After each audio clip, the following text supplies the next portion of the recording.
Enemy Unleashed, a post-apocalyptic adventure by Kevin Partner. Book 3 in the Enemy Unseen series. For my daughter, Lucy. Chapter 1. Nate hauled himself up the steps of the school bus and searched the shadows for his daughter. There she was on the back seat.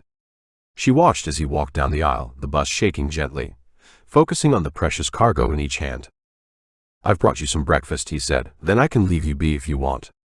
A flicker of a smile as she took the foil-wrapped parcel. "It's okay, Dad. Thanks."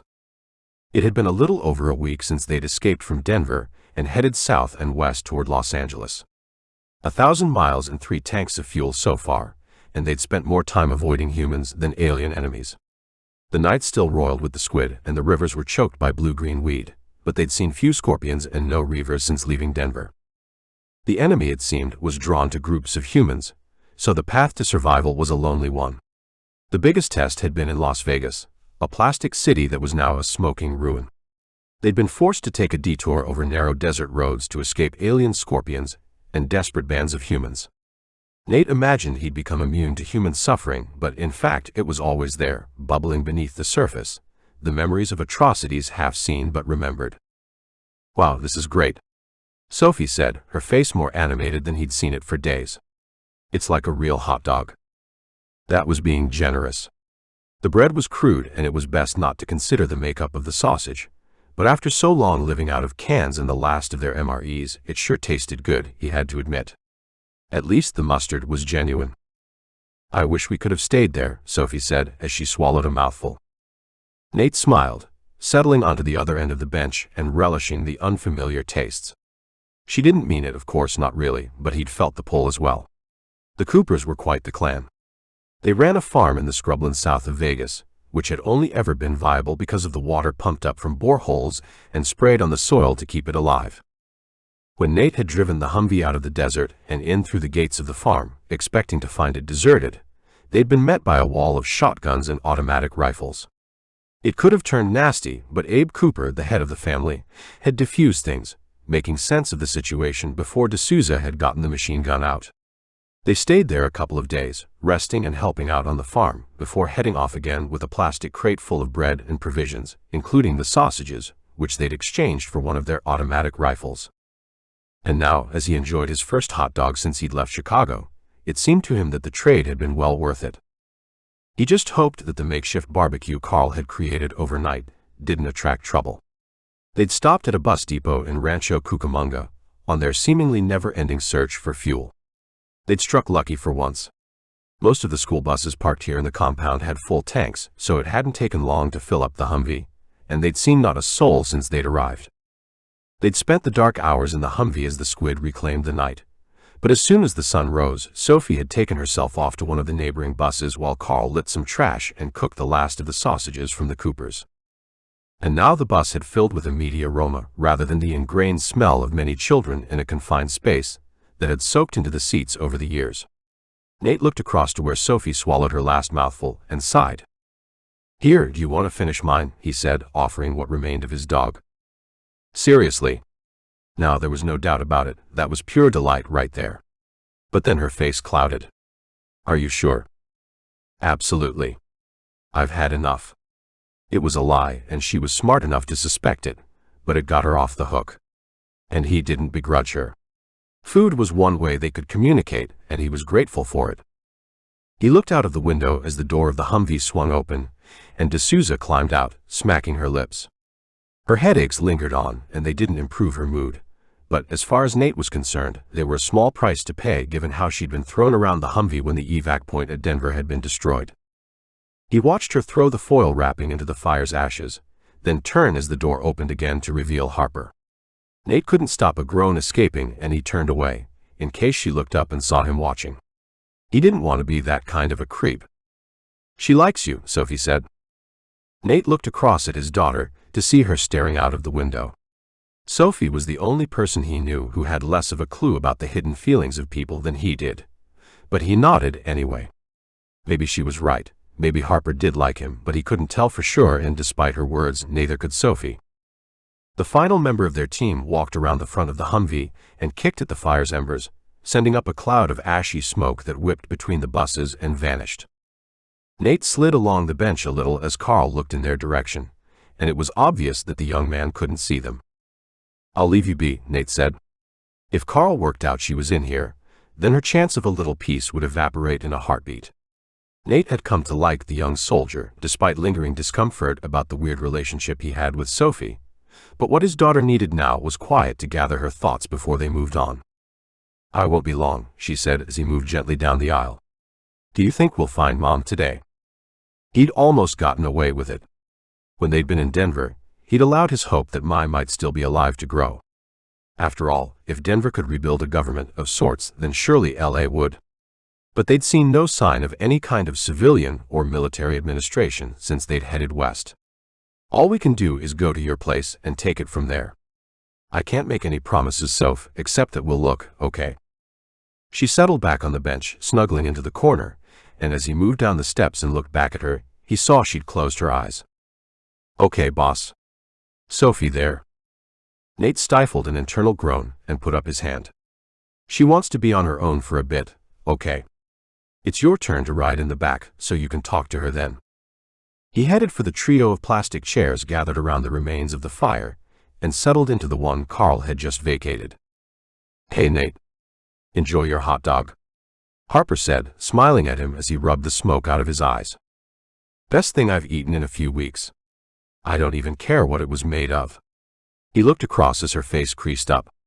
She wasn't pretty in the conventional sense. Her nose was off-center, her chin too big. But somehow the combination worked, and he'd found himself increasingly captivated by her. Her coffee-colored skin, she was from a family of Syrian Christians, was much lighter than his, and her luxurious wavy black hair fell like a waterfall onto her shoulders. While he had no hair, just slowly healing evidence of the toll the enemy had taken. But he didn't know how he felt about her, much less how she felt about him. And relationships get pretty complex when confined within a Humvee's metal skin, as it crosses a wasted land. "So, I guess this is the end of the road." Nate was torn from his thoughts by D'Souza, who glanced across at him with all the empathy of an injured cobra. "I mean, what are you going to do when we get to her place and no one's there?" He sighed and rolled his eyes.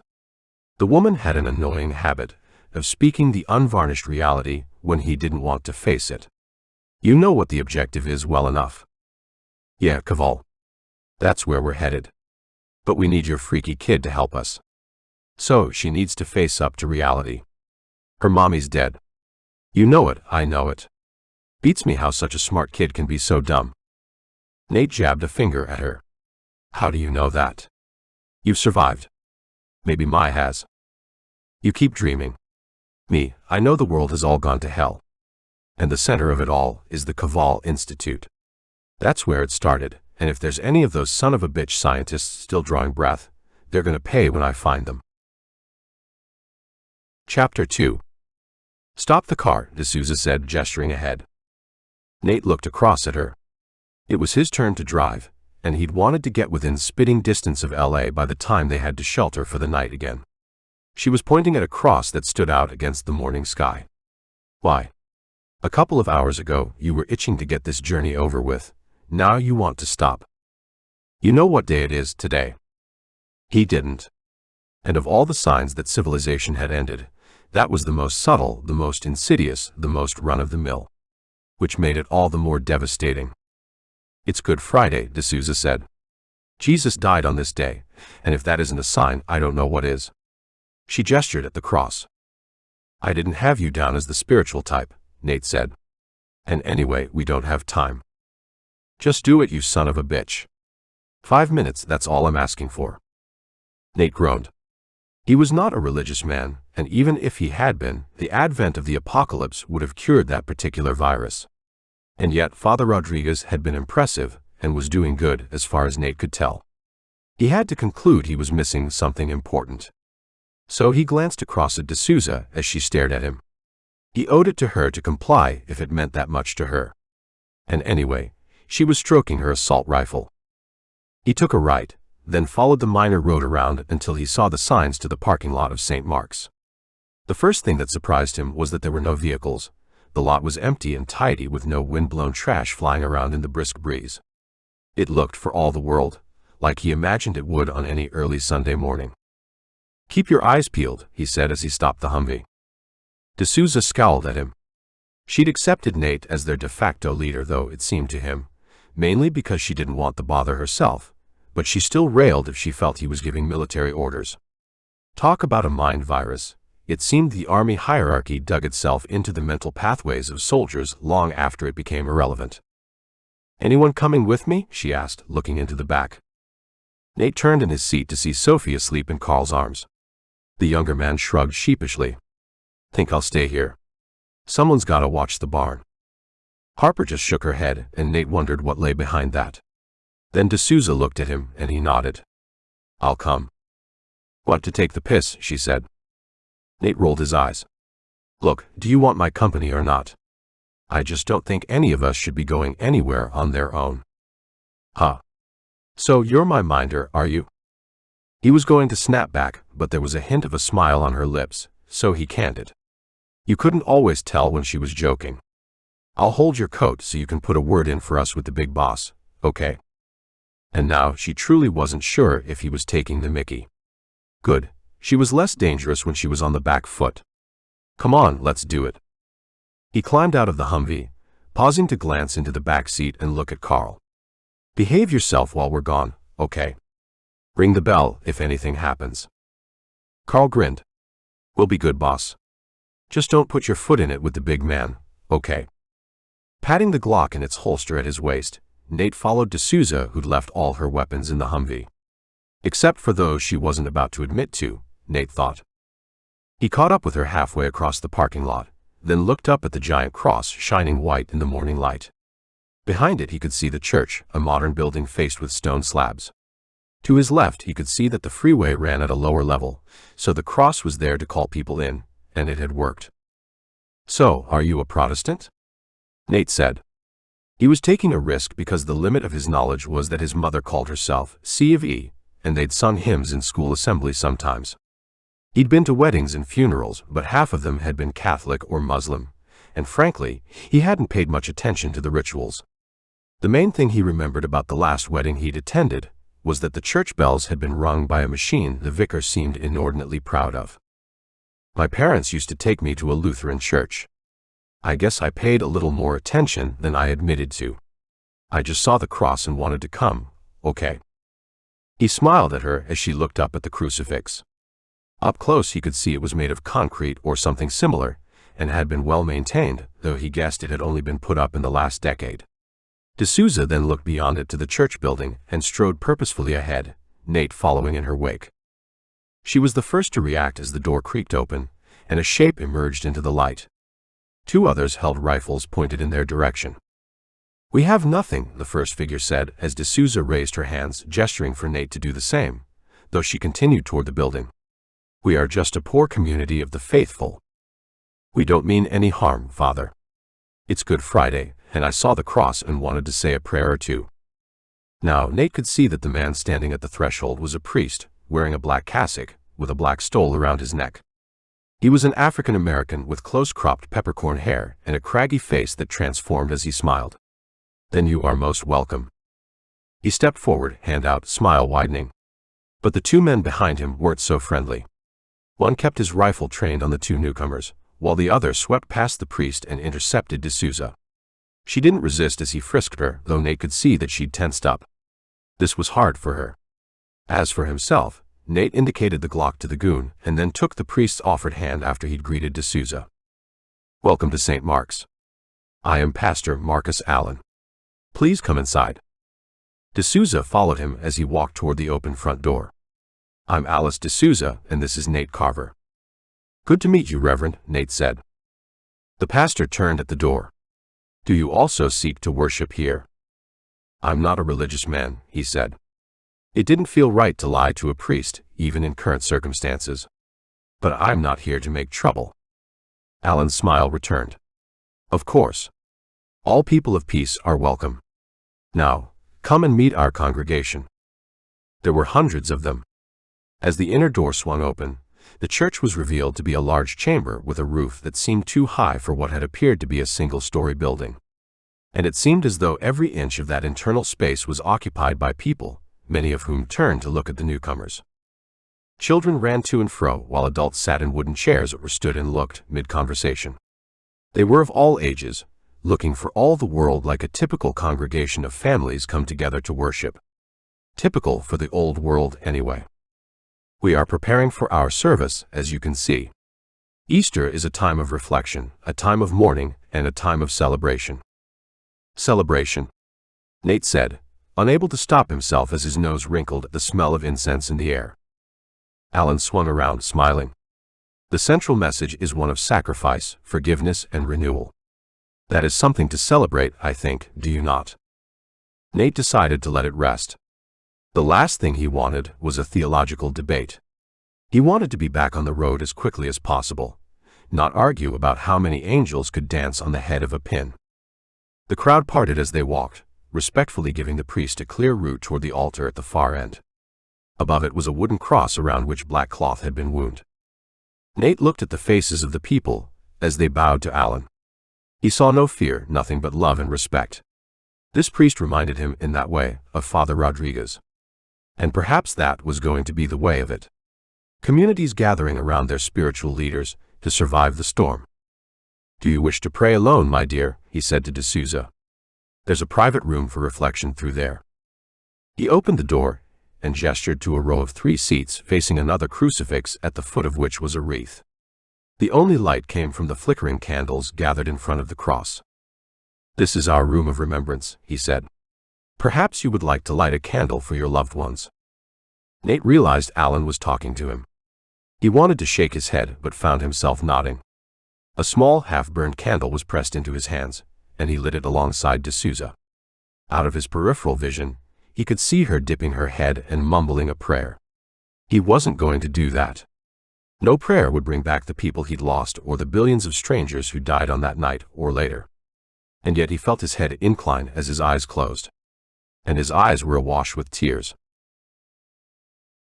Chapter 3. Pastor Allen sat on the other side of the desk and smiled indulgently. "I am glad you found some peace by coming here, both of you. Now you have traveled far, you tell me. Do you have news of the world outside?" Nate looked across at D'Souza, but she made no move to respond. He sighed, his eyes drifting to the man standing with his back to the door, the man who'd taken his Glock. "The world's a mess. Ever since the squid came." "The squid? That's the name you give to the demons of the night. Of course, as you said, you're not a religious man, are you? So you're forced to find the answers in the universe of the rational, of what you can see and touch." Nate shrugged. "It's all I know. The only weapons I've seen work against the squid are UV lights and fires. I've seen scorpions rip a man to pieces, but I've also seen what happens to them when they come up against a machine gun." Steepling his fingers as he leaned back in his big leather chair, Alan nodded. "You're right, of course, but the weapons of man need the guidance of the divine." Nate folded his arms and shook his head. "I'm not here to argue with you, Reverend. But tell me, how are things in LA? "Things are as you see them, at least in Claremont. I can't tell you much about what's happening in the city. We keep ourselves to ourselves. It's the safest way." Relaxing a little, Nate leaned forward in his chair. "Where do you shelter at night? How do you keep the squid away?" "We have taken over a clinic. All our people sleep there, then they come back here for the daytime, those who aren't gathering." "You have whole families here?" Alan's smile widened. "I am pleased you noticed. Yes, we have families, father, mother, and children. But they were unknown to each other before the demons came. It is one of many miracles that they now see each other as their only true families." Clever. Of course, in reality, families would have been split apart by the indiscriminate carnage of that first night. And Pastor Allen had reformed them into created family units, increasing their survival chances in the process. Nate didn't want to ask how the priest had convinced people to join together with strangers. Some things were better left unknown. "Do you know anything about how things are in LA? That's where we're going." Alan glanced across at the door, as if wondering whether anyone might be listening on the other side. "We don't have much definite news. Every now and again, a traveler will pass through, but they don't often stay. It's lawless, I know that much. If you're going that way, then take care." They don't often stay. So there's someone here who's come from LA. The priest scratched absent-mindedly at his chin, scattering a plume of dust in the morning light. No, there's no one. But you said. D'Souza put up her hand, the first time she'd responded to their conversation. Let it go, Nate. We need to get on the road, then we'll find out for ourselves. Listen to your friend, Alan said, getting to his feet and pushing his chair back. Nate felt as though he was on the wrong side of an in-joke. The priest was hiding something, and perhaps D'Souza had decoded it better than Nate. Finally, he shrugged and stood up. He wanted to get on the road again. They'd spent enough time with these people. His instinct was that the Reverend was indeed a good man, but even good men have their secrets and their limits. He followed the others out, glancing at the goon holding the door open.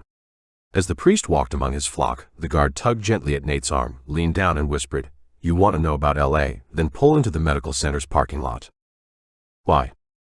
But the man had stood up as if the encounter hadn't happened, and silently escorted them to the front door with Alan. The priest gently embraced D'Souza and shook Nate's hand. Good travels, my new friends. I hope, Alice, that you have found comfort in your visit and your prayers. You should at least know that there are people in this world who will welcome you. I hope that you'll come back this way and perhaps stay for longer. He turned to Nate and smiled. And you, I wish for you to find strength and enlightenment.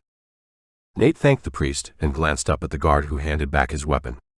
Getting no response, he walked away from the church toward the Humvee waiting in the parking lot. Jesus Christ, he blasphemed under his breath as he looked inside.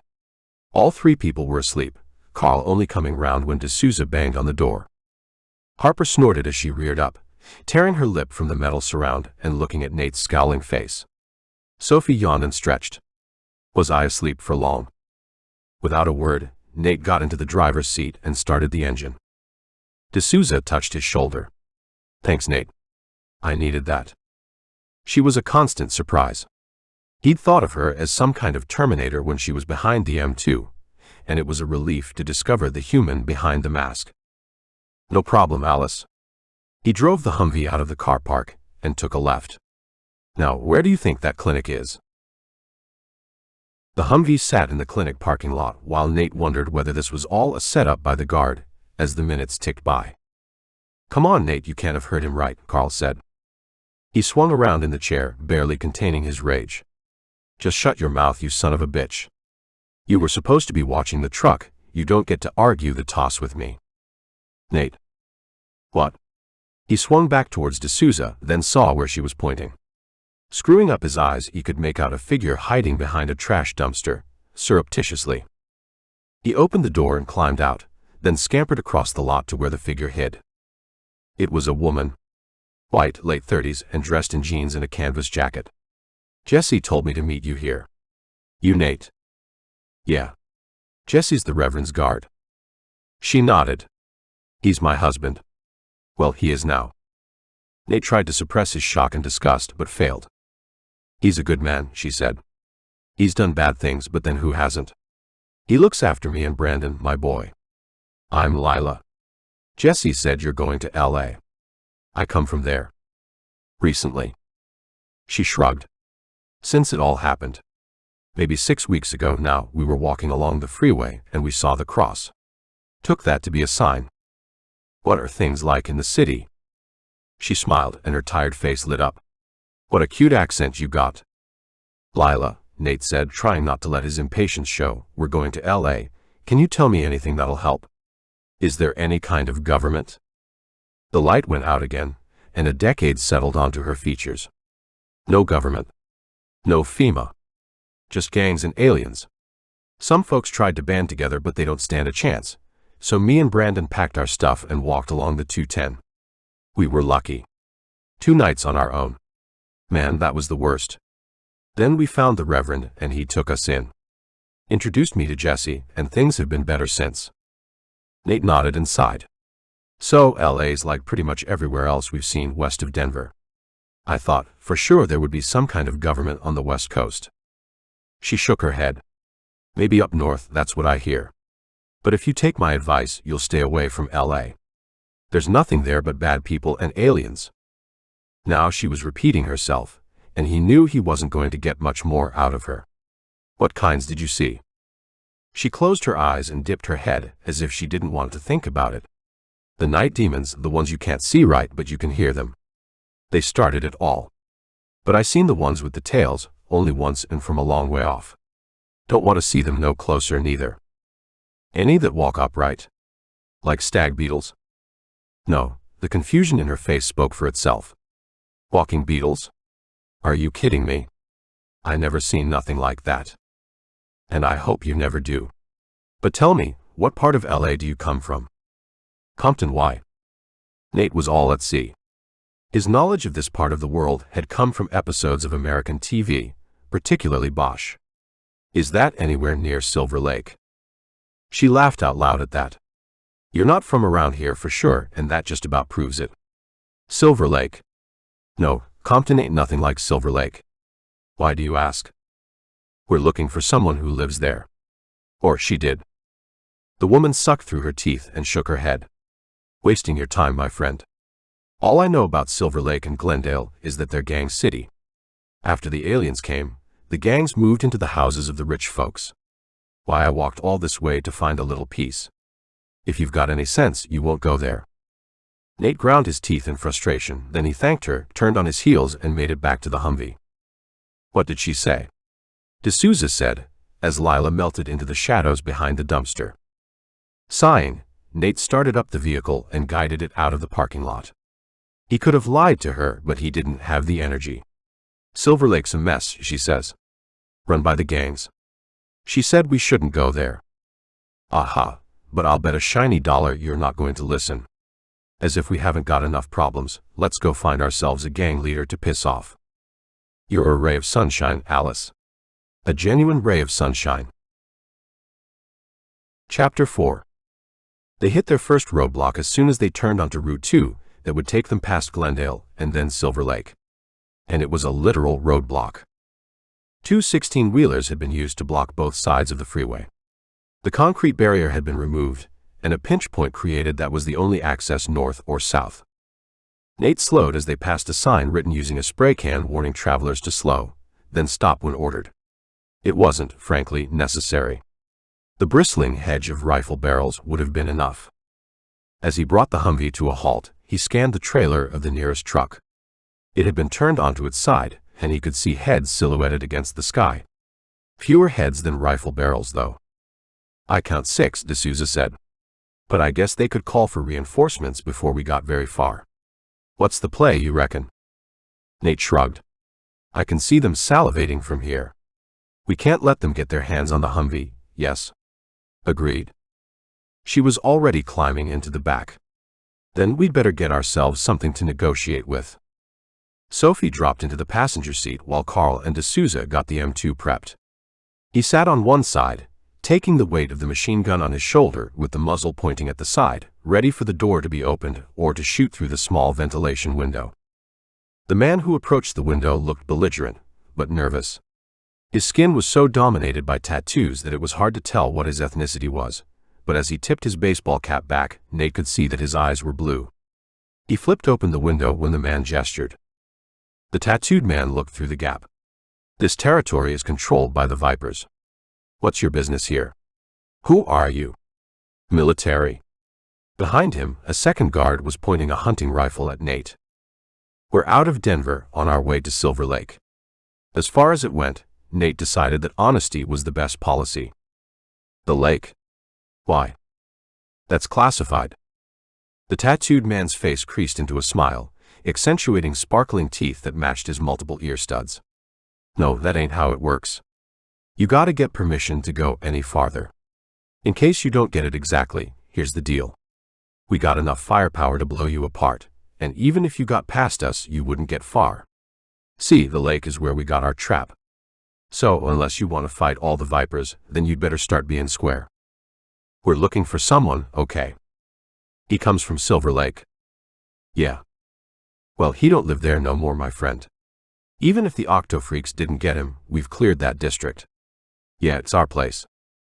Nate felt the Humvee shift, and the cold muzzle of the M2 ran past his cheek until it was pointing directly at the tattooed man. Apparently, D'Souza's patience threshold had been exceeded. Whoa, the tattooed man said, moving back from the window. Take it easy. Then let us through and we'll be on our way. The man's face creased up in anger, and he stabbed a finger at her. Then his head snapped up and he moved backward. From away on top of the wall, Nate heard voices calling. Using one word over and over, critters. He didn't have to guess what they meant. He looked into the side mirror as tattoos vanished, and Nate caught sight of him scrambling up a hidden ladder until he appeared on top of the 16-wheeler and put binoculars to his eyes.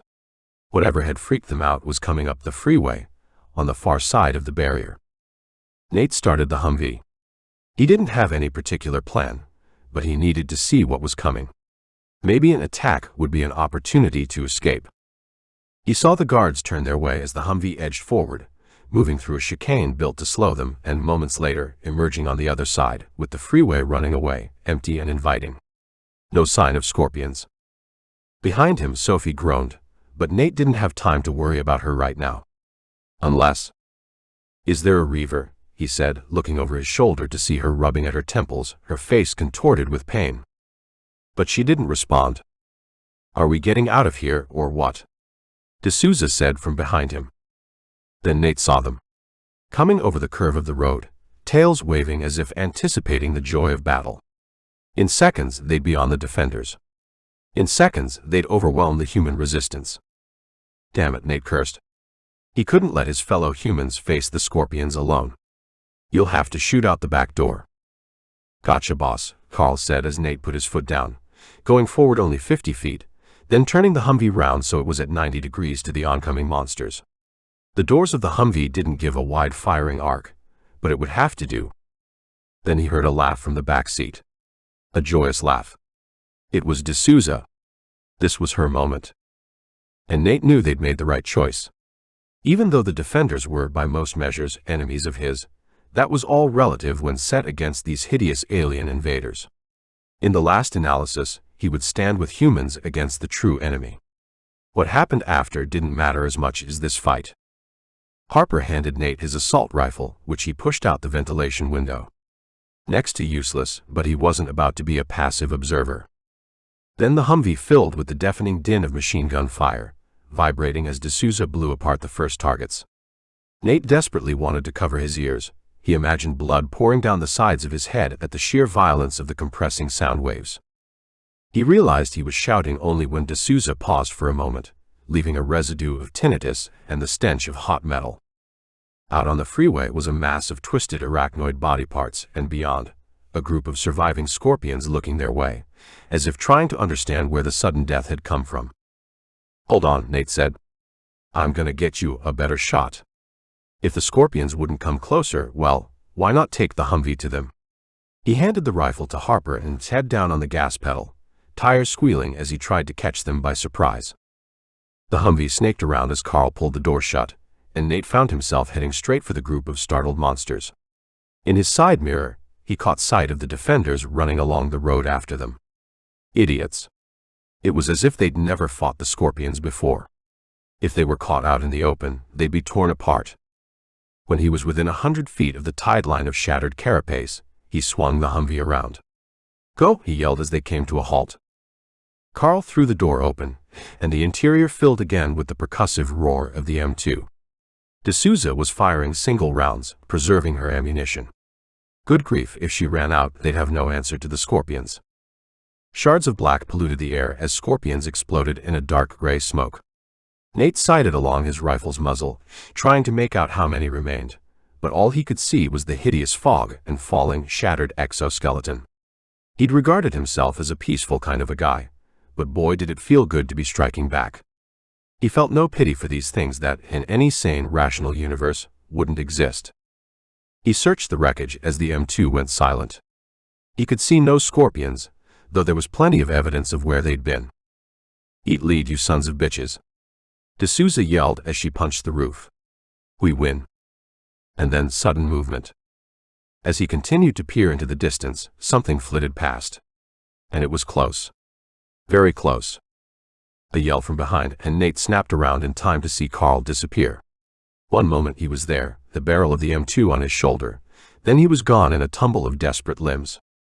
Without thinking, Nate pushed the door open, swinging around to the desperate struggle on the asphalt beside the Humvee. He could see blood. He could see a scorpion. He could see Carl's death if he didn't do something right now. He brought the assault rifle up and approached the creature. It was bending down, the hideous jaw dropping as if to rip him limb from limb. Nate shouted, swinging the rifle like a club in an insane attempt to get its attention. He connected with the jaw, and an eye stalk flew away as if he'd hit the world's greatest golf drive. The scorpion spun around, making a hideous noise of pain and anger. And as it brought its tail around, Nate used the momentum of his swing to grab the rifle stock and pour bullets into the thing's torso. And like a deflated balloon, it collapsed as he hit its Achilles heel, all thought and evil intention exterminated in that moment, the scorpion's tail lying inert on the asphalt. "Stop, you got it," D'Souza yelled. "I'll fetch Carl, you get us out of here." Nate. He staggered, disoriented, then saw where the Humvee was. Beyond it, the guards were running toward them, and he knew they would take the vehicle, despite the fact that Nate and the others had saved them. So he jumped into the driver's seat and tabbed down on the gas while Carl moaned and cried in the back. Chapter 5. Not for the first time, Nate thanked the Almighty that they had Harper with them. As soon as they'd gotten half a mile down the road, she'd swapped with D'Souza so she could treat Carl, and she'd quickly stopped the bleeding while Nate looked for signs to Glendale. At least there was no sign of more scorpions. The creatures had come along Route 2, and Nate was worried they might be the advanced guard of a local invasion, but it seemed not.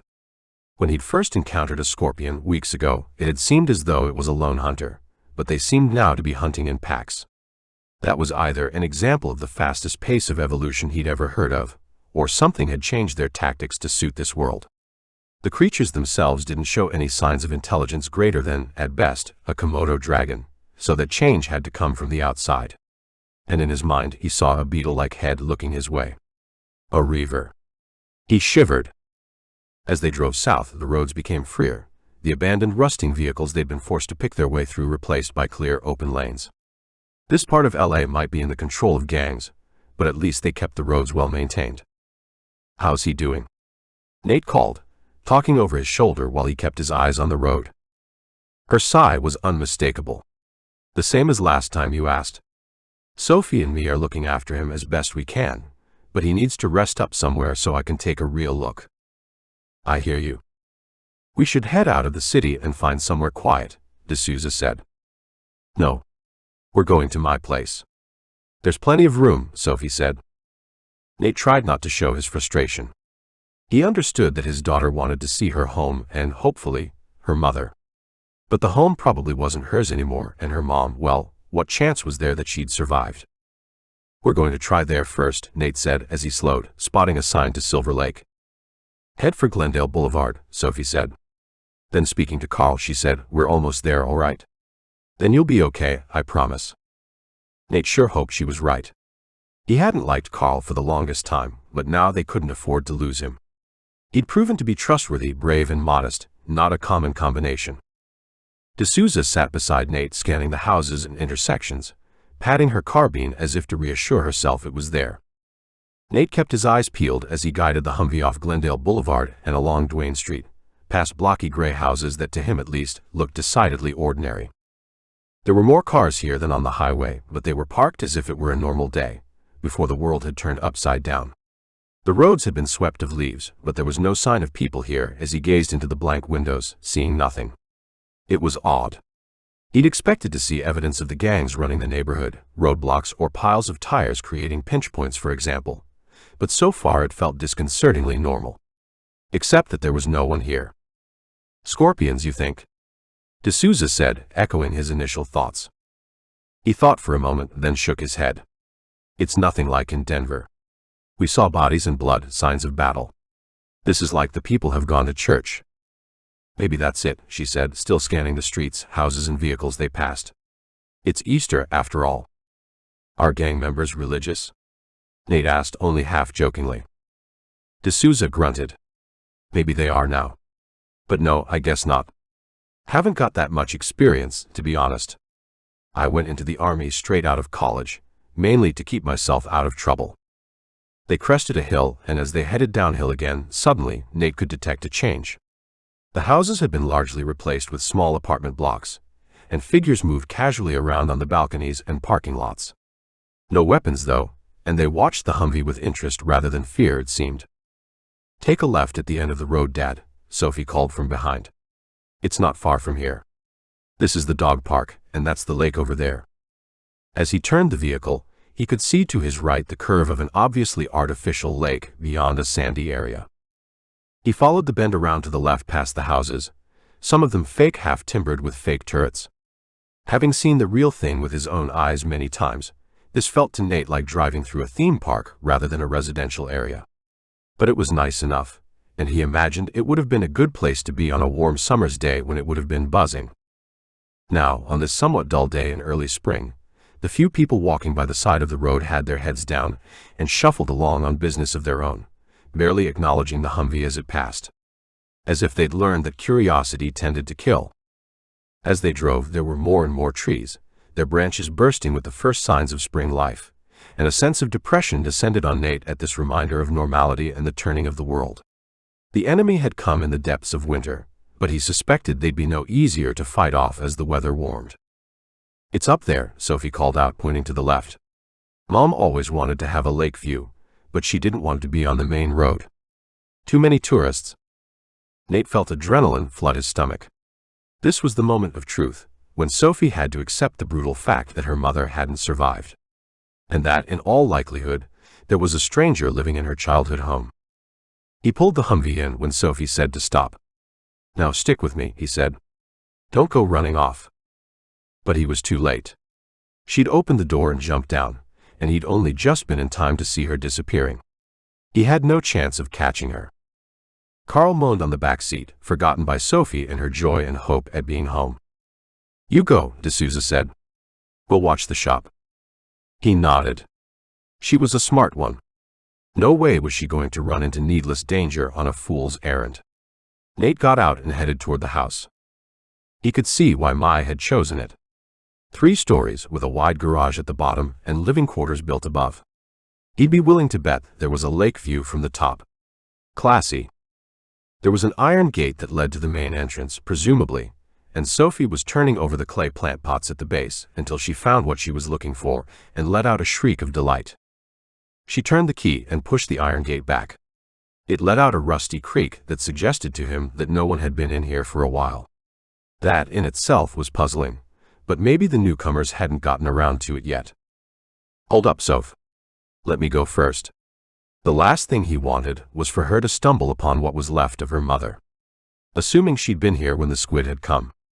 He prayed she hadn't been, though at least if she had, it would answer the question once and for all. He suspected that was what was going to be needed for Sophie to let the matter rest. But Sophie stood back so he could go through.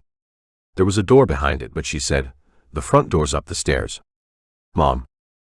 He wanted to tell her to be quiet, though frankly, this was hardly a covert operation. There was no answering call.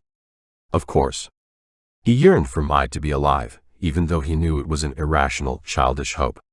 And now he had to comfort his daughter as she faced grim reality. He climbed the steel stairs while Sophie followed him. He tried the handle on the white front door, and it opened. Tentatively, he sniffed the air inside. Nothing other than the general mustiness of a house shut up for months. There was nothing dead in here. But then, there was no sign of anything alive either. Sophie pushed past him and ran over the parquet floor, her footsteps like hailstones on an iron roof. "Mom, are you here?" Nate accelerated, though it was impossible to keep up with her. He heard her running upstairs and in the end, found her standing in a large bedroom with views over the lake. This was Mai's room, that much was clear.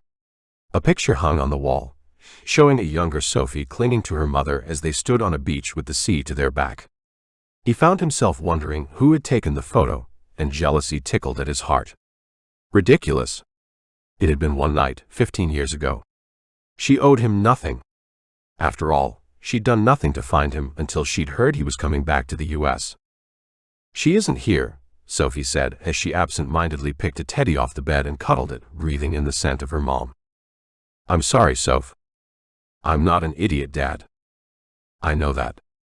She probably died either on that night, or pretty soon after. Probably. But I won't give up on her until I know for sure." He sighed, surprised by how matter-of-fact she was being now. "Soph, She put up her hands to stop him speaking. Don't say anything. You don't know her like I do. Besides, this is the best place for Carl to rest. We can't just park the Humvee on the street and hope no one notices us. Sophie waved her hand dismissively. It can go round back. I mean, I don't reckon the gangs are here at all. They'd have stopped us before we got here, wouldn't they? Nate grunted. It was a puzzle. He didn't doubt that what they'd been told was true. The gangs were in charge here. That had been confirmed by the tattooed man at the roadblock. So where were they? Silver Lake didn't feel like it was dominated by gangs. It felt alarmingly normal. Something was wrong here for sure.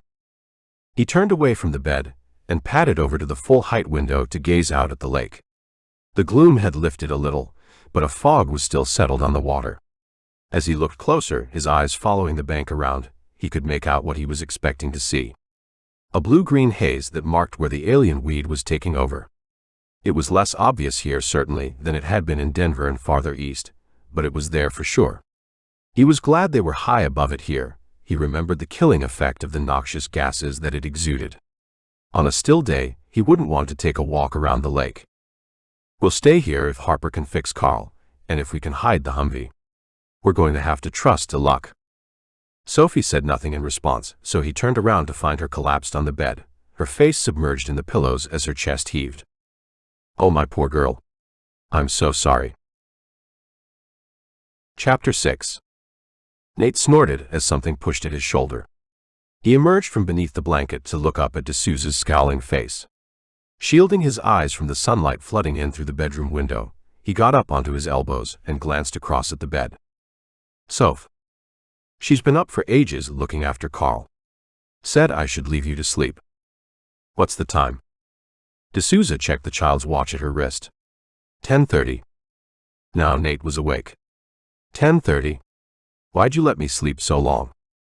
I told you, Sophie said you needed the shut-eye. Since when did D'Souza take orders from Sophie, unless it suited her? But as Nate went to speak, he saw her features soften, exposing exhaustion. You took the whole shift. Was there lots of activity? He asked. Once they'd hidden the Humvee in a service road that ran behind Mai's house, they'd agreed to use sleeping pills to make it through the night. Carl was already dosed up on pain meds, so Harper and D'Souza had remained unmedicated, keeping watch by the chimney once they'd gathered some wood to fuel it. Figured you all needed the sleep, she said, swaying slightly as she helped him to his feet. It was pretty quiet, though I didn't look into the shadows. Kinda gotten used to them being there. Nate pushed down the guilt because, in truth, he'd needed the sleep more than he'd ever imagined possible. He patted her on the arm. Thanks, Al. Now why don't you crash? You look knackered. Nice, she said sarcastically, but she didn't argue and instead looked hungrily across at the empty bed while Nate folded his blanket, tidying away the makeshift mattress he'd made on the carpeted floor. Go on, I'll wake you up if anything happens. How's Carl? She sat on the side of the bed, all tension vanishing from her body. He was lucky. And Harper did a good job cleaning the wound and binding it. He'll be okay, I reckon. But we could do with laying low here for a couple days. Fat chance, I reckon. Now, if you don't mind. Nate left her to sleep and went down the stairs to the kitchen where he found Sophie fussing over Carl while Harper looked on. How's the patient doing? Carl turned, smiling, though his face was pale. You don't look too hot, Nate said. He lost a lot of blood, Harper said, moving over to the range and putting a kettle on to boil. I hope you like your coffee black. Nate grunted.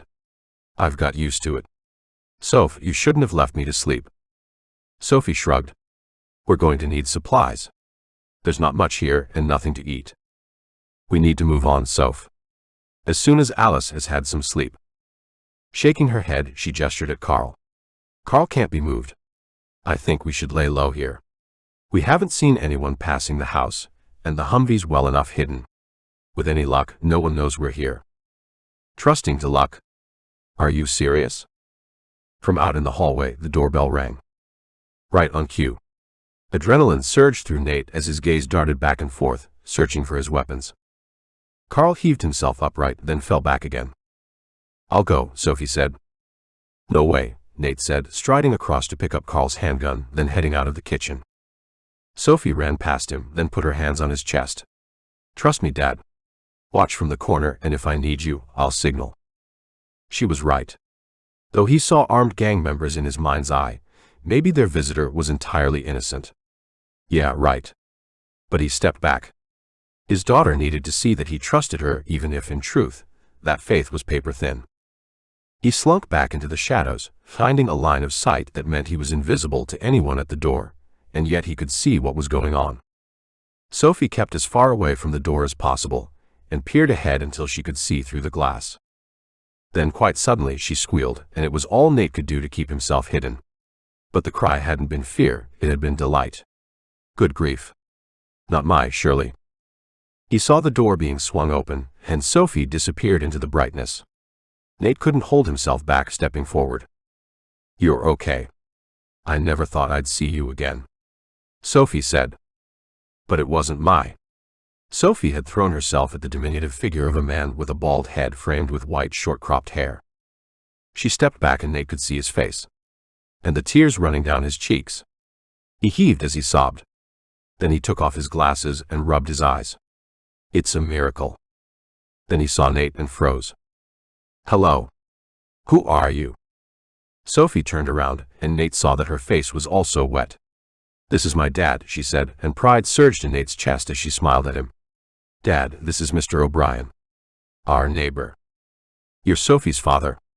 The pop star? He looked from Nate to Sophie and back again, as if to make sure he understood. Nate sighed and stepped forward with his hand out. That's me. Nate Carver. But I didn't know about Sophie until a few months ago. O'Brien came in, and Sophie glanced outside before closing the door. I know that well enough, Mr. Carver. Mai told me she only made 2 impulsive decisions in her entire life. The first resulted in Sophie, and the second was getting in touch with you. She knew how it might come across, but she never wanted anything from you. She just thought Sophie deserved to know. Believe me, I'm glad she got in touch. Sophie's all I care about, Mr. O'Brien. The old man nodded, holding Nate's gaze as if forming a judgment. Name's Jack, and I'm pleased to meet you, but not half as pleased as I am to find out that Sophie's alive. Is Isla okay? Sophie said, and the old man's face darkened. She died on the first night. I don't want to talk about it. It's been so lonely. Sophie hugged the old man, and it seemed to Nate that she was far more mature than he'd given her credit for. I'm so sorry. She held him for a while, then he pushed her away and looked into her eyes. You want to know about your mom, don't you? Fear clouded Sophie's pretty face. Fear that her hopes, however thin, might be about to be finally crushed. Is she alive? She managed tentatively. I don't know, Munchkin. She wasn't here the night the things came. A couple weeks later, she turned up. Said she'd been in Vegas. Stayed here for a while, then the Vipers came, and there was a whole heap of trouble. She wasn't having none of it, and they left us alone after she started making trouble. There were enough empty places after all. Then she went to meet with T-Rex, and I haven't seen either of them since. T-Rex? The gang leader. Big fella. Big reputation. How long ago was that? Nate said. Couple of months. I'm sorry, Jack said, keeping his eyes on Sophie. She turned around, threw her arms around Nate's shoulders, and buried her face in his chest, sobbing. Nate looked at the old man and croaked a response. Then he cleared his throat and tried again. Where can I find him? You don't want to, trust me. If even half of the stories I've heard about him are true. Like I said, I haven't seen him since the day Mai went to confront him. What was it about? Something about all this didn't quite make sense. Oh, you know, Mai, it didn't take much. Once she got a bee up her butt about something. No, I didn't know her, Nate said, feeling his lips curl into a scowl.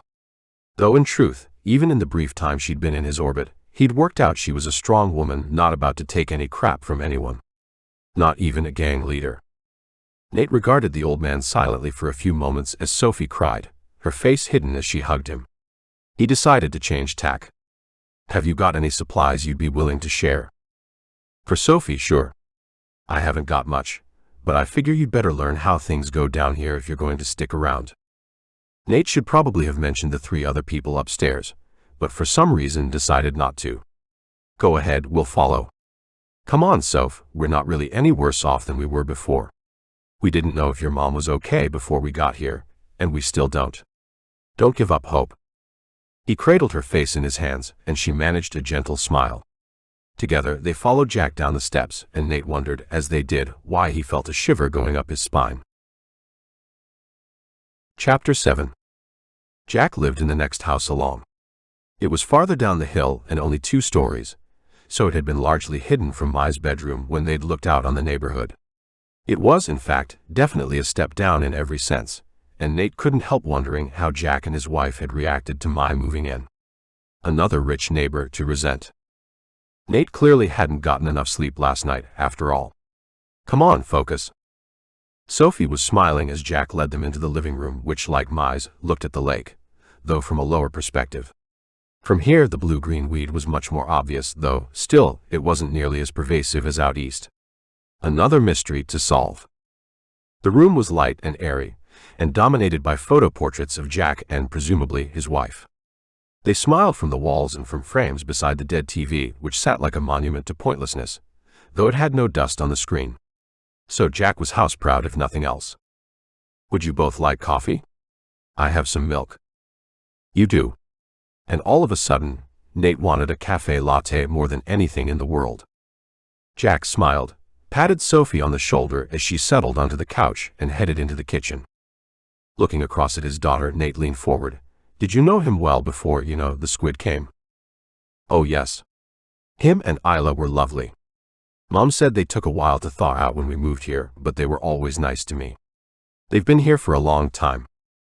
Nate was going to answer when the old man shuffled in, struggling with a big wooden tray on which he'd balanced 3 steaming mugs. There must have been a draft from somewhere because the aroma of the coffee arrived before he did. The only thing that could have improved things would have been a bar of chocolate to dip in his coffee. Decadence. "It is good to have guests. It's been such a long time," he said, setting the tray down on a glass-topped coffee table. "Help yourselves to milk and sugar." Nate watched hungrily as Sophie went first. "So, I have a few questions if you don't mind," he said, waiting for his turn. Jack smiled ruefully. "We can't just have a cup of joe together." "No, I guess not. What do you want to know?" "Let's start with what you do at night." "I've got meds, but most nights I light the fire anyway. I know they can't get me when I'm asleep, but I hate the thought of them being there. I saw what they did to my Isla." Nate nodded as he stirred. The man was economical with his answers, that was for sure. "Where did the milk come from?" "It doesn't look like it's powdered." "Nothing much has changed. Milk still comes from cows. We have a small herd on the other side of the lake." We saw people as we drove in." "Is this a community?" Jack shrugged. "Sure. Gang-controlled." "Of course. Say what you like about them, they bring a discipline we need. It isn't perfect, but we're surviving." "And what's the price?" Jack looked confused. "But it was fake." "What do you mean?" "From the moment we came into this neighborhood, there's been something wrong about it. We've driven from one side of the country to the other, and I've seen nothing like this place. People walking around like it's a normal weekend. It's like wandering onto a movie set. Everywhere else is like a war zone. It's pretty obvious the Vipers keep things peaceful, so what I want to know is, what are they getting in return?" Jack glanced across at Sophie as if he didn't want to speak in front of her, but she was sitting with her hands wrapped around the coffee mug, listening even as tears still ran down her cheeks. He rubbed his eyes and sighed. "Well, firstly, who do you think those folks were you saw? You think they're the people who lived here before the invasion? The gangs are not running the place, they are the place. Is that what you're saying? Then how come you're here? I'm guessing you've never been a gang member." The old man sighed and shook his head. "I imagine it was the same just about everywhere. Most people died on the first night, so there were plenty of empty houses and condos when the gangs arrived. My place isn't exactly prime property, so they let me be. Me and the other survivors, those who appreciated strong leadership. And those who didn't. Not my problem. These are new times, new rules for survival. Those who want to get along have to find their place." "So what's your place? What do you offer them?" "I've lived here for over 40 years. There isn't anything about Silver Lake I don't know. That makes me useful. I keep my head down and I work on the farm. I put in my shift, do as much as these old bones can. The Vipers appreciate that, you know. This world is made for them, and the sooner regular folks work that out, the better they get along. Where's my mom, Mr. O'Brien? Sophie said. Jack shook his head. I don't know, darling. Like I said, last time I saw her, she was headed over to see T-Rex. When she didn't come back, I went looking, but I never saw her again. Word is that she disrespected him, and he took her away. More than that, I don't know. As God is my witness, that's all I know. Sophie went to answer, but then Jack put his hand up to stop her speaking. From outside came the sound of an engine. He got to his feet and headed for the door. Go through to the sunroom. You can slip out the back, okay? Nate led Sophie through the house, ears straining for any sign of pursuit. Maybe it was just a random call, but he'd long learned not to trust to coincidence. His spider sense was going a jig. They reached the sunroom, and he looked out back to check if anyone was moving out there. Come on, he whispered as he gripped the handle and pushed. It was locked. Then from behind, the room they'd just come from, he heard the unmistakable sounds of people moving furtively. Step out with your hands up. Don't pull no slick moves if you want to keep your head where it's at. Nate's hand went to the gun in his pocket, but then he looked at Sophie and pushed down his rage and fear. They were trapped. If he'd been on his own, he might have made a fight of it, but he wasn't about to risk his daughter. Jack. That son of a bitch. A large handgun appeared, and Nate squinted as he tried to look into the darkness beyond it. Then a second gun, held two-handed. A young man with close-cropped hair emerged into the light, his gun snapping back and forth between Nate and Sophie. He was either nervous or high on something, or perhaps both. Behind him, the owner of the larger handgun walked into the room, lowering his weapon a little. He was black, middle-aged, with gelled hair and studs in his ears. On his left arm was the tattoo of a snake. So, who y'all? The younger man darted forward, quickly and efficiently searching first Nate and then Sophie while his colleague covered him. He stepped back with Carl's gun in his spare hand. We're just passing through. We'll be on our way. No way. You gotta ask before rolling up in this hood, right? You'll know this. He checked them both out before nodding. Chill, drop your arms. Ain't no one gonna shoot unless you try something stupid. Nate lowered his hands, then nodded to Sophie to do the same. Aside from their peril, he was desperately trying to work out how he could protect Carl, Harper, and D'Souza. What kind of a story could he concoct that didn't involve them?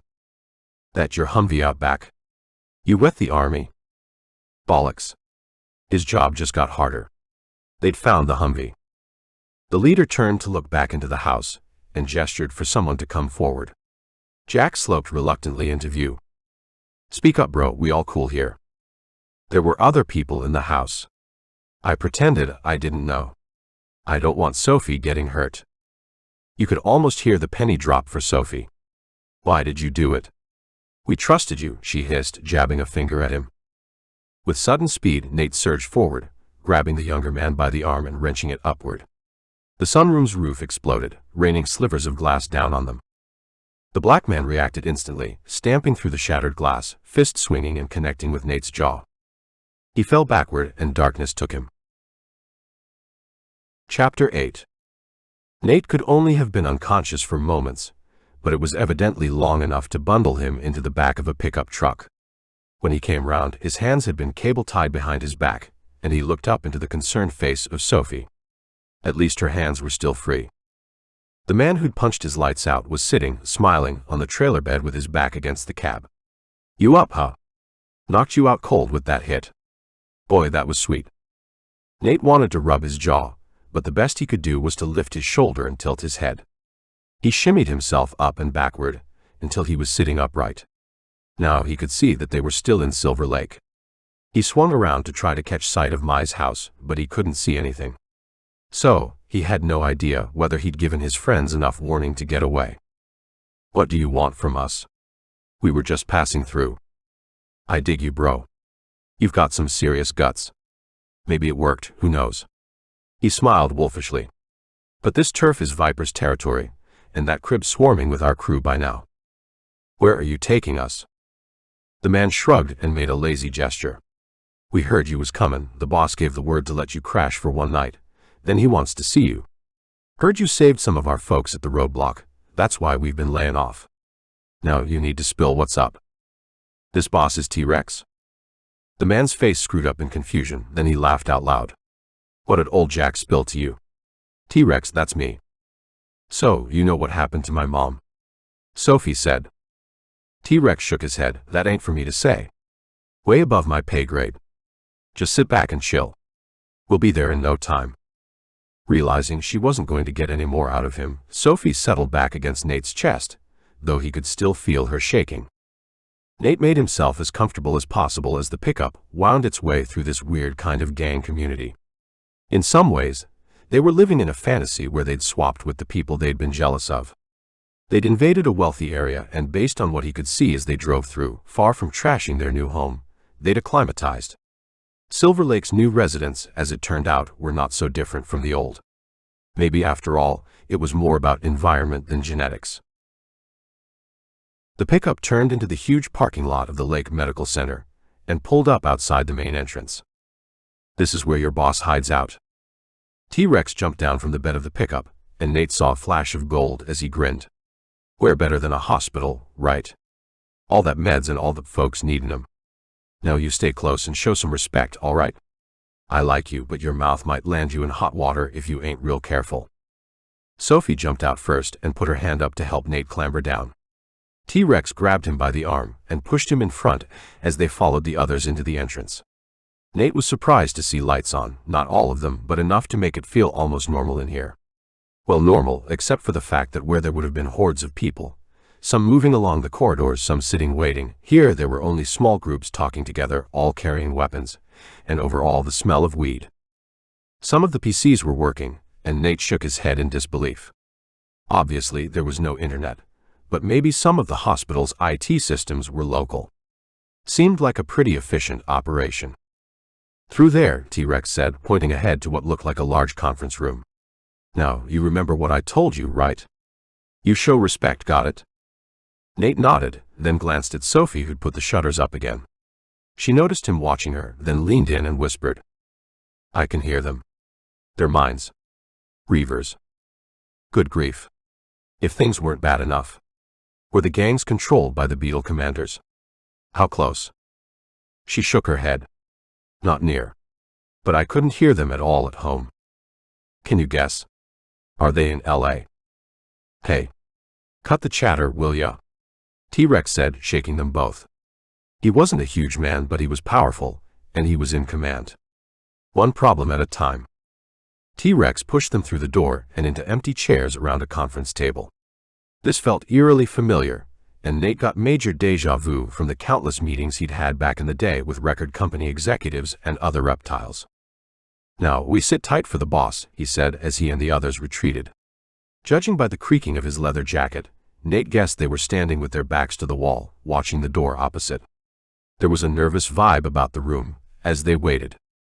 Finally, the door opened. A suited bodyguard walked in, checked out the room, nodded to T-Rex, and stood back against the side of the door. Following him came a diminutive figure. One of the smallest men Nate had ever seen.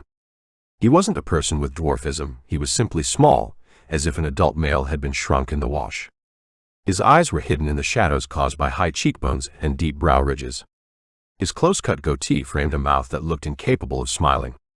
His bare arms were covered in high-quality tattoos, and he wore a dazzlingly clean white t-shirt beneath a sleeveless hoodie.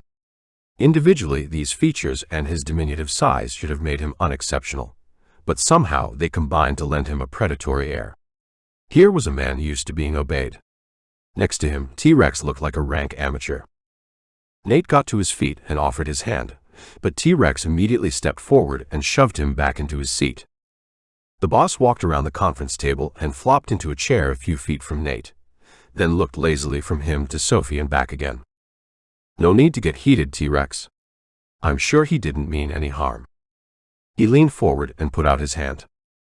As he shook, Nate was ready for the trademark iron handshake of the hard man, but instead he felt the firm grip of the confident. I'm Nate Carver, and this is my daughter Sophie. You can call me Wolf. Now answer me this. Why'd you roll into my neighborhood armed to the teeth and in a Humvee? You looking to start something? Nate decided that directness and at least some honesty was what was called for. Sophie lived here before, well before you know. I call it the opportunity. Are you serious? Nate said, unable to hide his shock. The bodyguard by the door tightened, and his hand went to a concealed handgun. Wolf grimaced, but his chuckle suggested this was what passed for a smile for him. His face had a Slavic look, but overall was a deep calculation that looked at every interaction with another human being and calculated how to come out ahead. Most people were like that to some degree, Nate knew, but this man made it into an art form. How else do you think folks like me would end up in a place like Silver Lake? After everything went down, my crew gets to sleep in big comfy beds, not some rat-infested dump. Why should I waste my sympathy on the rich people who used to live here? Nate sat back and tried to look cool. I hear you, but billions died that night. Why should I care about these billions when they never spared a thought for me? So, what do you care about? T-Rex shouted from behind, his great paw landing on Nate's shoulder. Hey, don't get smart with the boss. Show some respect. It's cool, T-Rex, stay chill. We're just talking man to man, Wolf said, looking up at his lackey before his gaze settled back on Nate. What matters to me is my crew. I'd do anything to keep them safe. Now, I hear you know something about the pincers, is that right? Heard you gave him hell at the barricade. Nate leaned back in his chair and sighed. We saw plenty of them in Denver. We call them scorpions. Yeah. First it was the shriekers. Then the pincers, and now the beetleheads. We call them reavers. Seems to us they're in charge somehow. The scorpions seem to obey them.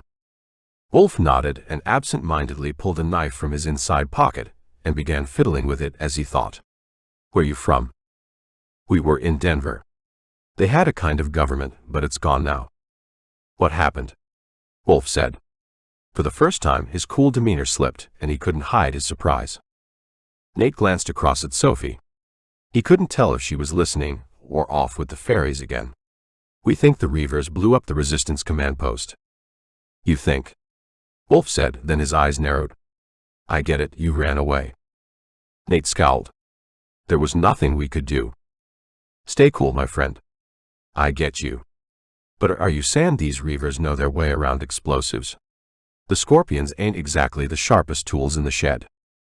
We think the reavers are the only intelligent aliens, Sophie said, as if she just snapped out of a daydream. When there are no reavers around, scorpions seem to be solitary hunters. But when they're being directed, they mass for attacks. Wolf whistled as he turned his dark gaze on Sophie. So you do talk, huh? How you know so much about these extraterrestrials? They're not extraterrestrials. We think they come from somewhere else but here on Earth. Nate looked across at his daughter.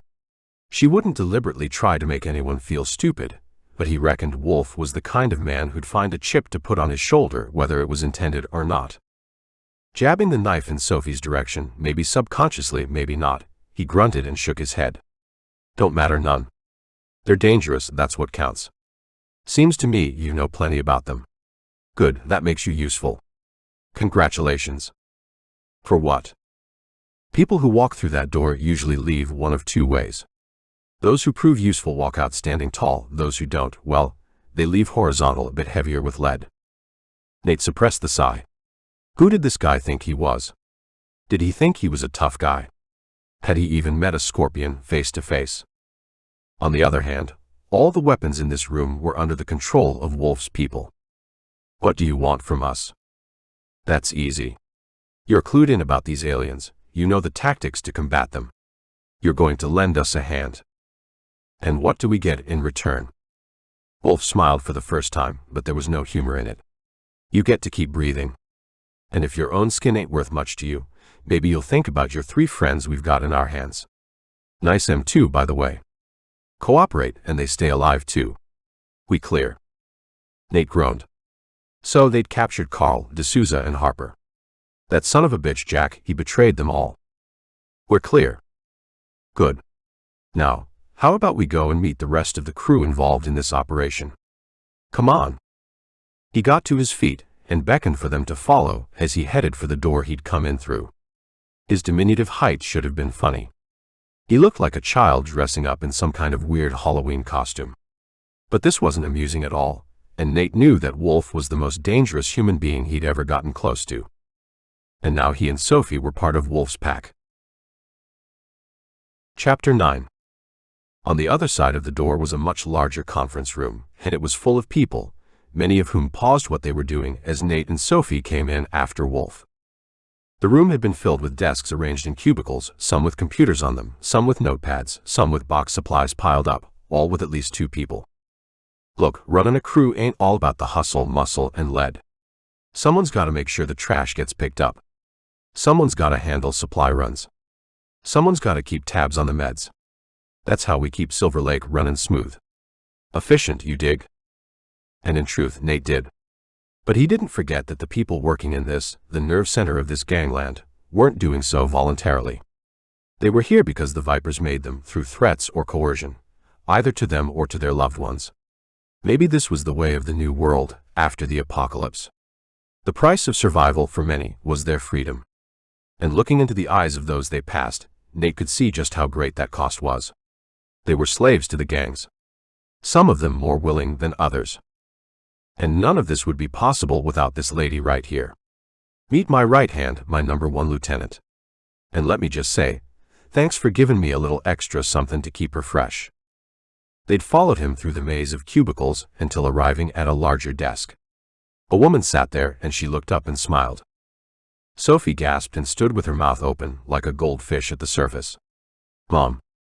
A thrill of shock pulsed through Nate's body as he watched the woman leap up from the chair at the desk and throw herself at Sophie, each of them sobbing uncontrollably.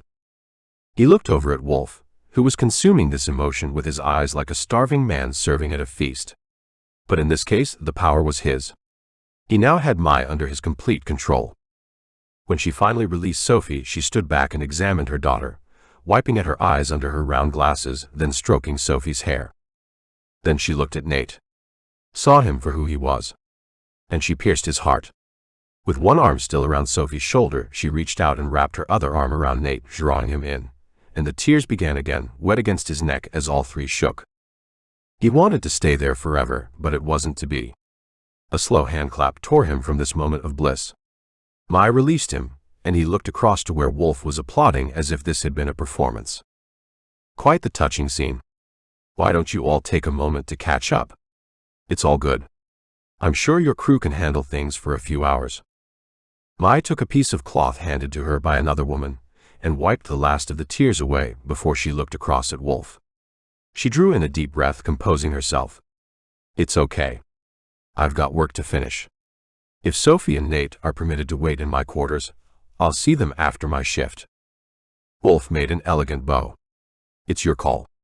They're part of the crew now, so we're all one big happy family. I'm sure you'll clue them up on how things go down now. You got me? I got you, Mai said. She hid her feelings well, but Nate could tell it was taking all her strength to keep her anger in check. She turned to Sophie. Helen will show you to my quarters, and I'll come find you in a couple of hours, okay?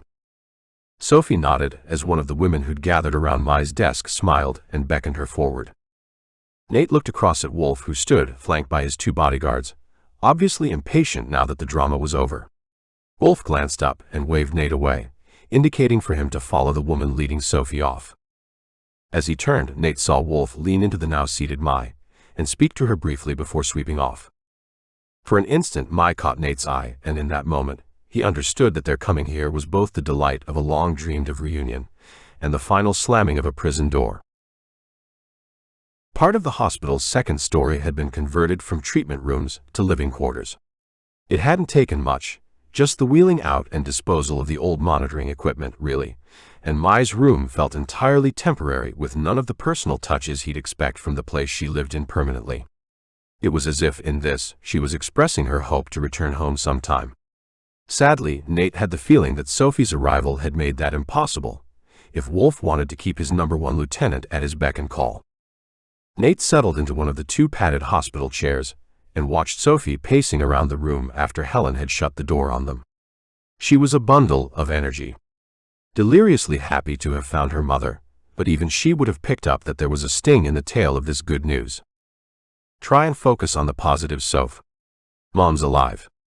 You were right, and I'm sorry I doubted. I knew she was strong, but strength hasn't been enough for most people.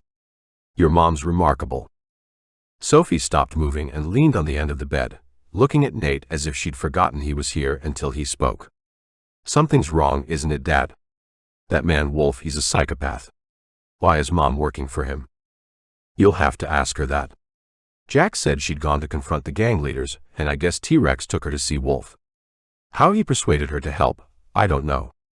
He uses people against each other, so who knows, maybe he found a lever to pull. And I guess Wolf is the kind of man that doesn't let go when he has an advantage. Are you okay? Sophie rubbed at her temples, her pretty face creased up with pain. I can feel them. Reavers. More here than at the house. Sophie nodded. I don't have any meds, he said, getting up and holding her close. Are you sure this isn't just the emotion of meeting Mom? No, I know the difference between a headache and when they're near, she snapped. I'm sorry, Soph. Is there anything I can do? She sat on the edge of Mai's bed, running her hands up and down the comforter. Nate said, why don't you try and get some sleep? Or if you can't sleep, just shut your eyes. Sophie was already climbing into the bed. She took a sleep mask from the bedside table and lay back. Promise you'll wake me up when Mom comes. I promise, he said, kissing her on the cheek, then sitting down again and watching her from the chair. By God, he loved this girl. He hadn't known she existed until a few months ago, and yet he'd helped her cross a continent on a wild goose chase that, it turned out, wasn't as hopeless as he'd thought. To begin with, he'd done it simply to bond with her, but as time had gone by, he'd realized how important it was to Sophie that she came home. And then, having managed to survive this long and making it back beyond all hope, they'd found Mai. Only to discover her trapped by a man as dangerous, in his way, as the creatures they'd been battling. There were many enemies, it seemed, and not all were unseen. He settled back in the chair, the fake leather creaking beneath and behind him, resting his head on his hand as he watched his daughter. For a while she was restless, though relishing the scent of her mother on the sheets, but then her movements slowed until finally she lay still, breathing rhythmically. His eyes became heavy, and only his hunger kept him from falling asleep. When had he eaten last? Yesterday morning, and that had only been half a shared can of beans. He awoke suddenly out of a dream of the past, to see Mai creeping into the room. She has a talent for that, she said, keeping her voice low as she came to kneel beside Nate. She does. He smiled. She took his hand and wrapped her fingers around his. Thank you. From the bottom of my heart, thank you. No need. She's remarkable, isn't she? Mai nodded, her pride obvious. Then her face darkened. She deserves to grow up in peace so she can find her place. There was nothing to say to that, so he just grunted. It was a forlorn desire because, even in the old world, people rarely got what they deserved. But the desire of a parent for their child to grow up in peace wasn't any the less heartfelt because it was impossible to guarantee. Nate knew that only too well. But I wish you hadn't brought her here. What? She squeezed his hand. You weren't to know how things are here, and I guess you were doing what Sophie asked, but he's got me trapped now. Any choice I had or might have had is gone. Does that matter? You're together, and judging by the streets of Silver Lake, there's at least a semblance of peace here. I mean, working for the mob wasn't on your bucket list, I'm sure, but this place is the closest to a functioning community I've seen since we set off from Chicago. Mai let his hands go. I thought the same way for the longest time, but you know, in the end, the people you saw in Silver Lake are trapped in a complex web of obligations. North Korea's got nothing on this place. At least you're not dead, Mai. I've seen enough of that on the journey west to know that anything is better. But look, I promised Sophie I'd wake her up when you arrived. And when you make a promise to her, you stick to it, don't you? He gave a crooked smile. I guess so. I've got 15 years of miscommitments to make up for. I'm sorry. For what? Not telling you. He shrugged, though in truth he'd resented her enough for that in the past weeks. It's okay. You did a good job. I didn't want a relationship. Or any complication. I wanted to have my baby and cope. I managed that just about, but it wasn't fair. She reached up and kissed him on the lips. Chapter 10. Sophie walked in her dreams. She knew she was asleep, but simply couldn't wake up. There was something about the border between the sleeping world and the waking that seemed to attract the alien invaders. It was as if they inhabited that hinterland. Here in that shadow realm, the world of the invaders became vivid, as if what she could see with her waking eyes was a pale reflection. But just as they became clearer and more understandable to her in sleep, so too she felt more vulnerable. They hadn't caught her yet, though she knew they were searching for her. She felt like a larva caught in the controlling gaze of the thing that spawned her. In her dream, she walked through her childhood home, but it wasn't the Silver Lake house she'd slept in last night. It was the one with the unicorn bed that had long ago been broken up, but which remained here, whole and comforting. With her dreaming eyes, she looked out through her bedroom window at the lake beyond. There was no turquoise ring of scum, and the people walking their dogs around the water were the people she remembered, not the new inhabitants of Silver Lake.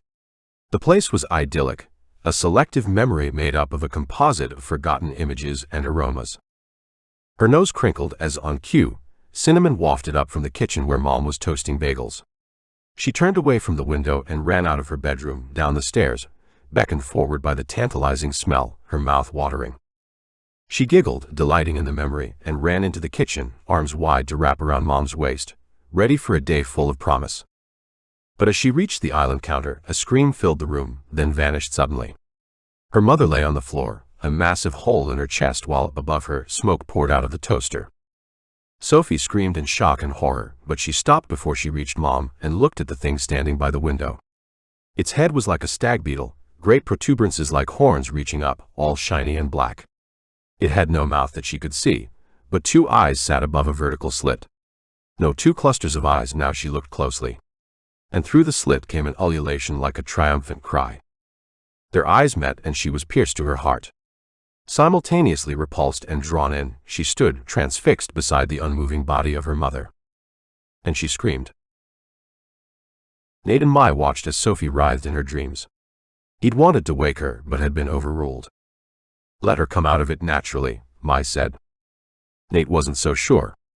He'd never seen her quite like this. She dreamed about the reavers, she said, but had never had a nightmare. He'd given Mai a CliffsNotes account of everything that had happened since she'd left Sophie with him all those weeks ago, but he'd been impatient to wake her, conscious of his promise. She'd seemed to be in such a peaceful sleep, he'd been reluctant. Until now. He reached past Mai and shook Sophie's shoulders. What are you doing?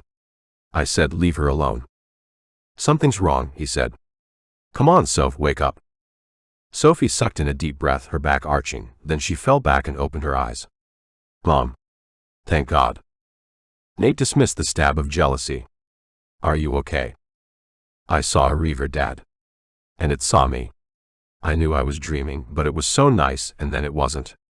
Mom, it had killed you. What the hell's a reaver? Mai said, looking at Nate as she hugged Sophie and rocked her back and forth. It's a kind of alien.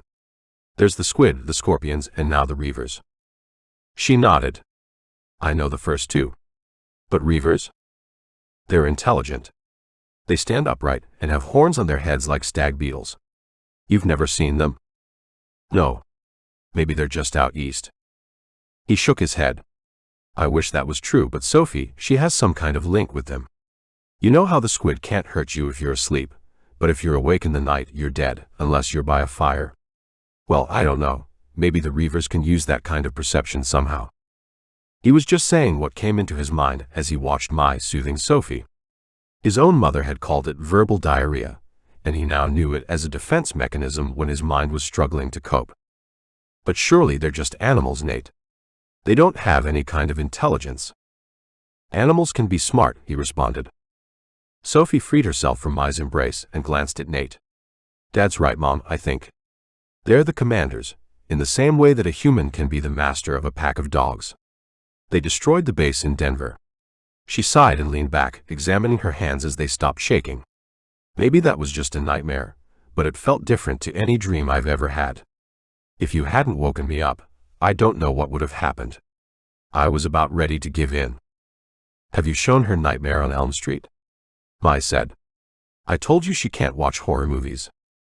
Nate groaned. No. I know this is hard to get your head around, but Sophie has a connection with the reavers. The closer they are, physically, the stronger the connection and the harder it is for her to keep her head clear. Look, I'm grateful, truly grateful for you bringing my daughter to me, but if you're filling her head with crazy ideas. Mom. I'm not a kid anymore. Nate leaned over and tried to take Mai's hand, but she kept her fist tightly closed. Just spend a little time getting reacquainted. We've all changed a lot these past couple of months. And I didn't bring Sophie to you, we brought each other. And Sophie knows these aliens better than anyone I've met. You told me she's smart, and you were right about that.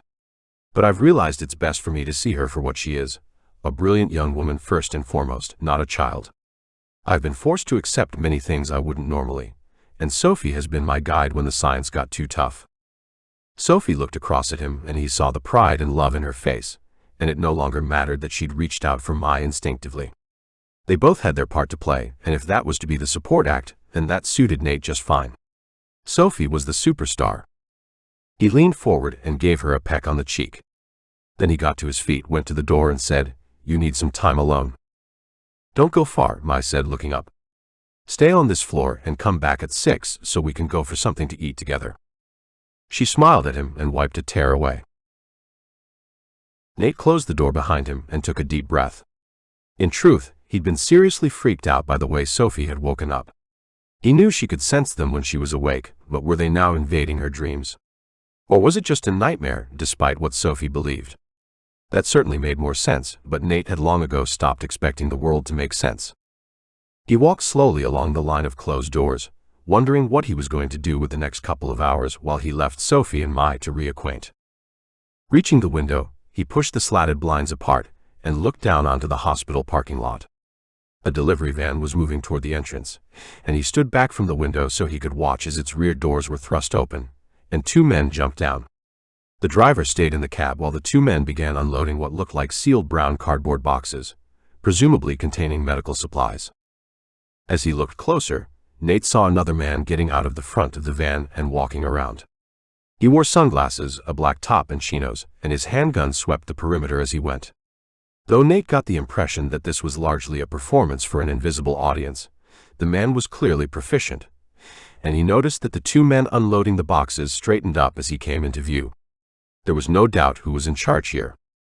It took less than a minute to empty the back of the vehicle, and the guard was the last to climb back inside before it headed away. Nate came back to the window, enjoying the warmth of the sun as it climbed above the shading trees, and looked out.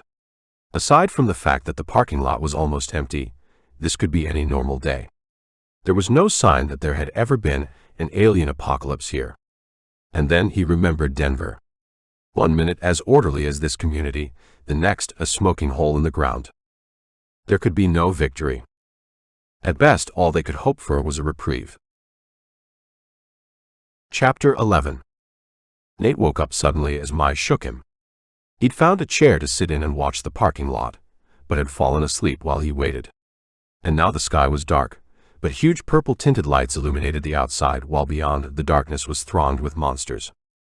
It was remarkable that something as banal as electric lighting both outside and in would seem like a magical luxury, and a sign of how far humanity had fallen in its hopeless battle against a remorseless foe. "Are you okay, Dad? Sorry for leaving you so long." He smiled at Sophie. "I'm fine, hungry though." "That's good because it's feeding time at the zoo," Mai said. "Keep close and follow my lead, okay?" He nodded, then followed Mai as she led them back down the staircase to the first floor. There seemed to be more people moving about than when he'd gone upstairs, and they were all heading in one direction. Mai, Sophie, and Nate hit the end of a line of waiting people, and Mai turned to Nate, her hand open. He saw what looked like poker chips. "This is the main currency. They're used like credits to buy food and other necessities. Wolf said you could have some for today, but tomorrow you'll have to earn them." "Good system," Nate said. Mai smiled. "I think so. You came up with it. What about cheating? I mean, these chips are easy enough to come by, aren't they?" "Look closer," she said, holding a chip up as they shuffled along. A V had been cut into the face. "Surely that's easy to counterfeit." Mai smiled. "Well, firstly, no, not that easy. This mark is formed using a die that Wolf keeps under lock and key. It has imperfections that would be difficult to replicate. So there's no chance of casual counterfeiting that wouldn't be obvious to whoever's taking the chip. And anyone with the skill to create a convincing fake is already working for Wolf." Nate handed the chip back. "Very cunning. And besides, The consequences for being caught with a counterfeit are severe and instant. She ran her finger across her neck. The line moved on a little while Nate absorbed what she'd said. I've seen the sort of things that pass for justice these days. I'm surprised you're happy to be a part of it. I mean, people will have died because of the system you invented. You're a son of a bitch, Nate Carver. It's all very well to preach, but this was the best system I could come up with. More people died before, when they were bartering and stealing. And I'm not happy to be part of it, she said, coming in close so they wouldn't be overheard. I try to encourage Wolf to make the least harmful choice. People are alive now because of me, okay? If you think you can do better, be my guest. I'm sorry, Nate said, separating again. But how did you get tied up with them? That bastard Jack told me you went to confront T-Rex. Yeah. He wasn't keeping his people in line. As far as I was concerned, we had an agreement that was working for everyone, but they wanted to take more. T-Rex pulled a gun on me and brought me to Wolf. I thought I'd had it, but Wolf is a shrewd operator and he realized I could help him, so he made me an offer. I could stay and get the civilians organized, or I could go back home and things wouldn't work out so well for any of us. Ever since, I've been trying to keep my people safe, and now Wolf has something he knows will guarantee my good behavior. Sophie. Nate groaned as they reached the door to the hospital cafeteria. Nothing's ever simple, is it? I mean, I never thought we'd make it this far, but I didn't imagine we'd find you only to get mixed up with a gang. You're so British, Mai said with a grim chuckle. You don't know what a gang is. But maybe they're better set up to survive. Certainly seems like a pretty efficient operation. Nate's stomach rumbled as the smell of cooked food wafted over him. As long as you toe the line, Mai said, handing a tray to him. Never forget that. You're alive because Wolf wants you to be. As soon as you're more trouble than you're worth, you won't be. Nate nodded, but his attention was held by the approaching food. Under cafeteria counter lights were aluminum serving dishes. The first contained potatoes. Where do these come from? He asked. He was no gardener, but he'd spent enough time on his granddad's allotment to know that fresh potatoes wouldn't be available for months yet. Unless things were different here. Canned. All the refrigerated storage got spoiled, but there's plenty of canned for now. Not as good, but better than nothing. It's the same for all the vegetables here, and the meat is stewed cans of beef, sometimes chicken. Monotonous, but it keeps us alive. To Nate, it was a feast like nothing since he'd eaten in the mess at Denver. He handed over his token to a sour-faced man in catering overalls and was allowed to move along the serving trays. He said yes to everything. He'd been far too hungry for far too long to pass up this opportunity. He followed Sophie and Mai to one of the long tables and sat opposite them. The combination of the aroma and the hubbub of relaxed, happy conversations was intoxicating. This felt like a dream. And it was in a gang-controlled community. The world truly had turned upside down. Focusing on the serious business of eating, he didn't hear what Sophie was saying to her mother until the conversation was in full flow. But what about attacks? In Denver, there were soldiers everywhere, but people had to be locked down by nightfall. Mai put down her fork and looked at her daughter. You'll see, my love. We haven't had an attack in a week, so we're overdue. But to answer your question, we're in a hospital. How do you think people get through the night? Everyone takes meds. Mai moved closer to Sophie, and Nate had to lean forward to hear what she was saying. And who controls the meds? So that was it. Aside from the usual levels of coercion, Wolf had one to trump them all. Stay on his good side, or you didn't get any meds to help you survive the night. But for now, all Nate cared about was how delicious the food was. He didn't care that it was out of a can or that it had been watered down, or that there were more kidney beans than chunks of beef. All he cared about was that he was sharing a meal with his daughter and her mother, that he wouldn't be hungry for long, and that there was no fear here. Perhaps this was a vision of the future. An unlikely one for sure, but the one thing you can guarantee about an apocalypse is that it brings change. So far, compared with many others, this felt like a good one. Hours later, Nate lay on the floor, one arm under his rolled-up jacket that was serving as a pillow. Mai and Sophie were snuggling in the bed, softly snoring as he tried to get to sleep. They'd come back to the room when a bell had rung. As they'd left the cafeteria in an orderly line, they'd each been given a pill which would protect them from the night monsters. They'd taken their pills once they'd gotten undressed, but Nate didn't feel the comforting embrace of approaching sleep, so he was trying to keep his mind still in case any squid had penetrated the defenses or, indeed, the ultraviolet lamps had been turned off to conserve power. He still had his pack with him, though he was weaponless, and he was contemplating searching for it to find his own small supply of meds, when he detected that sense of intense relaxation that signaled approaching oblivion. So he lay there in the dark, having had his best evening since the end of the world. But something bothered him, and he searched his mind as if hunting for a suspicious odor. And then he had it. Carl, D'Souza, and Harper. Where were they? Had they been given meds to see them through the night? What had happened to the Humvee? He didn't doubt that the vehicle had been appropriated by the gang, but what of his friends? And what kind of a friend was he that he hadn't even thought about them since he'd found Mai? He'd been pretty certain that Carl regarded Sophie as his girlfriend, but the feeling clearly wasn't reciprocated. She liked him, but she saw it as more akin to a sibling friendship. It was going to end in tears. D'Souza was an odd one. She'd given every impression of not liking Nate one bit during their first mission.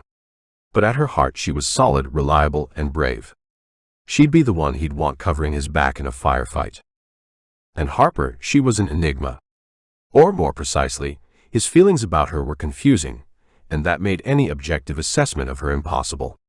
He liked her, and he felt an unaccountable attraction that was more than could be explained by proximity and weeks of enforced celibacy. He saw her square-jawed face in his mind and vowed to find her tomorrow, as he felt the welcoming approach of oblivion. Chapter 12. The room was empty when he awoke, but Sophie and Mai returned as he was climbing to his feet, rubbing his temples and face to try and disperse the lingering effects of the meds. "Morning, Dad. Sorry, we couldn't wait any longer for you to wake up." He waved her apology aside. "Just give me a minute to come around," he said, then shuffled to the door. "Hang a right," Mai said. He grunted an acknowledgement. He'd used the bathroom the previous night, but in the murky confusion of his half-awake brain, he appreciated the steer. By the time he returned, Sophie and Mai were fully dressed and booted, both sitting on the bed waiting for him.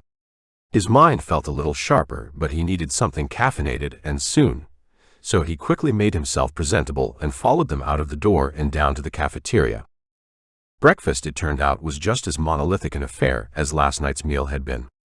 Not that he was complaining. "Porridge," Nate said. Despite a big meal the previous night, his stomach rumbled at the smell.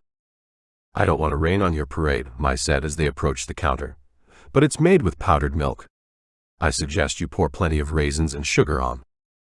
Nate nodded as he managed his expectations. What would they do when the powdered milk ran out? It wouldn't last forever.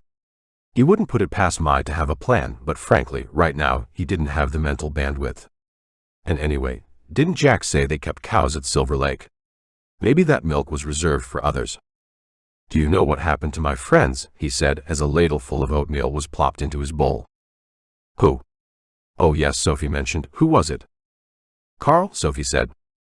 "And Alice and Harper," Nate added. "Where are they?" He followed Mai, and they sat down together.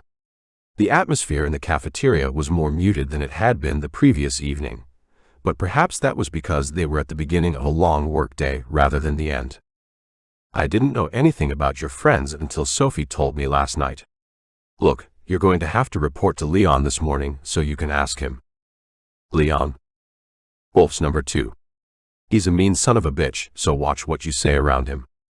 Especially you. Wolf knows that Sophie's his leverage with me, not you, so you're alive because he thinks you can be useful. But if Leon takes against you, you're a dead man." Sophie's face twisted with fear. "Mom, you can't let them do anything to Dad." "It's okay, Soph," Nate said. "Your mom doesn't have that kind of power." "But he said you're his number 1. Sophie said, looking at Mai. "I am when it comes to the CIVS, the non-gang members, who keep things moving smoothly. But we're below the lowliest gang member on the pecking order. Never forget that, my darling. And your dad's right, there's nothing I can do to protect him, especially if he pisses off Leon." "Well, at least this isn't so bad," Nate said, lifting his spoon. "I'm a master of managing expectations," Mai said, and for an instant Nate caught the same sparkle in her eye he'd been snared by 16 years before. She was still a beautiful woman, even though she hadn't had access to the apothecary's chest of cosmetics that were tools of the trade for a record company publicist back when such things still existed. He'd put her in her mid-40s, though the only evidence of this in her skin was the fine crow's feet around her eyes. It was the scattering of gray in her hair that was the giveaway, though he suspected that was as much a reflection of the stress she'd been under since the apocalypse as anything else. She noticed him looking at her and read his mind. "I like the bald look, it suits you, though you had such lovely hair." "Thank you. It wasn't by choice. You're looking good, my. Really good." She smiled, self-consciously running her hand through her hair, which was gathered together at the nape of her neck. "I'd better see my stylist before I turn into the Wicked Witch of the West. But seriously, Nate, take care with Leon." Leon sat in the hospital Starbucks and sipped at his vanilla cappuccino. Nate's first impression was of a low-rent Al Pacino, but he kept Mai's warning at the front of his mind as he waited for the man to talk. "Word on the street is you've been out east. How's things on that side?" "Much the same as here." Leon waved dismissively. "Take a load off, bro. We all friends here. You need a cup of joe?" He looked up at the pair of goons standing behind him. So he liked an audience, that was good to know.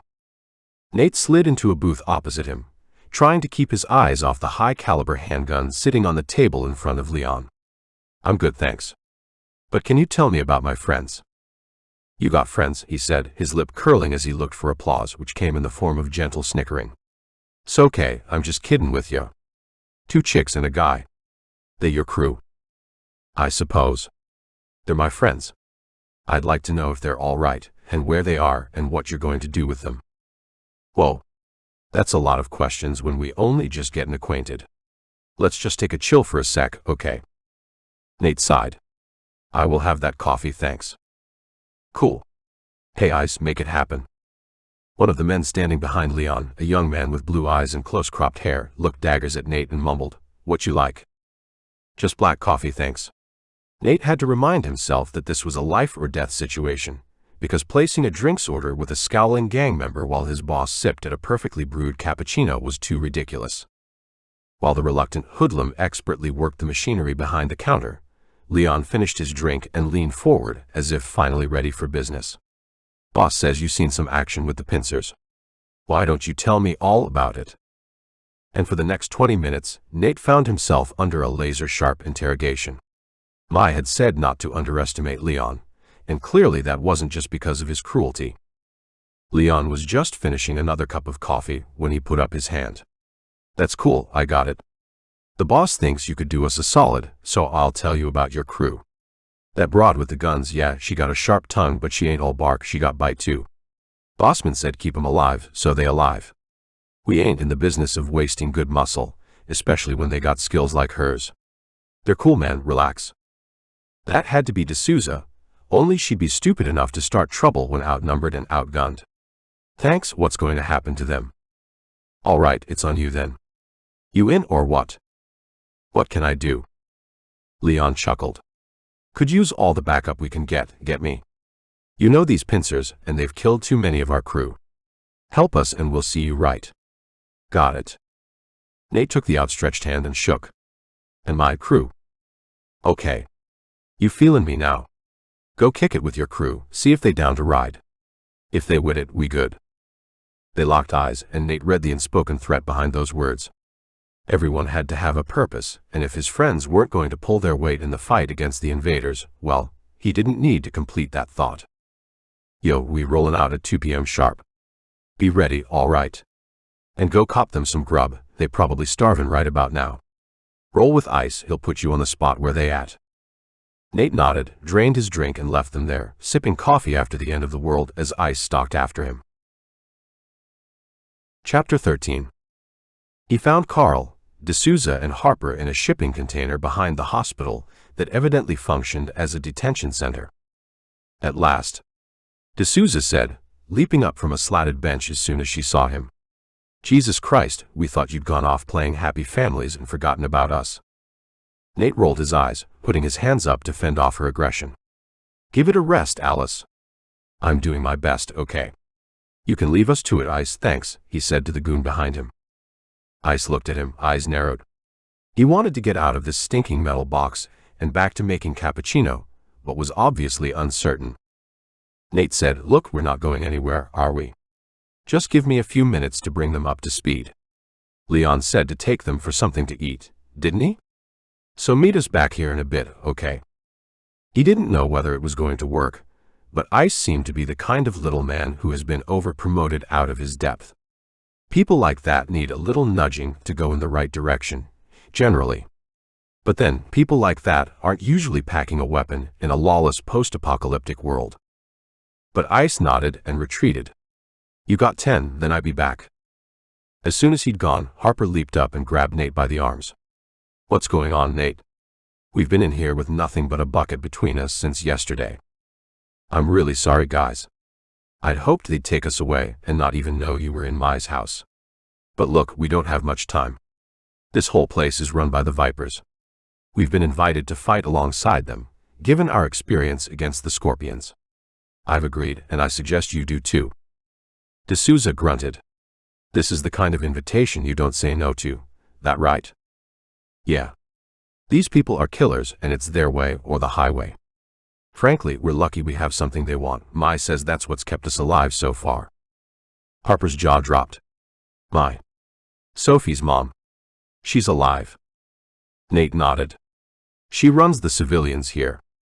"No wonder you want us to join up then," Carl said. "I'm happy for Sophie, but I don't want to join no gang." Nate sighed and looked at the young man. His skin was pale, and as he limped into the light from the open door, Nate could see a purple wheal under his left eye, which was puffy and half-closed. Dried blood stained the bottom of his pants, the bandage Harper had wrapped around his leg showing beneath the tear where the Scorpion had got him. "I get what you're saying. But you have a choice. Help fight the Scorpions, even if that means being on the same side as the Vipers, or sign your own death warrant. Personally, I'd rather have you on my side than lying in a gutter somewhere with a bullet in your brain. That's assuming you're fit enough to fight." Carl thought for a moment, his good eye narrowing as he looked at Nate. "I guess I got no choice." If Nate could have said something comforting to persuade him, he would. But if he said that Wolf and his people were the good guys, he'd be lying. "Look, it's a shit situation, and I don't pretend to know what's going to happen, but if we want to have a chance of getting through today, we've got to go out on patrol with them. It's not ideal, but if it means fewer Scorpions in the world, it can't be all bad, can it? And Sophie's safe. Safer than us. Wolf is using her as a way of tightening his control over Mai, and as long as he needs her, Sophie'll be okay, I think." Carl considered this, then nodded his head. "Okay, I'm in. Did someone say there's food for us?" "I'm starving. And I need to clean myself up," Harper said. "And clean Carl's wound." Nate glanced at D'Souza, who was watching her two friends. She scratched at her jawline, then groaned. "All right. All the while I'm fighting for humans against the aliens, I'm in. You get me?" "I get you, Al, I get you."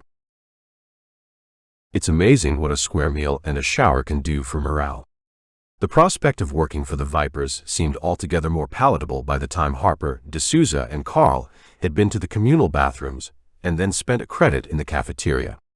Carl managed to do a better job of disguising his leg injury, now he'd cleaned himself up. Sophie had appeared with her mom as they'd eaten, and she ran at them, wrapping her arms around each in turn, starting with Carl before introducing Mai.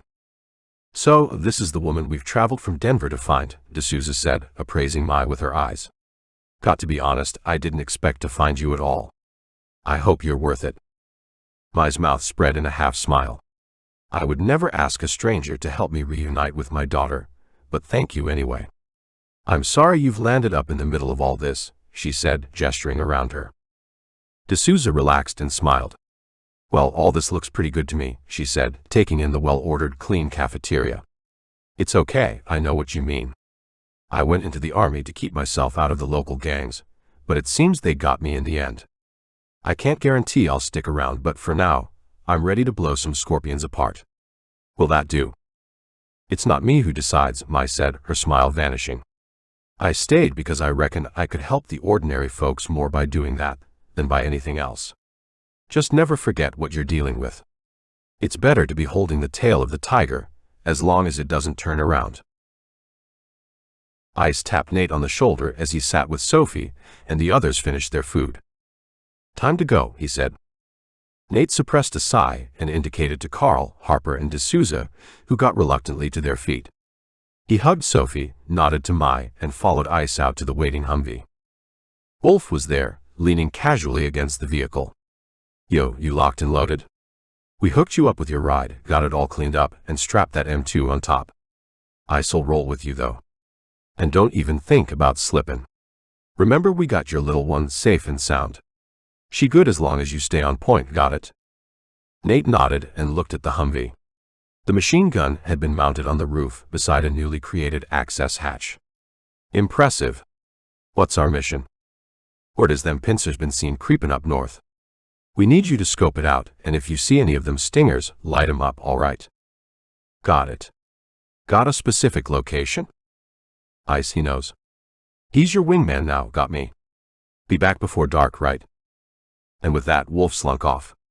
Ice got into the passenger seat while Nate talked to the others.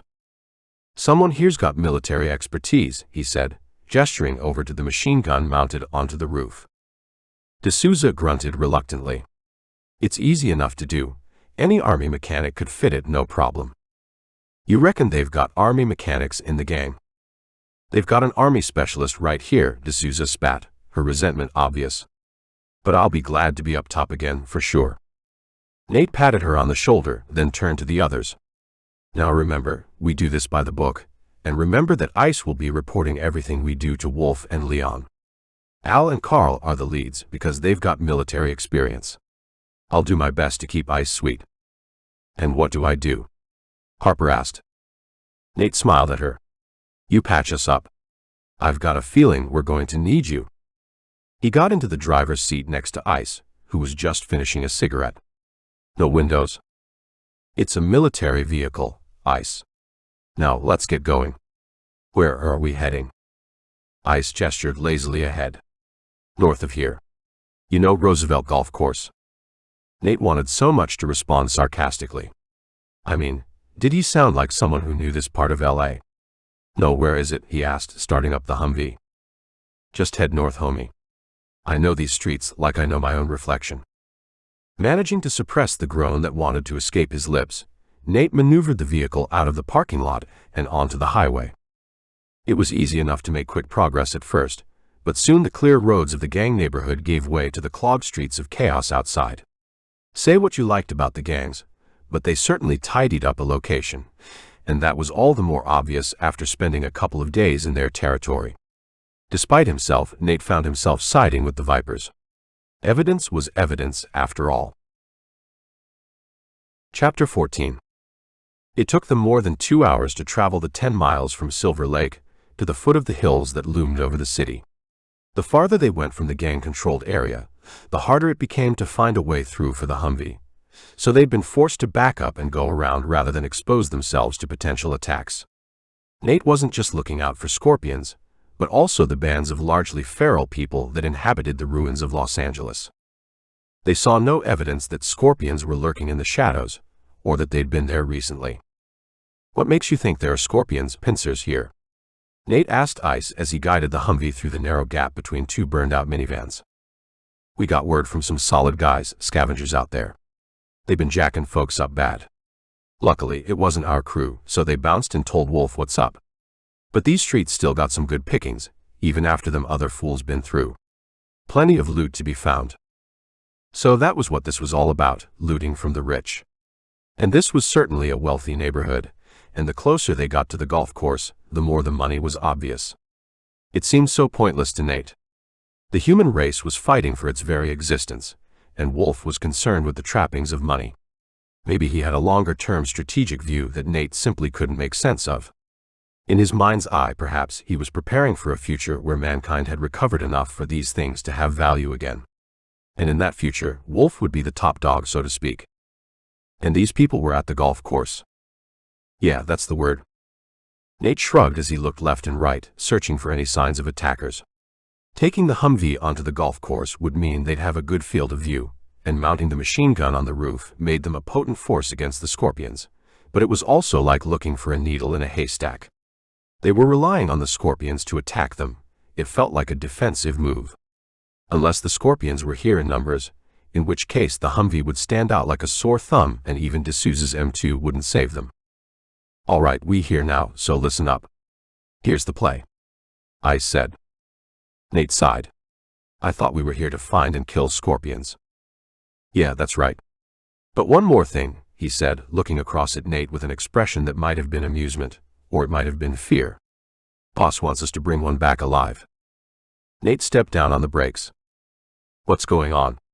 D'Souza called from up top, the mounting of the M2 creaking as she swung it around, looking for the source of the threat. "It's okay," Nate called. "Sorry." Then he turned to Ice.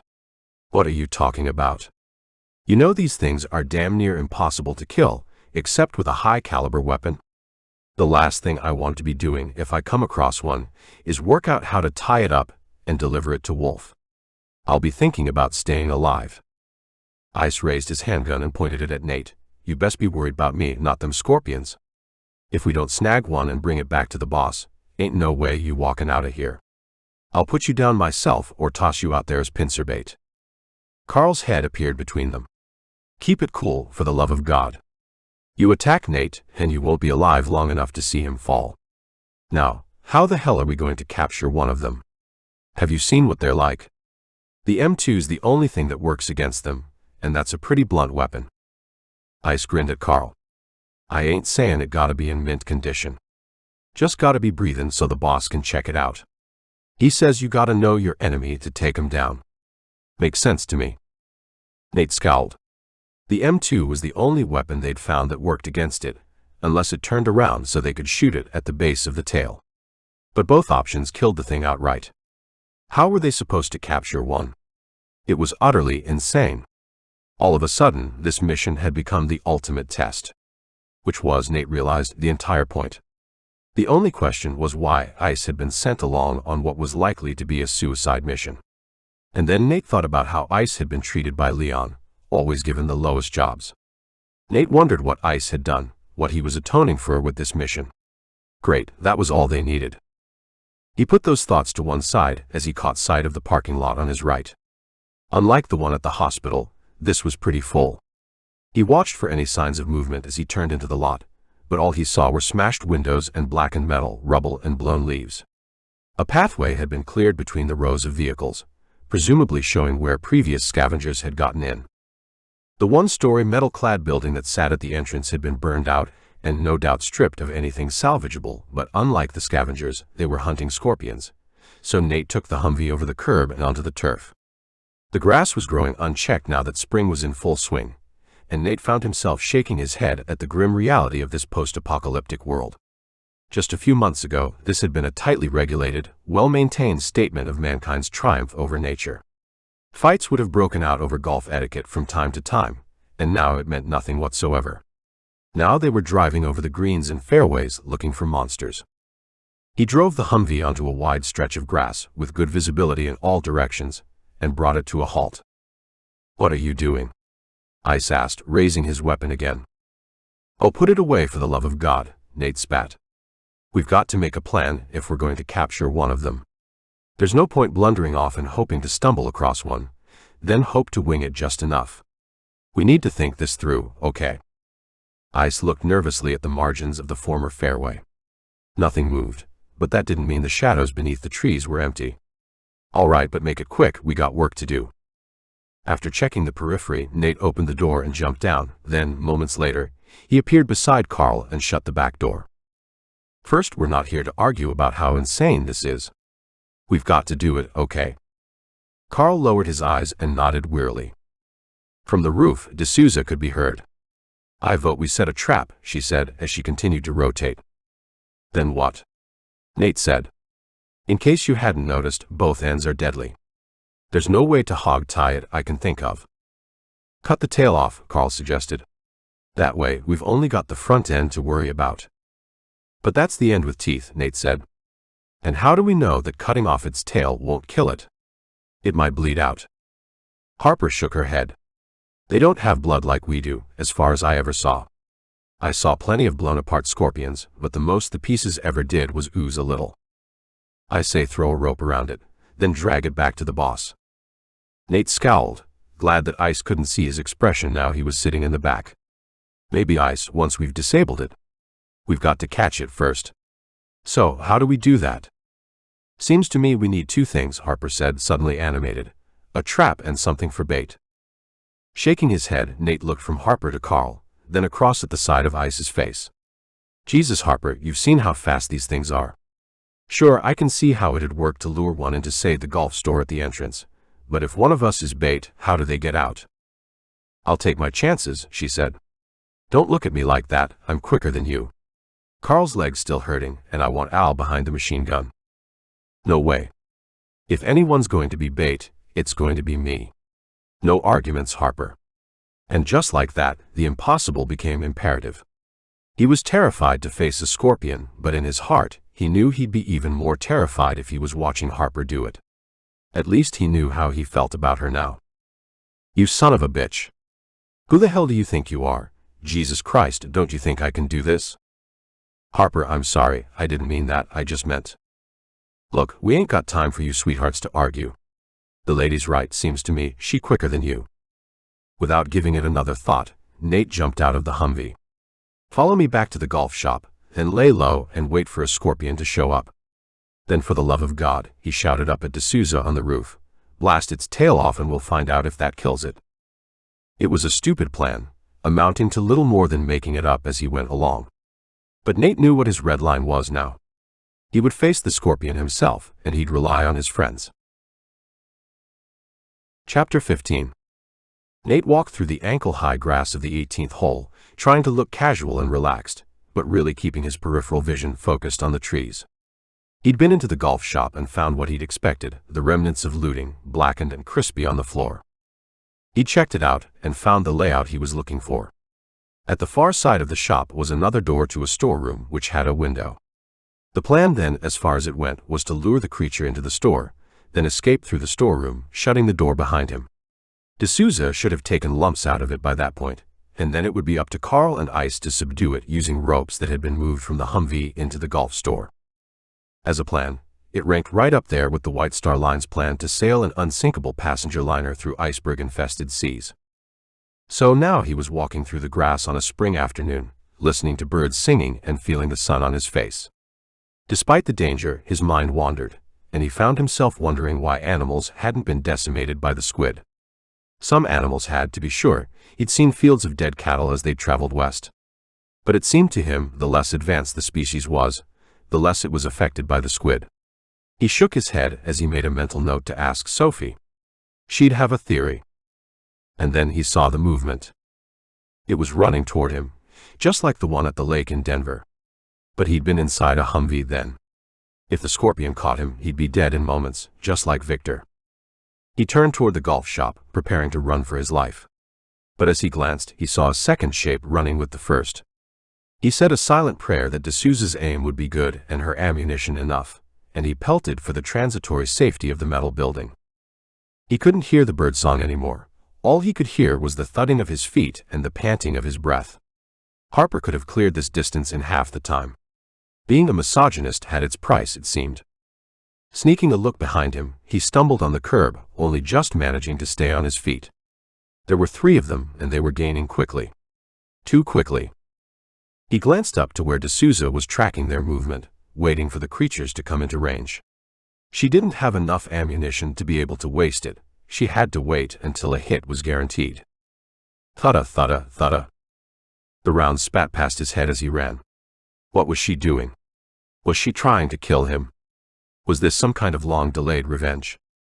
He heard the rounds hit something. Something close. And shards of chitin showered down on him as he ran. My God, it must have been about to strike. Finally, he made it to the door of the golf store. He looked back to see a ghastly silhouette. Only one scorpion remained, and it was moving cautiously, as if its urge to rip him limb from limb was being counterbalanced by seeing its comrade blown apart. He felt its malevolent gaze as it looked his way. It so wanted to destroy him. Then he saw the Humvee edging slowly backward. What were they doing? Abandoning him? Maybe Ice was driving. The scorpion looked at the vehicle, and then, once the Humvee had disappeared into the parking lot, It surged toward where Nate had been standing as he plunged into the darkness. Panic threatened to overwhelm him even as he grabbed at the assault rifle he'd left there. So much for the plan. He retreated toward the storeroom door, his only hope of escape. In the light from the doorway, he saw the monstrous profile. What looked like a head, he knew, was really just a sensory cluster on top of a hideous shark-like mouth. The brain, or its equivalent, was at the base of the tail. That discovery had been Evelyn's final conscious act, but it wouldn't help him much unless he could get it to turn around. He watched it with horrible fascination, and brought the assault rifle to his eye, the reassuring weight of it counteracting his shaking hands. It stank in here of burned plastic, excrement, and death, and Nate found himself wondering if the scorpion could smell. If so, it was likely to be sniffing the air in here using sensors on its head. So far, it showed no sign of being able to see exactly where he was, though he was certain it knew he was in here. It was waiting for him to make the first move, and he had no intention of obliging. Then, quite suddenly, it straightened up, and its head turned to look behind it. For a moment, he thought it might run off, but its head snapped back and it ran toward him into darkness, all hesitation banished. He pulled at the trigger, and the air filled with the stink of burning propellant. And the creature kept coming. Something moved in front of him, cutting the light from the door off, and his arms were grabbed, his head thumping against the back wall as the scorpion pinned him, the rifle limp in his hand. He saw the tail rise, and he waited for the fatal strike. But it paused, and then, seemingly reluctantly, it turned away from him, to look back at the doorway. And there stood a shape he recognized. A club-like head surmounted by two horns that reminded him of a stag beetle. Compound eyes full of malicious intelligence looked his way. The reaver and the scorpion looked at each other, as if they were communicating at a frequency inaudible to human ears, invisible to human eyes. Somehow, Nate knew that the scorpion was resisting its instructions, like a badly behaved dog that won't give up its prey. Pain lanced through his head, as if his mind was being held in a vice, and the vice was being held by the reaver.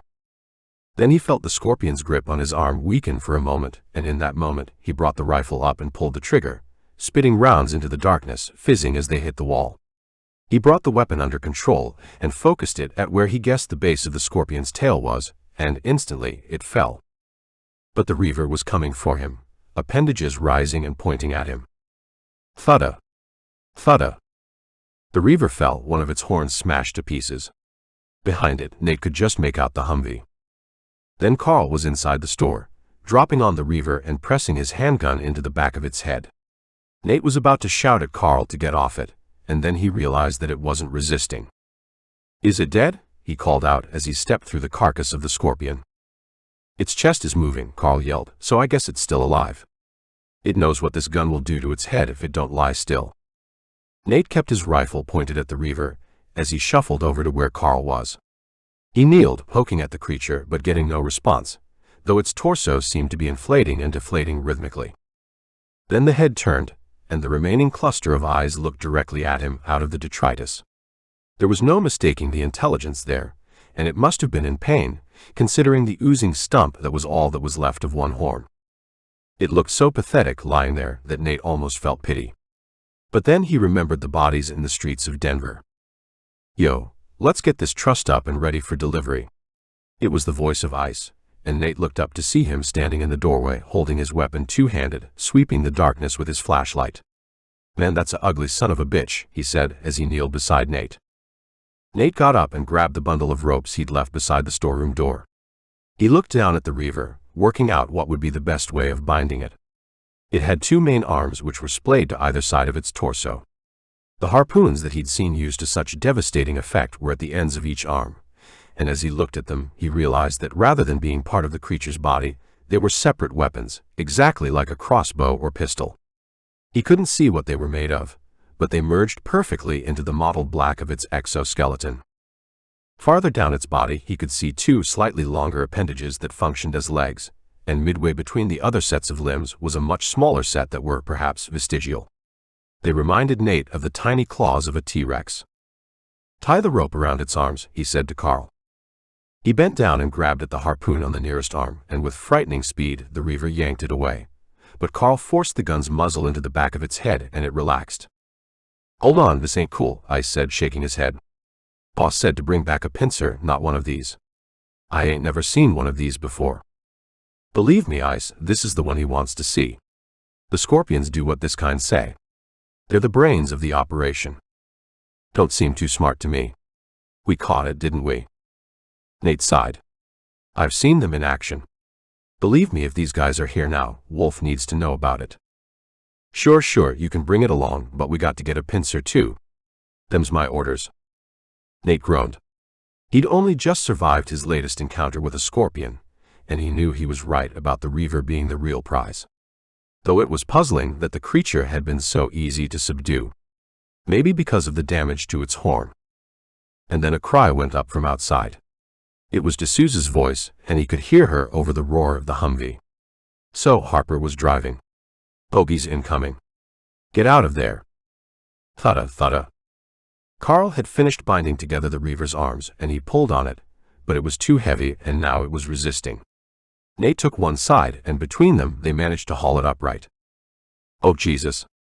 Ice cried out as he reached the door and looked out. He disappeared into the sunlight, but then he screamed as he was pushed back into the store, grabbed by the arms by a scorpion, its tail arching for the fatal blow. Nate could have used Ice's agony as a distraction to give him a shot of getting to the Humvee. He'd be willing to bet the son of a bitch deserved it many times over. Instead, he let the reaver go and ran around behind the scorpion, firing at the base of its tail, exposed as it focused on Ice. Instantly, all animation vanished from the thing, and it dropped Ice, who landed in a heap on the floor. Nate made it to the door. There was at least a dozen of them running toward them across the grass, weaving back and forth to make themselves harder for the M2 to hit. He went back to where Carl was struggling to keep the reaver upright. Pointing the muzzle of his rifle into the center of the creature's nightmarish head, between the compound eyes, he pressed in, feeling the exoskeleton give a little. Call them off, he yelled. Or you die. Harper appeared in the doorway. Come on, there's no time, she called. Wait, they're stopping. So you do understand me, Nate spat. The universal language of violence. Come on, Carl, let's get him into the Humvee. Harper, you drive. What about him? She said, pointing at the inert figure of Ice. Let's get the reaver in first, then I'll come back for him. She disappeared, and the front door of the Humvee slammed. She reversed it so it was almost attached to the golf store, while Carl and Nate dragged the reaver toward the back of the Humvee. Once they'd gotten the reaver inside, Carl pinned it to the floor with his boot, keeping his handgun pressed into its head. Nate ripped the weapons off the reaver's arms, then he ran back to the store, glancing at the scorpions who stood there 50 yards away and completely inert, their tails waving gently in the wind. Come on, you son of a bitch, he said, slapping Ice's face. The younger man came around, then immediately winced as he tried to move his arms. But he allowed himself to be guided into the front seat of the Humvee. Now get us home as fast as possible, Nate said to Harper. He ran around the back and pressed the muzzle of his weapon against the undamaged horn. Let's go, he called, and the Humvee lurched away. Chapter 16. Ice had slumped in the front seat unconscious by the time they got back to Silver Lake. In fact, they only found their way by always taking streets that were clear rather than those that were clogged until they recognized where they were. Armed men ran out of the hospital as they made it into the parking lot, and Nate jumped down and walked to meet Wolf, closing the door behind him. Yo, you pull it off. You got one. Where's my boy Ice at? He good. Nate put his hands up. Ice needs medical attention. One of the scorpions got him. Hold up, you ain't come back just to patch him up, did you? He knew the deal. Return with a stinger or don't return at all. We've got something better, tied up in the back. The pincers are just dumb hunters. We've brought you a reaver. They're the commanders. Wolf scratched at his chin. You sayin' you ain't snag a pincer? That's messed up, man. Real messed up. I told Ice. I promise you, Wolf, the thing we've got in the back is worth 20 scorpions. Nate could see the reluctant eagerness in Wolf's face as he surged past and pulled open the back door, signaling for his guards to cover him. There, on the floor of the Humvee, lay the reaver. Its head turned at the sound of the door opening, and it looked at Wolf as its head twitched, and a dark ooze ran out of its missing horn. So this the big boss everyone talking about? Don't look too tough to me. Nate suppressed a sigh. I've seen them in action, but it's not what they can do themselves that's the problem. It's the fact that the scorpions obey them. Pincers are deadly enough on their own, but when a reaver's in charge, they'll band together, and there's not much you can do against them. Hold up, how you know all this? I've seen them, up close and personal. They took out Denver, then they blew up the fallback command center. Wolf's eyes widened as he looked from Nate to the stricken reaver and back again. They blew it up. How'd they pull that off? I don't know exactly. Then how'd you know it was these reavers? Nate shook his head, recognizing the danger he was in. Because, to complicate matters even further, there was Sophie's connection to the reavers to consider. He didn't want Wolf to know about it, at least not until he'd seen her and Mai and warned them. It's just a hunch. But I've seen them commanding scorpions, and I've seen what they do together, so that much I know for a fact. They're the key to beating the pincers. This ain't gonna fly if this fool croaks from his wounds. I told you to bring back a pincer, and I don't take kindly to folks disobeying me. Nate nodded, then indicated to Carl to grab the reaver's other arm. He turned to Wolf. Where can we put him that's safe? He knows well enough, he said, smiling and gesturing at Carl. Same place he was locked up. And if this dude don't sing, you all gonna get real acquainted with that cell. You get me? I got you, Nate said. D'Souza and Harper appeared, having parked the Humvee in the almost empty lot, and between them, they hauled the reaver toward the cells. And then Nate heard his name being called, and Mai pushed through the crowd. Nate. It's Sophie. He let go of the reaver's arm and ran to Mai. What happened? She said she had a headache and it got worse and worse. Then she cried out and collapsed. I've taken her to the sick bay, but when she woke up, she was calling for you. Hurry. You guys get it in the cell, Nate said as D'Souza took his place. I'll come as quick as I can. It's gonna need patching up, D'Souza said, nodding at the broken stump of the horn that still oozed goo. Nate nodded at Harper. Do your best, okay? I'm a nurse, not an insect vet. But Nate was jogging away from them, the reaver forgotten. How is she? Nate said to a woman in a white coat, who looked over the unconscious form of Sophie as she lay in a hospital bed. Who are you? The woman asked. The lines on her brow converged, her hair gray except for the brown ends that were gathered together at the nape of her neck. I'm her father, Nate said, looking behind him as he heard footsteps approaching. Mai appeared, panting as she pushed the ward door open. He is. The doctor looked doubtfully at Mai, but nodded. I'm Dr. Campbell, and my specialism before all this anyway was neurology, but her symptoms are like nothing I've experienced before. Without an MRI scanner, I can't do anything other than give her analgesics and observe her. Dad. Sophie's eyes opened and she looked up, seeking and then finding him. You're okay. I was scared. He took her hand. It was cold and her skin was pale. I'm here. What happened, my darling? I can hear them, Dad. It hurts. She screwed up her eyes, pressing her fingers into her temples as if she could massage the pain away. I'm sorry. We've brought one back with us. Why? Nate sighed. We were ordered to bring back a scorpion alive, but we got lucky. This seems like too good an opportunity to miss. I could use your help. What's going on? Mai hissed. She's having some kind of migraine. She can't help anyone at the moment. Nate's eyes locked with hers and then moved to where the doctor was standing, pretending not to listen. Somehow, Mai understood what he was saying. We can handle this for now, doctor. I'll call you if there's any change.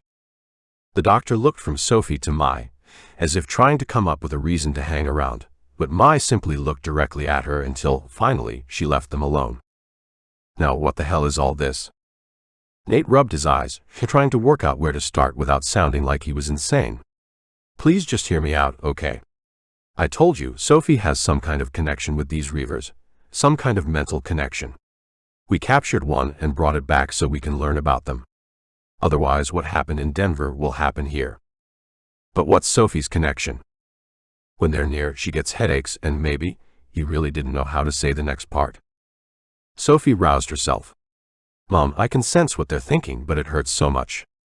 What do you mean? Like body language? Sophie sighed, as if the effort to have the conversation was draining her. No. It's a sense. I don't know how to explain it. But I know there's one near, and I know it's in pain. There, how could she know that otherwise? Mai shook her head, still finding it impossible to accept. I don't know, but you're talking about telepathy. No, Sophie said. It's just a sense, not words. I don't know how to put it, but it's like putting your hand over hot water. When they're near, I know it. I can feel the heat, but I can't communicate. It's in pain, I know that. Can you tell its emotions? Nate said. It's hard. Is it frightened? I mean, we've got it, there's no escape. Sophie opened her eyes again and looked at him, wincing as she concentrated, seeking the answer. Finally, she said, no. It is hurting, but there's nothing more. Well, who knows if they're even capable of fear? Nate said. How are you feeling now, yourself? It's not so bad. It's as if it's gone farther away. Nate scratched at his chin. The creature was, by now, in the shipping container that functioned as a prison cell. Was there a connection? Did metal partially block signals? Whatever it was, he looked at his daughter and saw that she wasn't hurting as much now. And for now, that would have to do.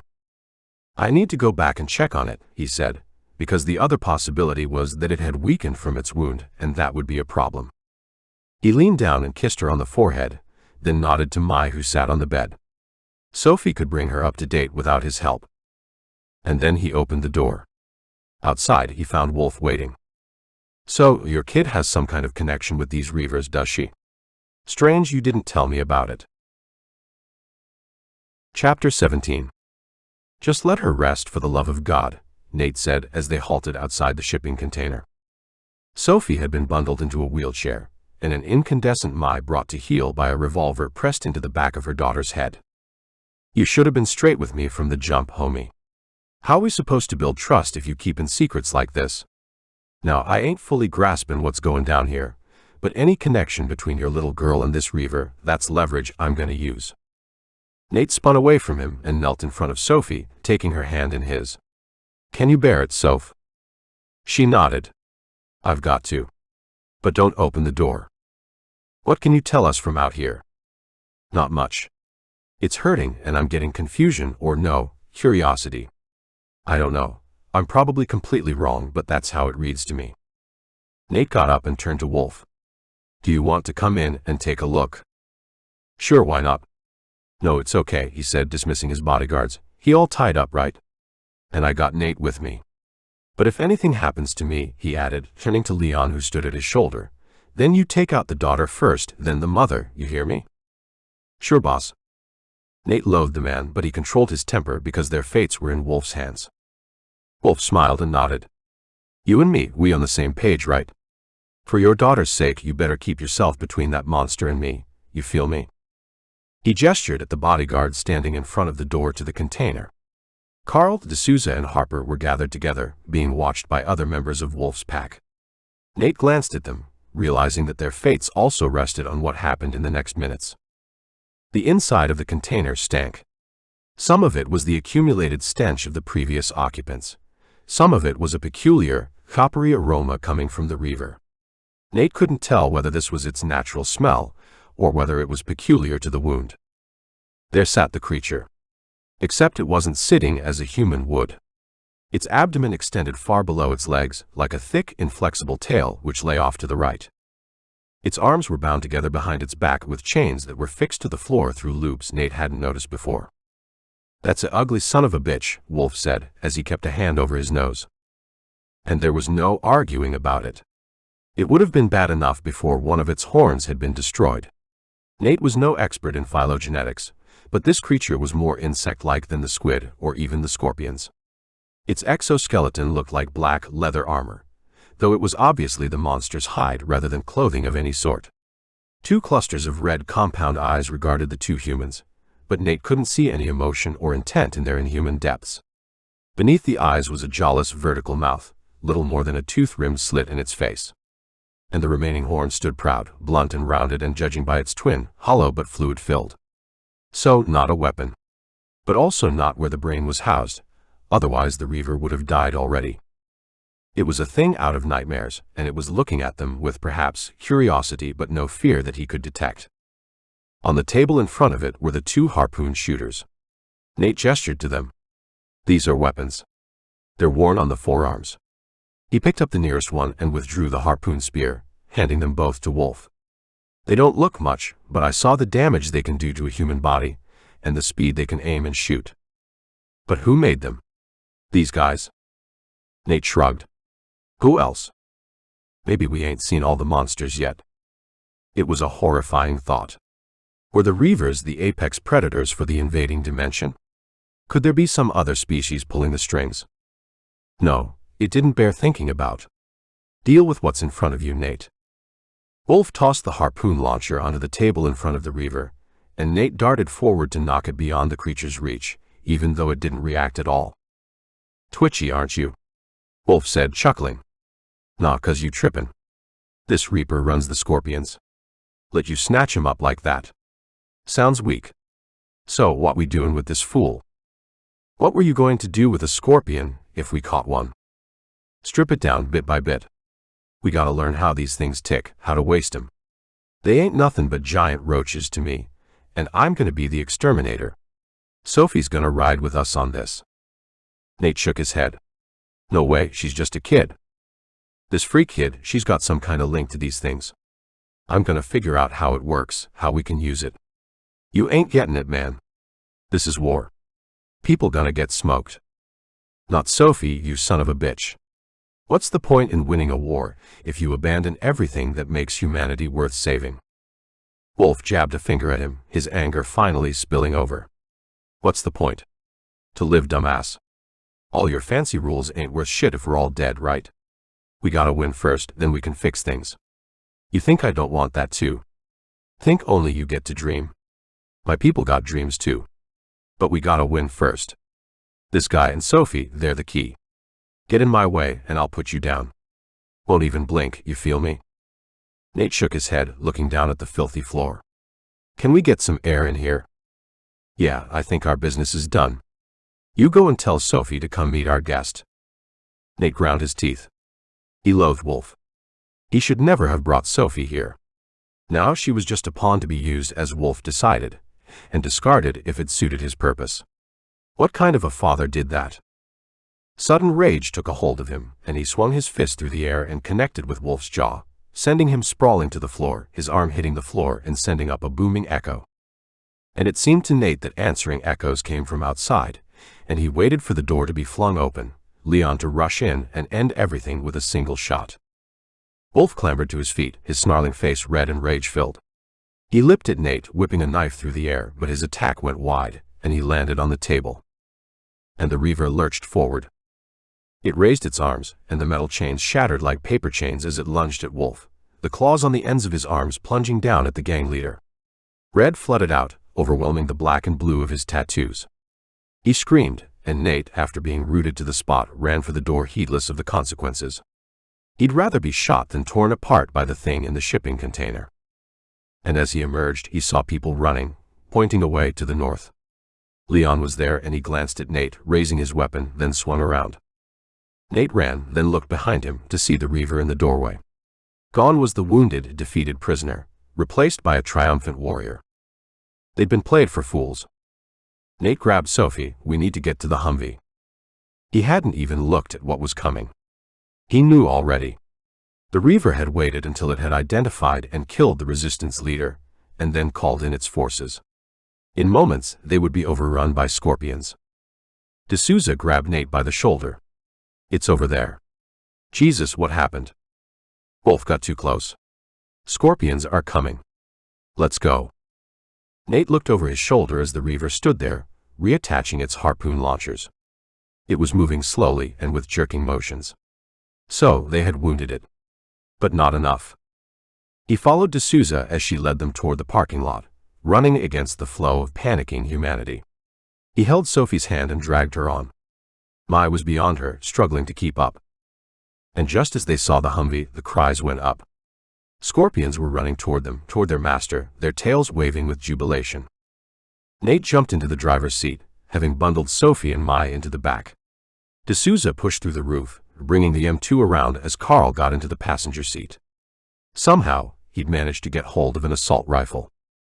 Where's Harper? Nate called, looking around to search for her. 6 o'clock. D'Souza called. Back up. Without looking, Nate started up the Humvee, put it in reverse, and tabbed down on the gas. He searched out back as they went, and finally, he saw her. She was on the ground, curled up with her hands over her head. Pulling up next to her, he stopped so Carl could bundle her inside before slamming the door shut. As he was watching this, something hit the windscreen. He reversed, swung the Humvee around and floored the gas pedal, plowing through scorpion after scorpion, their bodies crunching beneath its tires. They burst onto the empty road outside the hospital. When he stopped at an intersection, Nate heard the distant crack of gunfire as humans tried to resist the onslaught. He sat there for a moment as his heart rate calmed down. He had to take a right to head away from the scorpions and the vengeance of the reaver. But that crackle of gunfire called to him. They could help. Their M2 was effective against the scorpions. Maybe they could give the humans a fighting chance. A hand settled on his shoulder. "Don't even think about it." It was Mai's voice. "We need to get away from here." D'Souza thumped on the roof. "Let's go. I've only got a few rounds left. If they come after us, I won't be able to keep them off." And that decided it. For the second time, they left the battle for humanity so they could live one more desperate night. Chapter 18. They sheltered high in the Hollywood Hills within sight of the iconic sign, a testament to a now lost past. A past when the movie industry meant something. And in his mind's eye, he saw the closing frames of the real-life disaster movie he just lived through. Scorpions everywhere, and among them, the Reaver walked, the eye of the storm, spawning chaos everywhere he went. So again, humans had tried to make a stand against the enemy, and again, they'd been swept away by an implacable, cold-blooded opponent that didn't know the meaning of pity. They hid in a ranch house at the end of a small road leading up the side of the hill, licking their wounds, reeling from a bewildering mix of emotions. Relief at escaping Wolf's special kind of sociopathy, devastation at the massacre of innocent humans. D'Souza had suggested they come this way because it had good visibility all round, and the neighborhood looked as though it had been abandoned since the enemy came. Nate turned off the headlights and inched along the narrow roads, threading between abandoned rusty cars that were covered in layers of sand and dirt that had been blown up the valley over the months. "This town gives me the creeps," Carl said, gazing out the window into the lengthening shadows. "But we'd better find somewhere to hole up soon." Nate pointed ahead. "We'll take a look in there, okay?" He pulled into the driveway of a modern farmhouse that, Nate imagined, a real estate agent would describe as blending contemporary design with rustic charm. To him, however, it just looked fake, but the in escrow sign outside suggested it was likely empty and had been unoccupied on the night the squid came. He turned the engine of the Humvee off and pulled a knife from his pocket while Carl came around, sweeping the darkness with his assault rifle. At the top of the brick-paved driveway was a gray double garage bordering a front yard that had, presumably, been manicured before time and neglect had swept away the manufactured beauty of its shrubs and trees and chipped bark. "We'll go check inside," Nate called up to D'Souza, who scowled and shrugged as her eyes swept the shadows for signs of the enemy. But they'd left the scorpions and reavers behind them, and all was quiet here. For now. The front door was locked, and Carl put the butt of his rifle through one of the panes and released the lock, pushing the door open through the shards of glass. "It's going dark, boss," Carl said. "We'd best find a room we can light a fire in, yeah?" Nate grunted in acknowledgement and plunged into the gloom, his flashlight playing across the dusty interior. "It's like a show home," he said. "Jesus Christ, this place must have cost a fortune. I reckon this'll do for tonight." He used the beam of his flashlight to pick out the open hearth that dominated the first room they came to. "Wow, spectacular. And there's logs in the grate," Carl said. "Reckon you can light it?" "Just try and stop me," Carl laughed, his eagerness obvious. Nate nodded. "Just don't burn the place down, okay? I'll go get the others. This'll be a lot more comfortable than squeezing together in the Humvee." By the time he came back to the living room, flames leapt from the hearth, and Carl was checking the doors that led off. Mai led Sophie inside, her arm around her daughter's shoulders, but it was Harper that Nate wanted to speak to. "What's the meds situation?" "Way ahead of you," she said, holding up the canvas bag that contained their supply. "Wolf's people didn't take what we had, but they didn't resupply either. So we've got what we already had. And there's more of us now," she said, tipping her head.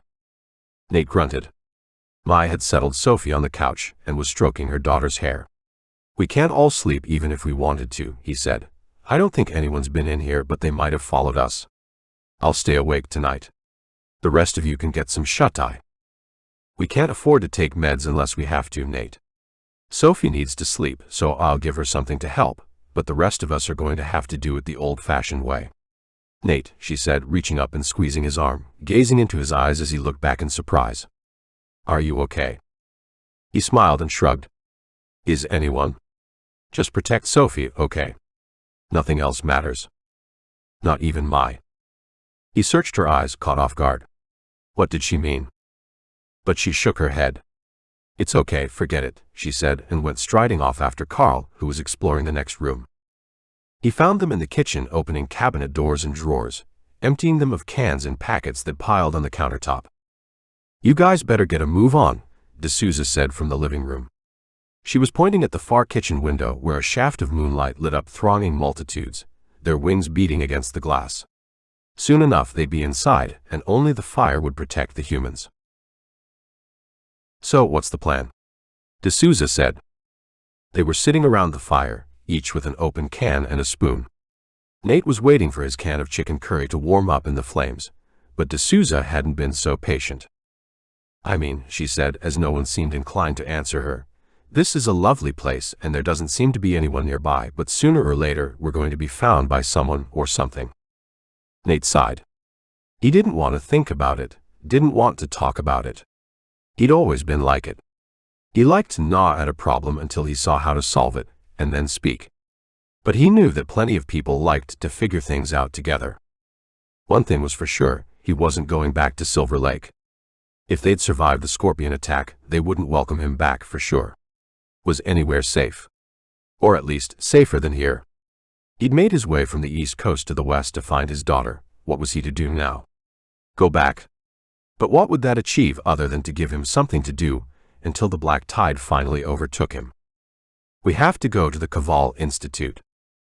Nate's head snapped round to gaze at the figure wrapped in a throw on the couch.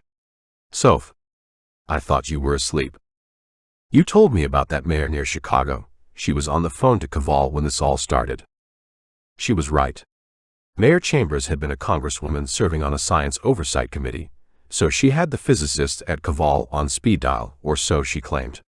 He'd thought about her often in the weeks since he'd met her, and what she'd told him had nagged at his mind even as it had been overwhelmed by seemingly wilder events, such as the advent of the scorpions and reavers.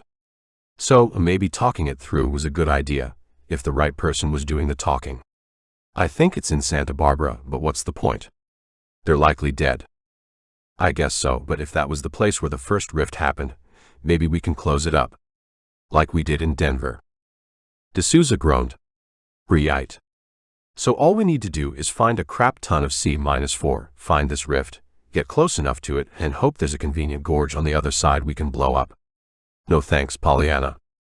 Don't you talk to my daughter like that. My snapped. Last time Nate had looked at her, she'd been drifting off, but now she was spitting feathers. But D'Souza wasn't daunted. She waved at Mai dismissively. Get off your high horse. This isn't a school trip we're planning. If we're going to put ourselves in harm's way, we need to be sure and certain there's a good reason. No one's asking you to come. Is that right? I'd like to see you get close without me and my M2. Your M2. That's enough. Nate said. Sophie wouldn't be alive now if it wasn't for Al, so any plan that doesn't involve her is a non-starter. The looks on the faces of the two women would have been hilarious in other circumstances, but this was deadly serious. Mai recovered first, her eyes narrowing as she jabbed a finger at Nate. And any plan that I don't like won't involve Sophie. Don't you forget that, you son of a bitch. Mom. Sophie said. I'm sorry, but I've only just gotten you back. I don't intend to lose you to some harebrained fool's errand. Nate shook his head. Looking for you was a fool's errand, Mai. I learned long ago to listen to Sophie and Al. We all have a say, but I suggest we sleep on it. It's easier to make plans in the daylight. Mai flung herself down on the floor beside Sophie as D'Souza turned away, shaking her head. Nate glanced at Sophie, and for a moment they exchanged an understanding. She smiled, pulled the throw around her shoulders, and settled back. Carl was already snoring, and Harper sat with Alice, leaving Nate to his thoughts and to guard the darkness as ravening monsters swirled. Chapter 19. By the time the sun rose, Nate had made his mind up. He'd sat there through the deep night hours, his gaze drifting from the fire's animated flames across to the window that looked over the backyard to where leathery wings fluttered in the night. For as long as his attention was on the fire, he felt safe, as had thousands of generations of humans before him, all the way back to that first Australopithecine who'd taken a burning brand from a lightning-struck tree and used it to keep the lions away. But the fire didn't destroy the lions, it merely kept them at bay. And so it was with the squid. Nate realized that it wasn't because of fire that humans no longer had to fear lions in general. They had more potent weapons: spear, bow and arrow, hunting rifle. And they built villages, gathering together and keeping the predators outside their walls. He'd spent the week since the coming of the squid merely surviving, but all he'd been doing was fending off his enemies, which was only ever going to be good enough to keep them safe for a few hours or, at most, a few days. If he wanted to again hope for more than a short-term existence, they had to strike back or help those who were. And the trail began at the Kaval Institute of Theoretical Physics. He ambled into the kitchen, glancing out the back window to the courtyard garden that was now free of terror. He found the largest saucepan in the closet and filled it from the tap, after letting it run for a little while to clear the pipe. The fire in the living room had died down, but he brought it back to life and propped the saucepan in the flames using the cast-iron tool holder, then went back into the kitchen to find the coffee and sugar. He'd been surprised by how well supplied the kitchen was, but perhaps whoever had sold the house wanted it to feel lived in. Maybe it had been difficult to sell. Probably hideously expensive. He was so preoccupied by these random thoughts, he almost walked into Alice D'Souza as he returned to the living room.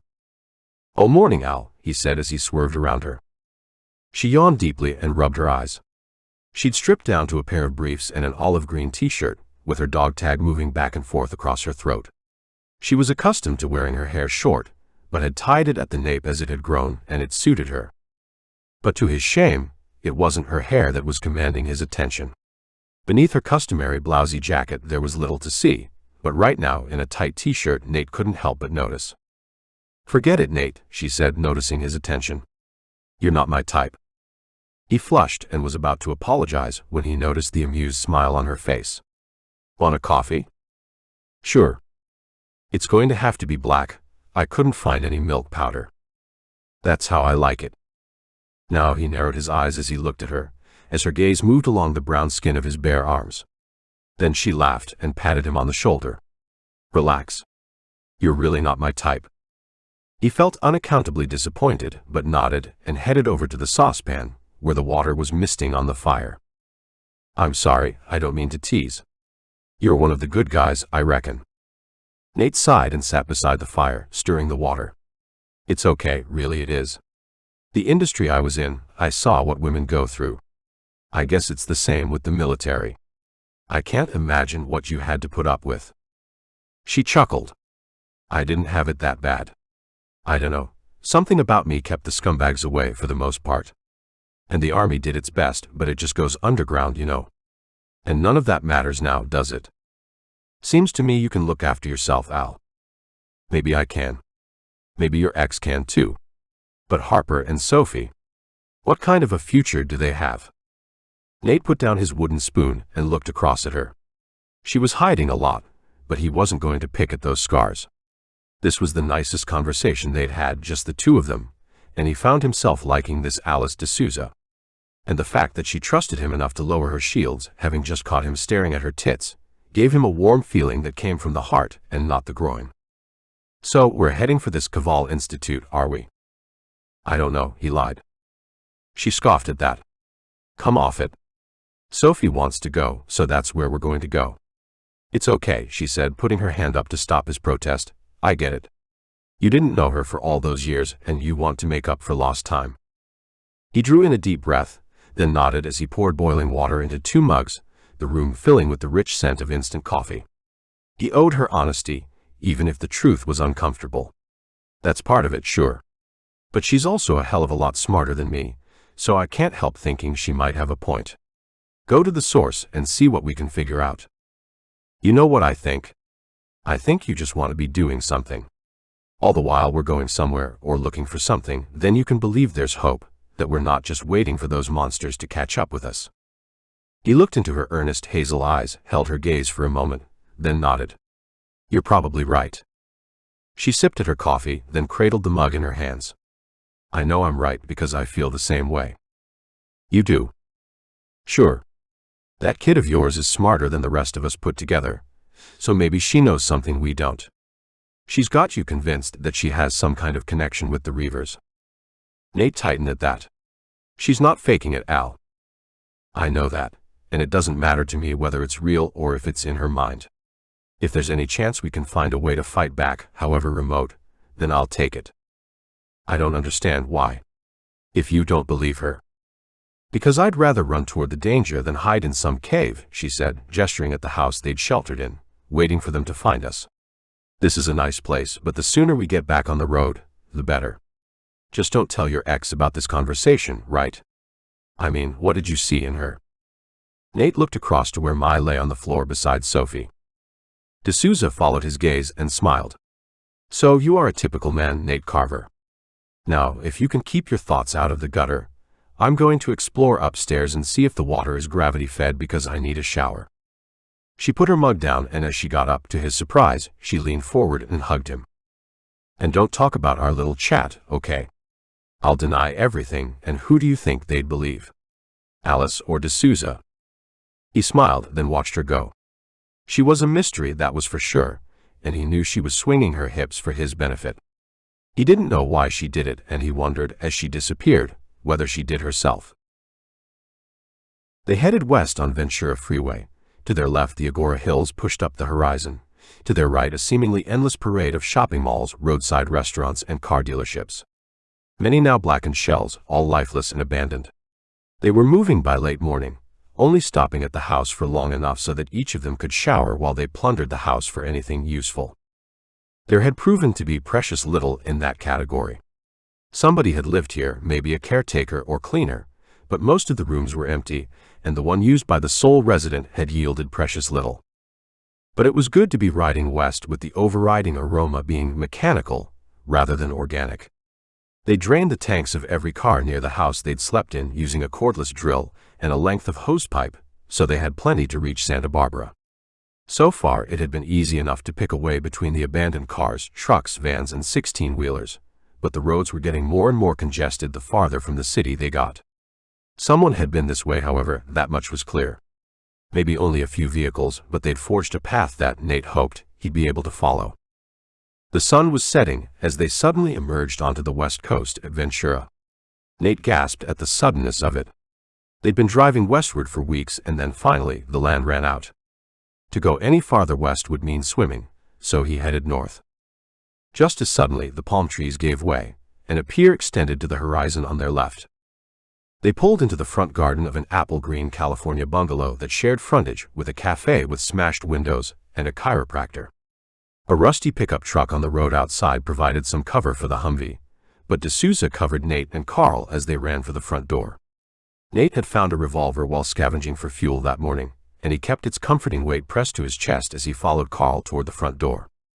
The bungalow was small, so Nate was betting on there being one main room they could barricade against the squid, and aside from that, probably a couple of bedrooms and a kitchen they could, hopefully, raid. He just hoped the place had not been occupied on the night the squid came. It was getting dark, and he didn't like the idea of trying to make himself comfortable in a chiropractor's office. Nate went first, covered by Carl as he crept up the 3 steps to the front porch. The dead remains of flowers, probably pansies, though they were too far gone to be sure, slumped out of a pair of iron plant holders, but Nate's attention was focused on the oversized dark oak front door. He could see no movement through the small windows on either side, but he wasn't surprised to find the door locked when he tried to push it. He nodded to Carl, who pressed the butt of his rifle against the glass, which cracked, then fell inside in an almost silent tinkle. Nate leaned down and, keeping behind the cover of the thick door, he sniffed tentatively. It smelled musty, but there was none of the telltale putrefaction he dreaded. Carl reached in and groaned as he strained to reach the door handle on the inside. Finally, he managed it, and the door swung open onto darkness. Carefully, Nate crept inside, his revolver swinging left and right as he went, while Carl's flashlight picked out a modestly decorated interior with 3 doors running off the entranceway. Nate chose the first door and pushed down on the handle, then squinted as he tried to make anything out in the pitch darkness beyond. Then, as Carl's flashlight beam revealed a neat living room with a single couch and dusty flat-screen TV, a voice yelled, "Move a muscle and I'll blow your heads off." Chapter 20. "Don't shoot," Nate yelled into the dark. "Get your hands up, you hear me? But drop your weapons first." It was the voice of an old man. And he didn't sound frightened. Nate looked across at Carl, who'd frozen, his flashlight beam comically frozen on the wall above the TV. Gently, Carl let the assault rifle fall from his shoulder as Nate put down his revolver. "Okay, we're not armed anymore. How about we take some of the heat out of the situation?" "No way, fella. You shouldn't have broken into my home, should you?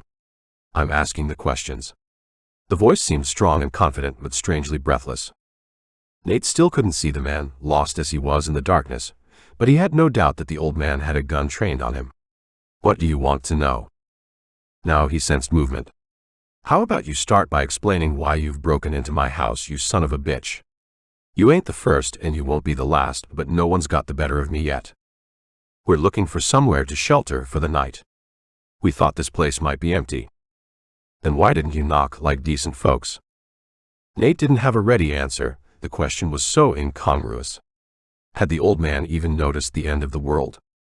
"I'm sorry we broke into your house," Carl said. "But can't we talk like civilized people now?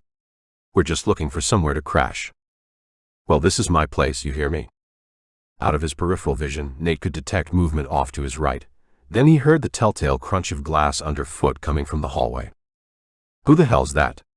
the old man called out. Before Nate could respond, a shotgun went off, and he sensed a ripple of hot metal cutting through the dark, which was briefly lit up by the muzzle flash. Nate leapt towards where he now knew the old man to be, and footsteps followed him. He grabbed at bony flesh and bore his target downward to the floor. "Get off me." Now the confidence was gone, and all that was left was a frightened old man. Nate held him down with one hand and pushed the weapon away with the other. Then D'Souza knelt beside him, her weapon aimed at the shape of the man. "No, Al. It's okay, he's not going to cause any more trouble." Now curtains were flung open, and the glow of evening flooded in. And Nate looked down on his captive. He was the smallest, frailest man Nate had ever seen outside a care home, but it took the combined efforts of him and Carl to get the unresisting old man back into the easy chair he'd evidently been sitting in. The man groaned, but it broke Nate's heart to realize how defeated and hopeless the voice now was. "You hurt me. You shot at me," D'Souza said, her tone holding none of the sympathy Nate felt. "You broke into my house." D'Souza grunted. "You got me there, old-timer." "Don't you call me that. I don't need to be patronized by the likes of you." "Oh, and what's that supposed to mean? The likes of me?" "Hey, let's calm it down a little, okay?" Nate said. "My name's Nate. Are you injured?" The old man looked up at him, then evidently decided the question wasn't, after all, that unreasonable. "Name's Franklin Caldwell. My friends call me Frank. You can call me Mr. Caldwell." Nate couldn't help but chuckle. "Okay, Mr. Caldwell. This is Carl and Al. Now, are you hurt?" "I should think so. You threw me down, didn't you? You don't get to be 91 without having brittle bones." "I'll get our medic to take a look," he said. "You're military?" Caldwell said, watching as Carl went to fetch Harper. "I'm not, but that was Specialist Novak, and this is Specialist D'Souza. Not that it means anything now." Caldwell suddenly became animated, wagging his finger at D'Souza. "Don't talk like that. I served on the Intrepid during the Korean War, and that didn't mean much even before the critters came, but I still did it, still got my medals." He gestured at the wall where they were displayed. "Who's this?" he added as Harper appeared, coming to stand beside Nate. "I'm called Harper. Now where are you injured?" "I'm Petty Officer Franklin Caldwell, and I'm in perfect physical condition," he said, straightening in his chair and snapping a salute. Then he sighed, coughed, and chuckled. "Well, maybe not perfect. But aside from a couple bruises caused by your friend here, I'm okay." He'd certainly changed his tune. Gone was the victimized old man, and in his place sat the grizzled vet whose tanks hadn't entirely run dry.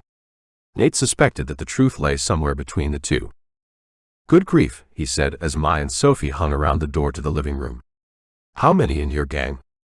"This is my daughter Sophie and her mom Mai." "She's your kid?" Mail order, was she? Mai went from scared to seething in seconds, but Nate waved her down from red alert. Mai and I aren't married, Franklin. Oh, right. Some kind of woke thing, is it? No, it was some kind of lustful thing, but he wasn't about to get into that with this man. Tell me how you handled the night times. It took Franklin's mind a moment to switch tracks. Oh, that's easy enough. They don't scare me, none. I have myself plenty of liquor, but if I wake up in the night, I just watch them. They're kind of pretty. I told folks, just relax, they're not gonna hurt you.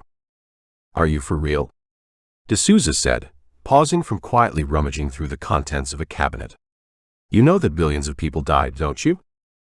Franklin looked across to her and wagged his finger. Whatever it is you're looking for, ma'am, you won't find it in there. You can call me specialist, D'Souza said, straightening up. Franklin snorted. I sure am glad I was pensioned out of the service before it all went to hell. Nate felt like he was trying to juggle candles in a gunpowder factory. Look, can we just shelve this? Will you let us stay here tonight, Franklin? We'll leave some supplies and be away in the morning, okay? Now, any sense of mischievousness disappeared from the old man's face. You can do whatever you like, I can't stop you. No, we'll only stay if you give us permission, Nate said, glancing across to D'Souza, who gestured at the window. It was going dark outside. Franklin looked doubtfully at Nate, and then at the others who stood around watching him. I reckon you're a man of your word, but I ain't so sure about some of the others. Sophie stepped forward and got onto her haunches so she could look directly into his eyes. Please, sir. It's going dark outside and we need shelter. But we won't stay where we're not welcome.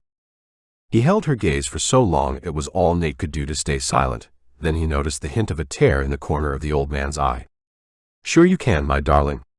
I ain't gonna cast you out on a night like this. It wouldn't be the Christian thing to do.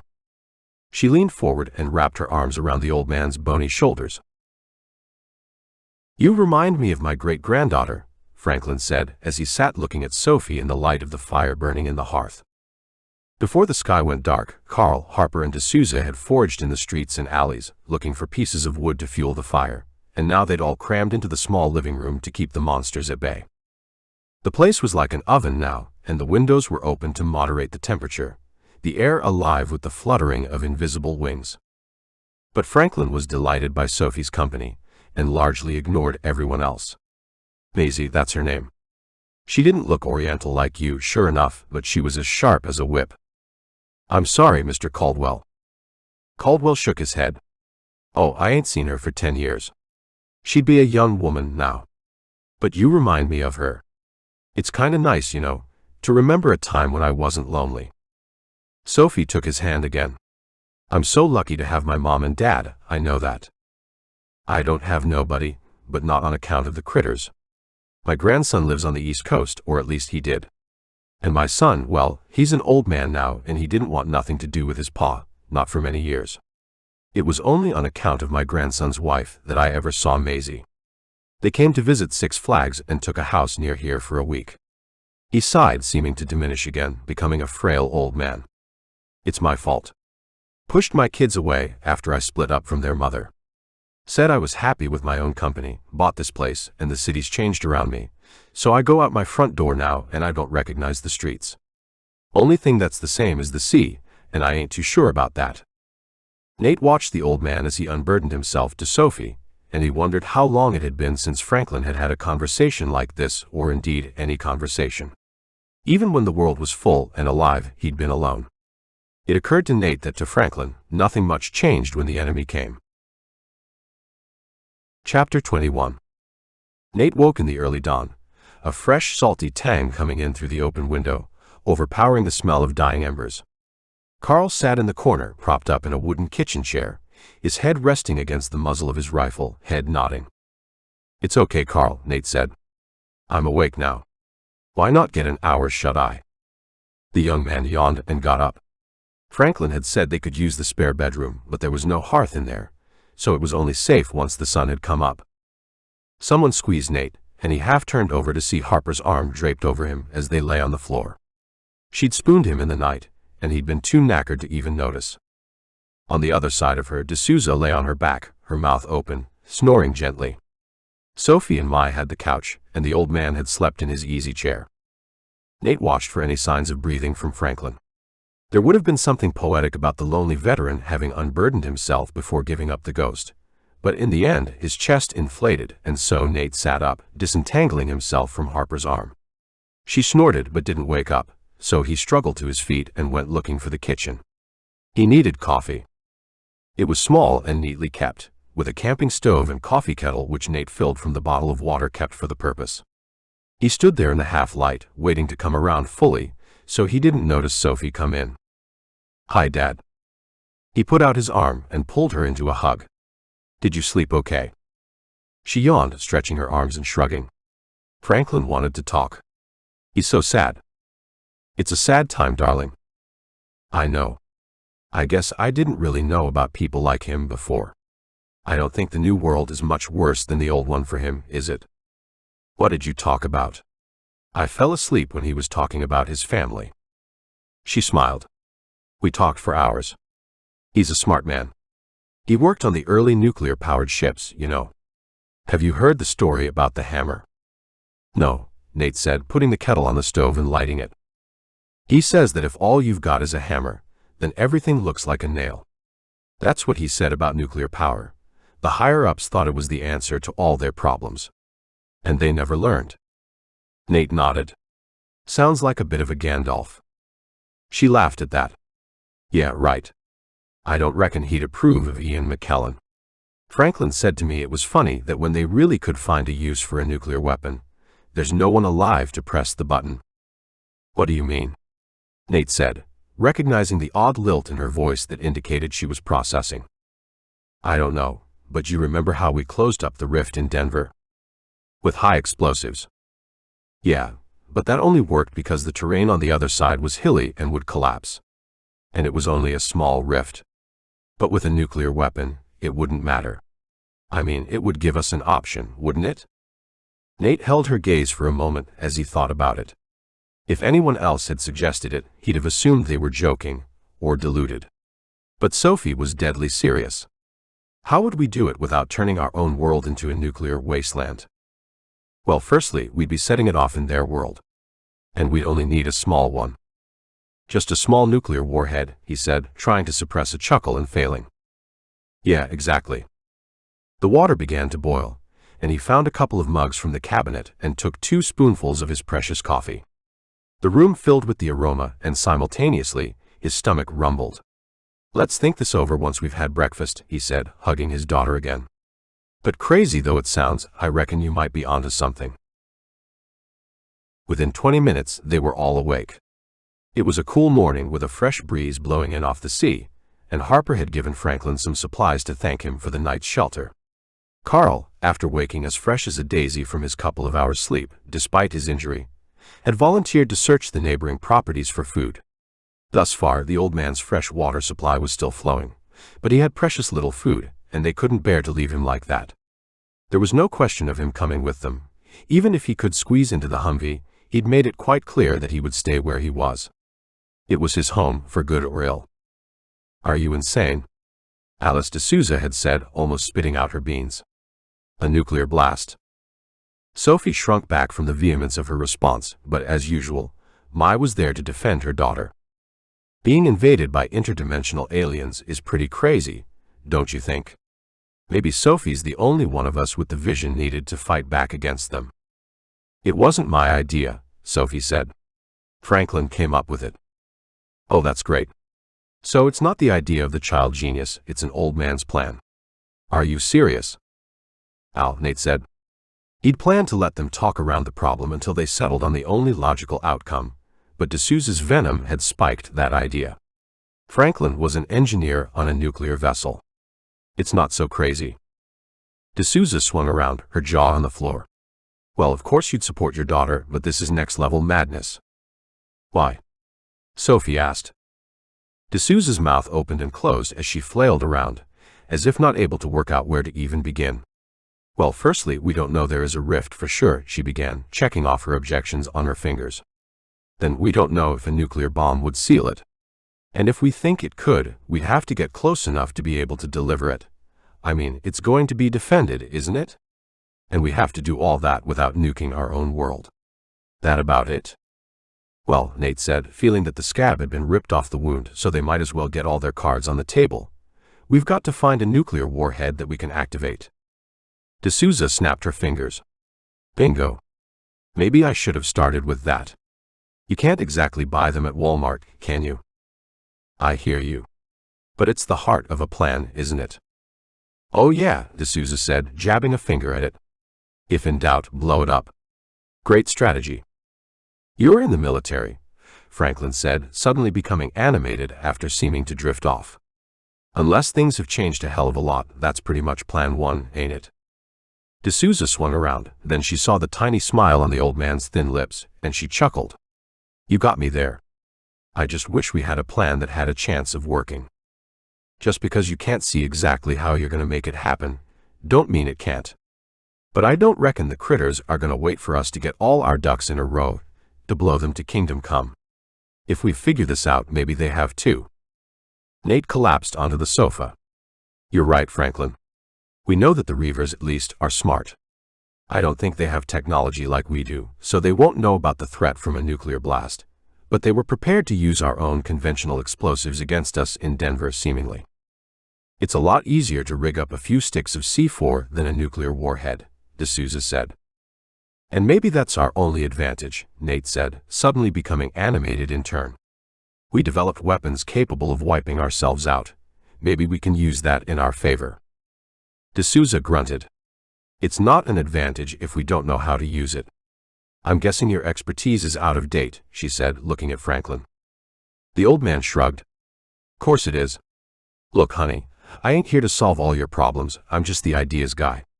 You want a way to beat the critters, and seems to me the most powerful weapons we've ever created maybe will give you the edge. That's all I'm saying. Chapter 22. They followed the Blue Star Highway north as it hugged the hills, with the ocean on their left and the wide blue sky above them. When the view opened up, it was revealed as a place of breathtaking beauty, the road following the undulations of the coastline as they headed toward Santa Barbara. But there was no time to enjoy the scenic beauty. Cars and trucks littered the two-lane highway, so they followed a path threading between rusting cars, part hidden under a layer of sand, the sparse traffic taking the route of least resistance. But that left plenty of places to set up ambushes, so D'Souza stayed up top, the M2 sweeping potential hiding places. It was, in truth, an impotent weapon, but any attackers weren't to know that they had no more than a couple of dozen rounds left. Nate sat in the front passenger seat while Harper took her turn to drive. He looked through the slits in the window armor, searching for any signs of movement, but so far there had been nothing to slow them down. In the back, Mai was sitting with her arm around Sophie while Carl snoozed in the other seat. Despite the lack of any immediate danger, Nate had felt a sense of impending doom descending on him that grew deeper the longer they were on this road. Sophie had gone quiet, and he could tell that she felt it too, perhaps even more so. It was as if they were approaching a dragon's cave. There it is again, Nate said, pointing out of the window to the sea. Below them was a wide beach that curved away as the road followed the line of a promontory. No cars or people moved down there, but he'd swear he'd seen movement. You need to get your eyes checked out, Harper said without even looking where he was pointing. Nate squinted. Maybe it was an optical illusion. Not unusual in itself in normal times, especially near the sea. Then he saw it again. There, where a broad stretch of sand gave way to a jumble of single-story buildings. Along that line, something crawled. It was hard to make out because it was almost the same color as the sand itself, but it was there. And more by instinct than anything else, he knew it was not of this universe. In a parallel world where mammals and reptiles had never evolved, something like this might slither out of the sea in search of prey. Good grief, the world was being consumed from every direction. The brief hope that had flared in Nate's heart as Frank had proposed his nuclear option died again. Nate wondered for a while as they crawled up the highway heading for the Institute what would happen to Frank. He'd survived 91 years of a world that was indifferent to him, but how long would he last in one that was actively hostile? One thing was for sure, he'd go down fighting. Perhaps that was all any of them had left to do. To resist. The thing on the beach disappeared behind the brow of the low cliff at the top of the beach, and Nate shivered as he thought of the creeping thing. No, it didn't slither like a snake, it pulsed like a maggot. But where was it going? It came from the sea, or so it seemed, but was the beach its home? He kept his eyes on the margin of the road, as they passed the point where he'd last seen it. In his mind's eye, it leapt up at them, engulfing the Humvee. Nate rubbed his eyes and shook his head. "Yeah, my imagination," he said as they left the thing behind. They found a tourist map in a gas station near the ruins of the zoo in Santa Barbara. "It's at the university?" D'Souza said as her fingers traced the route. Nate shrugged. "I guess so. I mean, where else could it be?" "Literally anywhere," D'Souza said. Sophie shook her head. "No, it's at the university. I did a tour once when I was thinking about where to go to college." "You went to Kaval?" "No, to the university campus, but I know it's there. It's famous." Nate got into the driver's seat, turning round to watch as Sophie got into the back with her mother. "Right, I reckon this is the last stage. Let's go find out what's going on there." D'Souza's lower torso wiggled as she settled into position at the M2. "Can't wait. A university campus is exactly what we need to help us fight back. I've heard you can get a hell of a paper cut from a slide rule." Nate ignored her and guided the Humvee out of the gas station. He hadn't been surprised to find it was dry of fuel, but at least it hadn't been burned to the ground like most of those they'd passed. He followed signs to the airport, then picked up directions to the university itself. The farther they'd gotten into the city, the more ruined it turned out to be, and the more congested the highways were with wrecked cars, vans, and trucks, most of them having been consumed by fire. But the university was, according to the tourist map, on the coast, and that gave him hope. For some reason, the communities they'd passed through that had a sea view had been the least damaged. Perhaps that had been his imagination, though. One way to find out.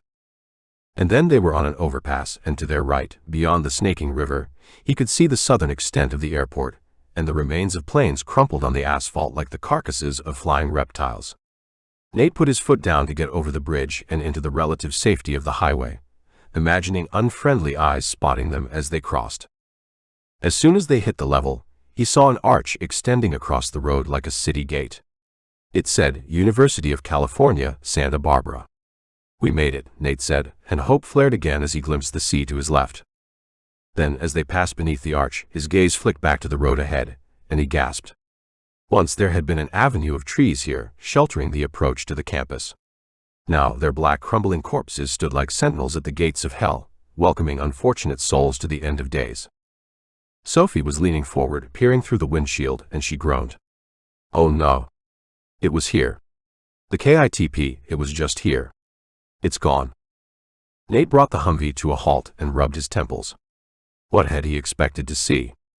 A bustling community of geeky physicists enjoying the seaside? Of course not. But there was nothing standing here. Nothing that was recognizable as a university, at least. Beyond the charred remains of the avenue lay nothing but rubble. This wasn't a place that had been abandoned after an invasion. It was a battleground, a pummeled city, London after the Blitz. It was as if the enemy had known that this place was the threat to them, and they'd taken it out. And it stank of death and despair. Seagulls wheeled in the ocean breeze, fighting for control of the air with the crows. All was black and brown, and out of the wreck rose the stump of a round tower. For a moment, Nate felt as though he was in the Welsh marches, gazing at the ruins of a castle built to subjugate. But here he was looking at the vestiges of intellectual resistance. Any chance of winning the war had vanished. For all he knew, it had happened on the first night, and any hope of fighting back had been built on a lie. A fist thumped on the roof. "Come on, let's get out of here," D'Souza called down. "We're sitting ducks." Nate would almost have welcomed an ambush right now. To continue to fight was just vanity, just delaying the inevitable. But then he thought of Sophie. Each extra day he could buy her was a gift. They had to run. They had to hide. He stabbed his foot down on the gas, and the Humvee lurched forward. Still nothing moved, so rather than turn the vehicle around, Nate decided to follow the coast if he could pick a way through. His only plan was to find somewhere they could hole up in for long enough to take a breather, and maybe make a new plan. He couldn't think farther than that. He was all out of hope. He kept the ocean to his left, and the ruins of the university to his right. It was a huge place, and as they went, it became less damaged, more like the other schools and colleges he'd seen. abandoned rather than destroyed. It became harder and harder to deny the obvious, that Kaval had been targeted. The farther they went, the more hints of movement they saw. It was mainly terrestrial animals, but maybe there were humans scrabbling among the rubble. No sign of scorpions, and Sophie said her head was clear, so no reavers nearby either. Odd, really odd. He shook his head. For a moment he was hoping again, but in truth all hope was gone. Sure, they could hide for a while, but then what? Soon they would be cornered, and after a brief and bitter fight, the end would come. And would that in truth be so bad? He found comfort in the peace of oblivion. The war was over. The enemy had won. The world was theirs. Chapter 23. "We have to stop, Nate," Mai called from the back seat. "It's getting worse." As soon as they'd left the campus of the university, Sophie's sense of the reavers had grown, and the farther they traveled, the more she felt them closing in on her. "I'm okay," she said. "Don't worry about me." D'Souza dropped down from the roof and said, "We need to stop. Take stock. Make a plan." That was the clincher. If Mai and Al D'Souza agreed about anything, he wasn't going to argue. And besides, he'd been running on empty, and night would come soon enough. Nate pulled into the parking lot of a golf club. He had a momentary flash of déjà vu, remembering the capture of the reaver that had proven to be such a disaster, but it was relatively clear of cars and the clubhouse looked intact. He steered the Humvee around the back of the building, squeezing it next to a propane tank so it was hidden from any but the most determined of observers. They left the Humvee there unguarded as dusk fell, and jogged toward the back door. "I'll check it out," D'Souza said, overtaking Nate and drawing her handgun before he could argue, then disappearing into the shadows. They all listened as they waited, half expecting to hear the sounds of small arms fire, but nothing came, and D'Souza emerged and nodded. "Clear, far as I can tell. There's a room off the entrance. We can seal ourselves in. Someone's had a fire in there, so it should do the trick." They followed her into the reception area of the club. The place had been efficiently ransacked, probably more than once, and there was nothing useful here. Scraps of paper and wrappers got scooted up as they passed, and random detritus clung in corners and behind the water cooler and vending machine, its glass cover smashed on the floor. D'Souza led them to what looked to have been an office once, though the desk had gone, its wood hacked up leaving only the metal frame. 3 metal trash baskets had been arranged in a circle in the center of the room, the remnants of ash and charred wood providing evidence of the last people to shelter here. "I'll go scavenge," Carl said, and D'Souza nodded and followed him. "You stay here, boss. Why don't you get the chow on?" Nate would once have bristled at the way the young man gave orders, but frankly, he no longer gave a toss. And he was exhausted. He had nothing left and wanted to eat and sleep. But he knew the price for some peace would be a whole load of talking first. He got the camping stove out, and set Mai, Sophie, and Harper to selecting from their stock of cans. As far as he was concerned, they might as well eat well tonight because, just like the gladiators, tomorrow they might die. Carl was the first to return, followed by D'Souza. "Got plenty of wood," he said, dropping it and starting to snap it into smaller chunks to fit in the trash baskets. "As long as we keep the blinds shut, I reckon we'll be invisible from the road. We're good for the night. You okay, Sophie?" Nate watched as she looked up at him and smiled weakly. It occurred to him that their relationship, whatever the hell it was, had cooled completely since Sophie had found her mom. Nate found himself feeling sorry for the young man. As far as Nate could tell, he'd always acted honorably, which is more than Nate could claim for himself at that age, and now he was being completely cold-shouldered. "I'm fine, thanks," Sophie said to him. "You think we're safe here?" Carl nodded. "For now, I reckon so. Should be able to get a good night's sleep." "It's what happens next that's the trick," D'Souza said, dropping her load of wood on the floor and slumping into one of the damaged chairs that littered the office. "Seems to me that's what we've got to decide." Nate watched as Mai poured a can of pork meatballs into a saucepan and began stirring. He looked up at D'Souza. "You're right, Al. Any ideas?" D'Souza couldn't hide her surprise. "Well, I don't know. I mean, the Institute was a bust." "So what's next?" Harper asked. They were both looking at Nate, but he had nothing to say. Then Mai touched his arm, and he realized he'd momentarily nodded off. "Wake up, Nate. What do we do?" "No clue. I've got nothing left." "It's my fault," Sophie said. We came here because I thought the people at Kaval might be able to help, but it looks like they've been dead since the first night. D'Souza grunted, then looked up quickly as if she hadn't meant to make a noise. Sorry.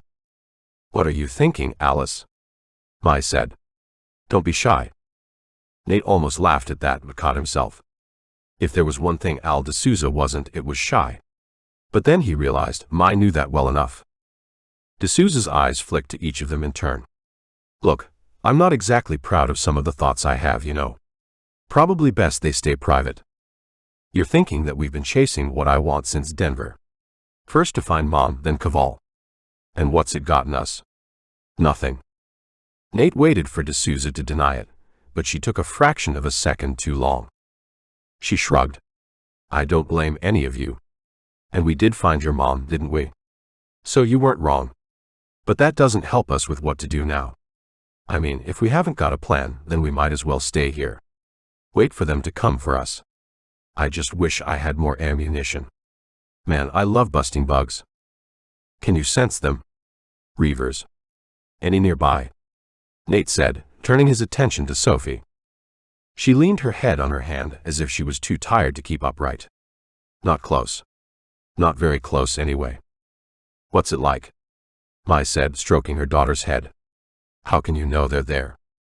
Sophie looked up at her mom. It's hard to describe.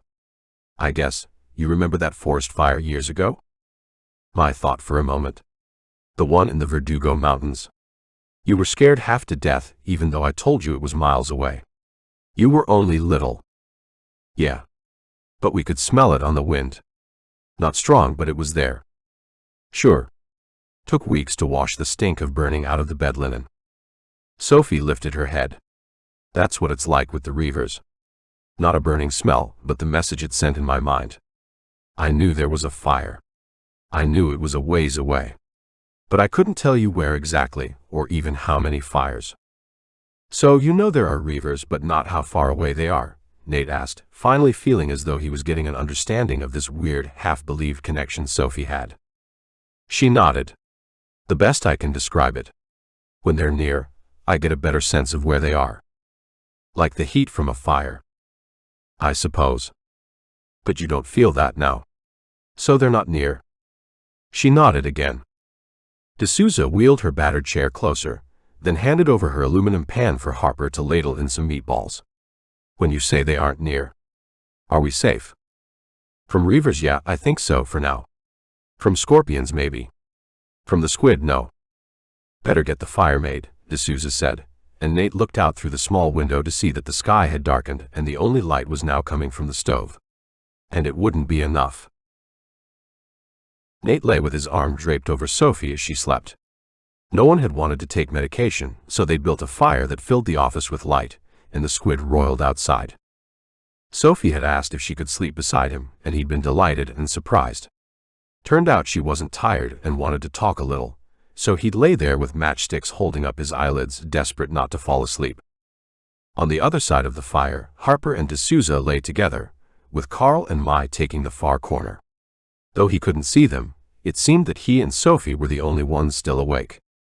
What is it, Soph? He said. Something's eating you. She rotated so they were face to face, and she glanced up at him. You know what I love about you, Dad? All tiredness vanished. This was a moment he dreamed of. He fought to keep a nervous smile from his face. You believe in me, she continued. You hear me out. It's not so hard. You're a genius kid. There was that shy smile again. By God, he loved this child he'd not known existed until recently. But there was something eating at her that she was frightened to say, it seemed to him. What is it? She looked away, then back at him, as if she'd made up her mind. You remember the smoke thing I talked about? The forest fire? Aha. Well, it isn't like that, not exactly. I didn't expect it to be. She wriggled uncomfortably. I know. It's a metaphor. So where does it break down? Well, when you smell burning, the only way you can tell where it's coming from is by checking the wind direction. I mean, the air that's going into your nose is saturated, so it smells as though it's coming from everywhere. But you know where the fire is by the direction, right? He didn't have a clue where this was going, so he just nodded. But this sense I get of the reavers, it's not like that. I know which direction they are. That's good. It gives us a way of avoiding them. She sighed as if she was frustrated. It's so hard. The closer they are, the better the fix I get. When they're not close, it becomes fuzzier. I understand. He didn't, but what was he supposed to say? And it's fuzzy now. Yeah. But Dad, when I turn my head, I can feel them. It's like a sense of impending threat. Like the goosebumps you get when you're creeped out. Okay, I get you. She took in a deep breath. Here's the thing. I can sense them all around. Faint, but there. It's been like that since we got to Santa Barbara. Nate grunted. Figures. Except for one direction. When I turn my head that way, there's nothing. As if there are no reavers there. The farther we came north, the stronger the feeling. I know it sounds crazy. She held his gaze, searching for any signs of doubt in his eyes. But he just nodded. Can you plot a route? Maybe. But what does it mean? That's what I can't figure. There's nothing there, Dad. When I don't know, when I think in that direction. It's crazy. Am I going mad? He looked into her tear-filled eyes. He didn't know the answer to her question. Perhaps she was losing her grip on sanity. Or perhaps she was inching towards something profound, something hopeful. But if she couldn't explain it, he certainly couldn't. She needed him to show faith in her, even if he didn't in truth feel it. So he stretched his lips into a gentle smile and kissed her forehead. These are crazy times, my love, but you're as sane as me. Which was the most honest thing he could say. Chapter 24. This is crazy, Al D'Souza said as she returned from a roadside comfort break and glanced along the highway for any signs of movement. Cun it, Al, Nate said. He was leaning against the side of the Humvee while Sophie tried to focus. They were in scrubland just north of Santa Barbara, the Santa Ynez Mountains framing the horizon, rising stark against a painfully blue sky. You know, you don't have to come along. No one's making you. She grunted. You want me to leave? You think the others won't bellyache if I'm not here to do it? They're all thinking the same.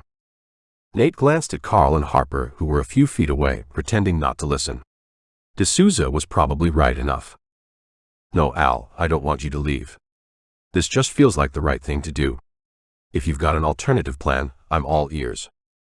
They'd been over this ground already, and he couldn't see any point in rehashing the arguments. It wasn't as if he could make a cogent case for doing what they were doing. But Sophie wanted to find out if this oasis of peace in her mind was meaningful, and he didn't want to just sit there and wait for the scorpions or reavers to find them. Doing anything, however pointless, was better than doing nothing. And there might just be something in it. Some clue to what was going on. Something to help them survive. D'Souza sighed, shifting on her feet, then looking up at him. No, I'll stick with the rest of you. I'd hate to miss out on this goose chase. You want to be around to tell me you told me so, is that it? He said, half smiling. For a moment, he thought she was going to react, but she just grunted and tilted her head as if acknowledging that he had a point. Nate. It was Mai's voice. She was in the back seat of the Humvee with Sophie. He leaned down to look into the dark interior. You okay, Soph? Yeah. Are we going the right way? I think so. But we need to head that way. She gestured off the main highway. That's where you feel their absence? She nodded, though without much conviction. What's the problem, Soph? Can't you sense them anymore? She looked up at him, and even in the gloom in the back of the vehicle, he could see how pale her face was. He could read the uncertainty in her expression. No, it's still there. It's getting stronger. I just don't know what it means. Then let's find out, shall we? Trust me, Soph, even if you don't trust yourself. She looked away, and he exchanged a glance with Mai. He gave a tiny shrug and then straightened up. Right, let's get back on the road. Carl limped into the back of the Humvee, and Harper touched Nate's arm as she walked around to the passenger seat. She gave a tiny smile that he took to be encouragement. That would have to do. They'd driven into the hills, a green landscape of river-carved little valleys clothed in gorse and yellow grass, the occasional pine tree standing like a sentinel against the ocean breeze. As they continued to climb, the streams that flowed off the mountains toward the sea were marked by thickets of roadside willow, while eucalyptus marched down the other side of the road. "I can't feel them now," Sophie said. "Not unless I turn right around. They're down there, that's where they are." Nate turned round as he followed the highway up the incline. It was an easy drive, as there were very few cars up here. "Is it to do with height, do you think?" Sophie shrugged. "I don't know. Maybe." "I don't think so," Harper said as she looked out of the passenger window. "We've driven a long way, and the scorpions have been everywhere. And Denver was pretty high up, wasn't it?" "You're probably right. It would be too much to ask that it would be that simple. Escape the enemy by driving into the mountains." "Bogey's 1 o'clock. D'Souza called from above." Instinctively, Nate put his foot on the gas, the Humvee lurching up the slope until it crested the ridge, and the road curved to the right. "What do you see, Al?" "People running. Follow the road, this is where I saw them." "Ambush, you think?" Carl said as he swung his assault rifle up and scanned the trees. But no shots rang out in the quiet. Nate continued to follow the road, and was just beginning to wonder if D'Souza had been mistaken when he saw them. 2 figures ran down a side road. If the Humvee had been just a few seconds later, he'd have lost them entirely. Even now, he could have let them escape, but they were the first living humans he'd seen since they began their climb into the hills. So, he pulled the wheel around and the Humvee plunged down a steep incline. Date palms dominated the slope, and the temperature had risen several degrees in this sheltered rivulet. Ahead, the 2 figures disappeared behind a high hedge, and Nate saw a long metal gate being pulled shut. Moments later, a group of soldiers ran to stand behind the gate, many of them still fastening their jackets, most not wearing helmets. So they'd been surprised, and as Nate brought the Humvee to a halt, he saw an array of weapons. Shotguns, hunting rifles, and revolvers, rather than the uniform assault rifles of a true military force. But given the lack of ammunition for the M2, Nate's people were still outgunned. This could get nasty quickly. "Back up," D'Souza shouted from up top. Nate put the Humvee into reverse and gently moved back. This was such a powder keg, any provocation could spark a disaster. "That's far enough," D'Souza shouted. Nate, Carl, and Harper climbed out of the Humvee, using the open doors for cover as a figure rounded the corner, arms raised. "This road goes nowhere." It was the rich, confident voice of a man. As he emerged from the shadow of the hedge, he was revealed to be bearded and Caucasian, painfully thin and about the least threatening it was possible to imagine. But looks could be deceptive. "We haven't got anything you might want, so I suggest you return to the main highway." "Keep me covered," Nate said to the invisible D'Souza above as he put his handgun down on the seat and opened his palms, walking slowly, cautiously toward the man. The man lowered his hands and stopped a few feet away. From behind the hedge, Nate could hear boots on the gravel driveway. "We don't mean any harm," Nate said. The thin man, he was in his 40s, Nate guessed, made a doubtful nod at D'Souza. "That is not a weapon of peace. It's for protection. Surely you understand that?" "Indeed," he said, then stepped forward and offered his hand. "My name is Janusz Kowalski, and I lead this community. Will you allow our security officer to inspect your vehicle?" Nate looked behind him, firstly to the scowling D'Souza behind her M2, then to Harper and Carl, and beyond, Mai and Sophie hidden inside the Humvee. He'd long since stopped trying to rationalize every single decision. He was flying on gut instinct, and his instinct told him that this man was relatively harmless. "Yes. But be aware that we have the means to defend ourselves if you try to take what's ours." Kowalski looked momentarily offended, but then relaxed and nodded. "Hiroshi, take a look, will you?" Around the corner came a slight man of East Asian appearance. Unlike Kowalski, his army uniform looked, to Nate, correctly put together. The man snapped a salute, then took the pistol from its holster at his waist and without a word to Nate walked past him toward the Humvee. Nate didn't turn around, contenting himself with listening to the man's boots on gravel as he walked around the vehicle. "Corporal Tanaka is responsible for the safety of our community," Kowalski said. "There is nothing to fear if you have nothing to hide." In truth, Nate didn't feel frightened at all. He felt as though he was being treated to a performance. There was an air of fakery about it. "There are 2 others hiding in here," Tanaka said. "That's my daughter Sophie and her mother Mai. They're unarmed," Nate said, turning to look as they climbed out the back of the Humvee at Tanaka's insistence. Are you okay? He added to Mai. She fell asleep, Mai said as Sophie leaned against her, squinting in the bright light. My head's clear, Dad, Sophie said. Then she looked beyond him, did a double take, and gasped. I know you. You're Dr. Kowalski. Nate turned back just in time to catch the shock in Kowalski's thin face that gave away the truth of Sophie's statement. Dad, this man is the director of KITP. We've found them. Chapter 25. The aroma of the barbecue wafted over the neatly manicured lawn as Nate sipped a cool beer.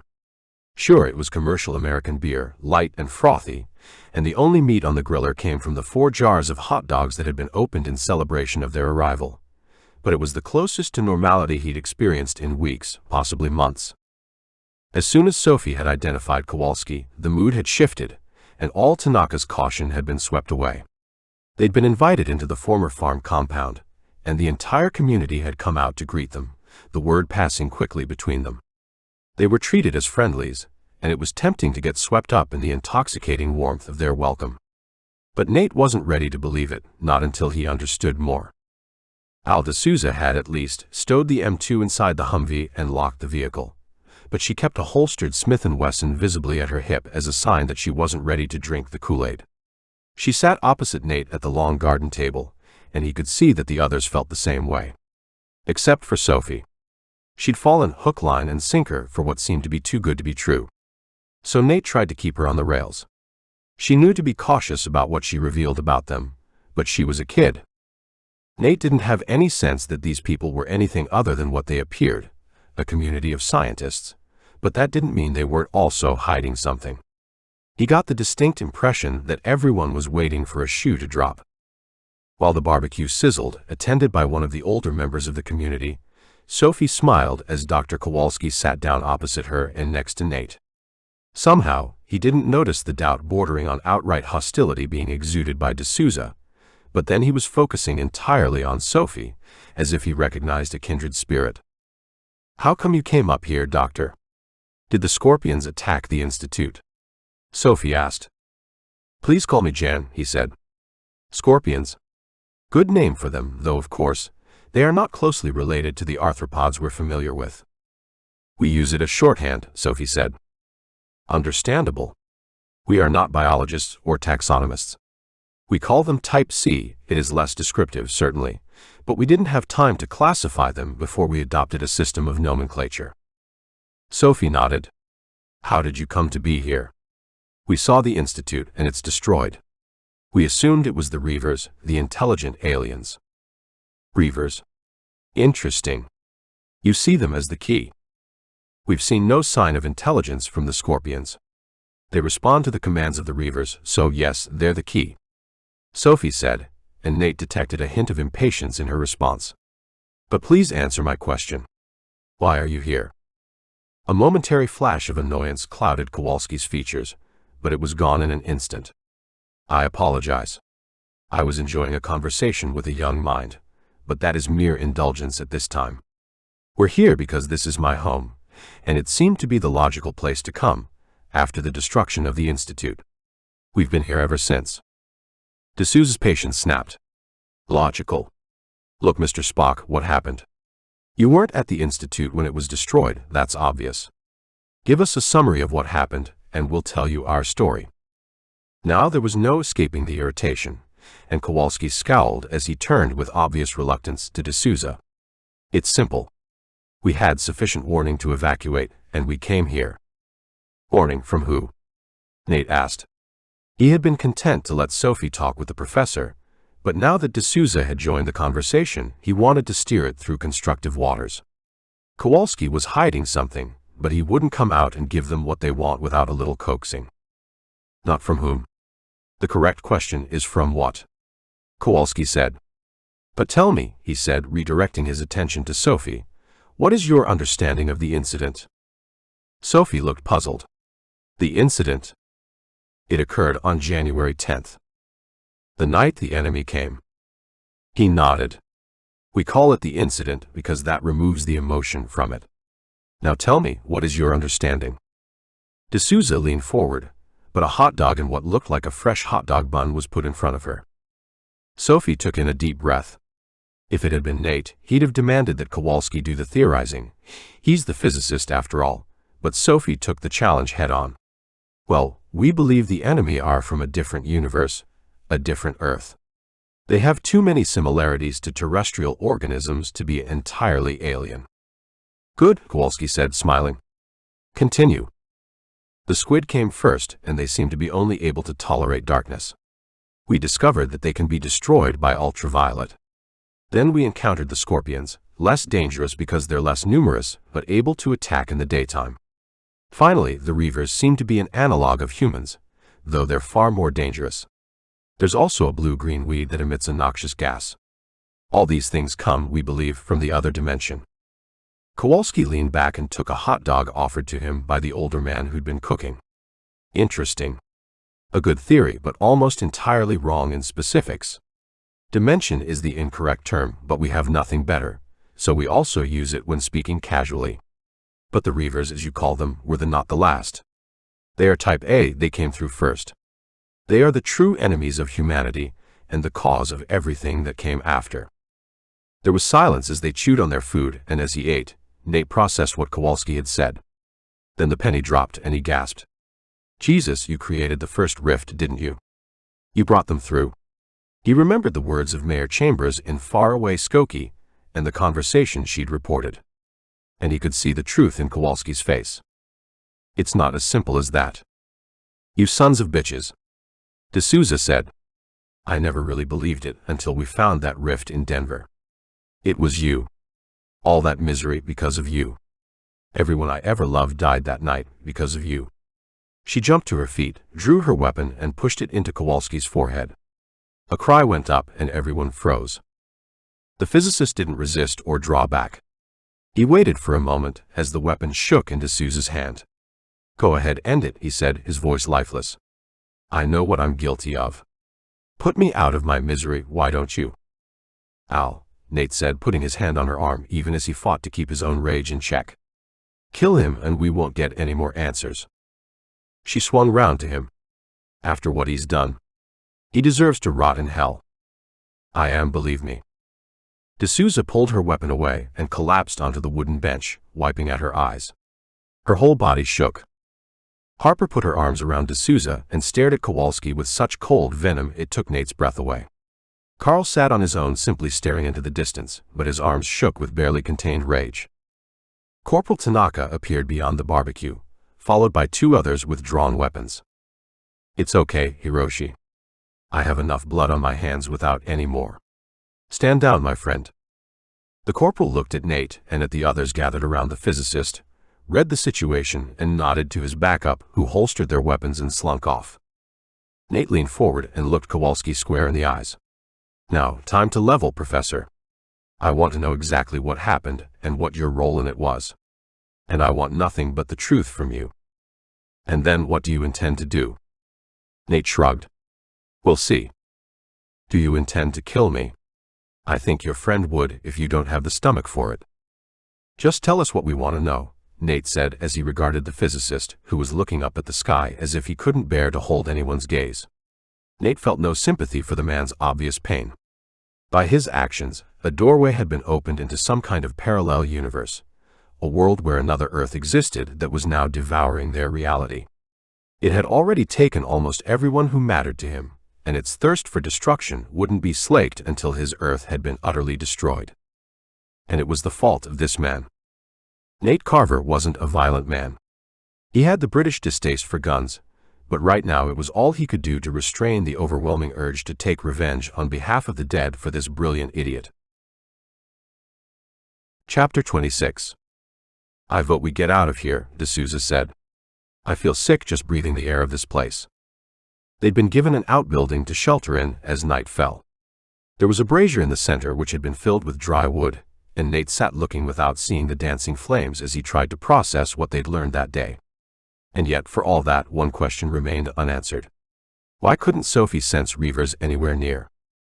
Nate had watched enough sci-fi to know that the kind of setup they'd stumbled across could only turn out to be because the people here were collaborating. But this was real life, not science fiction cliches. His gut still told him that Kowalski was fundamentally telling the truth, but also that he was hiding much, even after what he'd revealed. Nate didn't detect betrayal beyond that of his entire species. And he couldn't ask why Sophie couldn't detect the reavers here, because that would expose her ability to sense them in the first place, risking, at the least, disbelief and perhaps another reaction altogether. And the last thing they needed was to toss another Molotov cocktail on the flames. "I hear you, Al," he finally said. "We won't hang around any longer than we need to.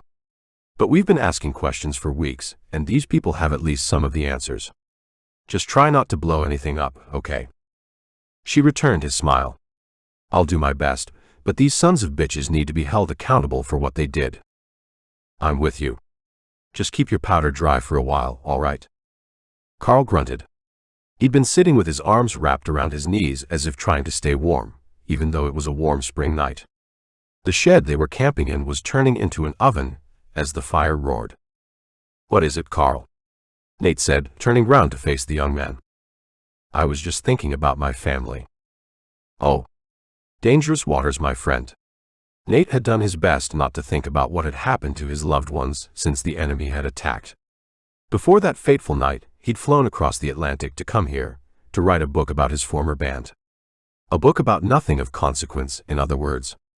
He'd left behind his family, and when his mind turned their way, he pretended that they were still there, across the ocean. That maybe the UK hadn't been decimated as the US had. That one day, he'd get on a plane and fly back to see them again. To think about them was like sailing into treacherous waters. But it seemed Carl needed to talk. However, the young man didn't respond, so Nate opened the door. "Penny for your thoughts." Carl started as if he'd drifted away, then he said, "Oh, I was just thinking about my dad. He was so proud of his service in the National Guard. When I signed up for the Army, well, it was the proudest thing for him. I saw him 2 weeks before they came." He paused, gazing into the flames. "I just can't get my head around it. That I won't see him again. Not ever. Not fair. Not right. Because of these scumbags," D'Souza spat. "Your dad would be alive now, but for them." "Yeah. But I just can't get mad. I wish I could. Seems like it would make things easier. But I can't. It's too sad." D'Souza rubbed her eyes. "I'll be mad enough for the two of us then. It'll sure enough make me feel better if someone pays." "What's that going to achieve?" Sophie, who Nate had assumed was asleep, sat up on the far side of the fire. "What's the point killing more people? There's not many of us left." "Easy for you to say," D'Souza said, jabbing a finger at Sophie. "You found your mom with our help, I might add.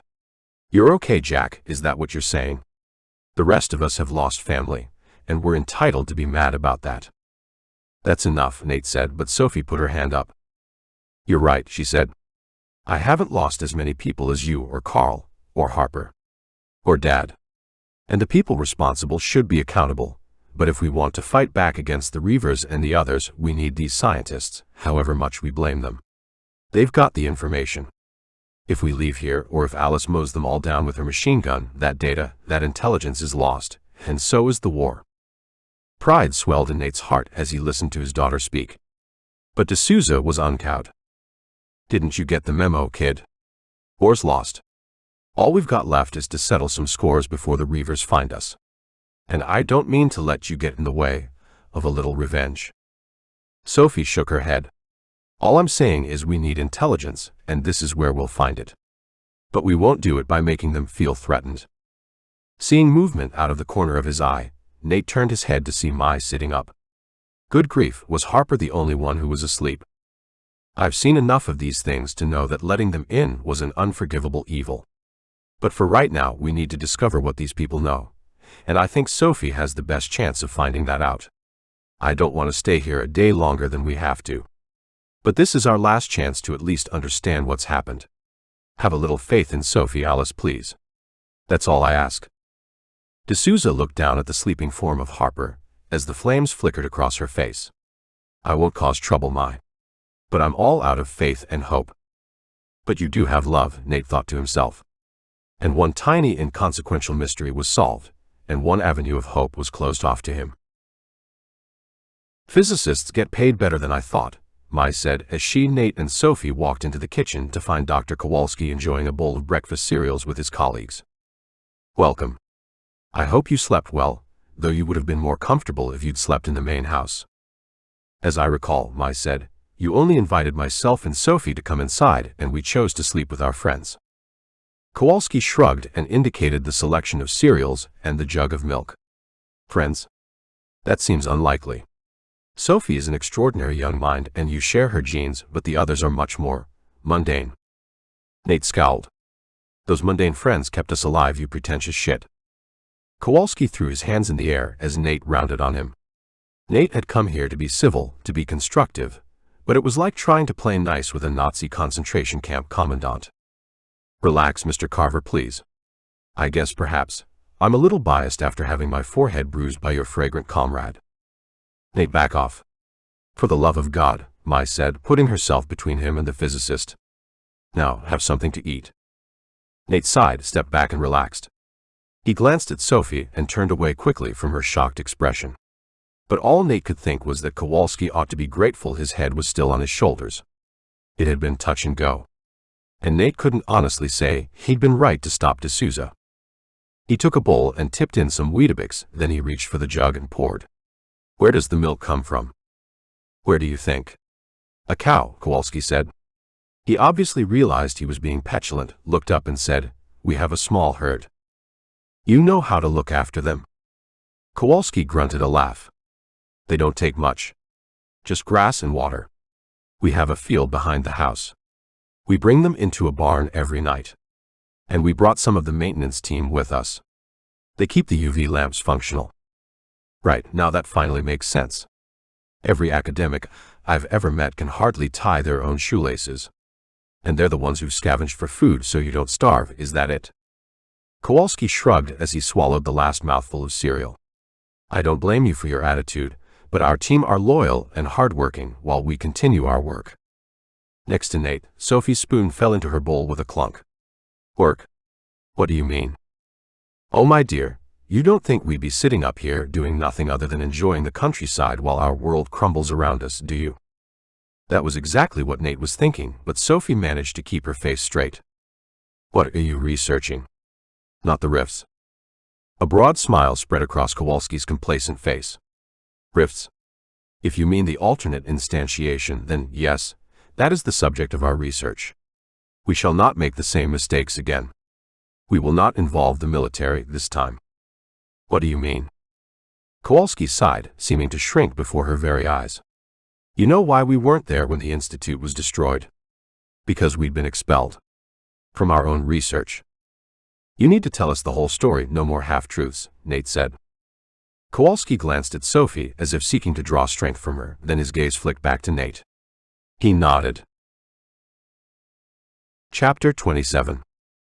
I've been working on my theories concerning alternate instantiations of the universe for many years. It's not necessary to go into detail, but I would have continued going down that rabbit hole for as long as my funding lasted. It was fascinating. Kaval was about pure science, following an interest and seeing where it leads. It's never been about looking for anything specific, anything of practical use. That's the beauty of the place, and that's how it would have remained. Until Nate said.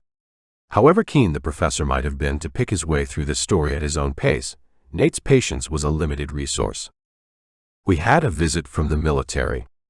From some department called the Exotic Technologies Division. You have to understand, I'm a senior member of the board at Kaval and I'd never heard of it, but I learned that much of our funding was coming from government sources. One of their physicists, a guy called Kwame Adujayamfi, was intrigued by my research as he saw applications for his work in quantum phase shifting. Nate groaned and looked across at Sophie, who was soaking this up as if it was the most fascinating thing she'd ever heard. Rather than the word salad, it appeared to Nate. I'm coming to my point, Kowalski said, aware he had limited time. Essentially, what the military was proposing was a practical application of my theories. I think their interest was mainly in gaining access to the resources of other universes, if I was right. So, instead of having to build spaceships to mine asteroids or the other planets, they can get the same materials from here. Well, not here, but another here. Sophie said, waving her hands around as if to define the indefinable. In essence, there were two key questions. Firstly, could we communicate with these instantiations, assuming they were proven to exist? I mean physically communicate, travel between, he said, glancing at Nate. And secondly, would we need to use less energy doing it than by building a space vessel? Nate jabbed a finger at the physicist. You missed one question out, the most important question.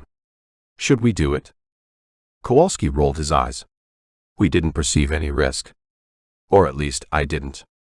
I fear my colleagues in the military were concerned about the danger, just not concerned enough, it seems. We'd opened up a rift, as you call it, to another instantiation.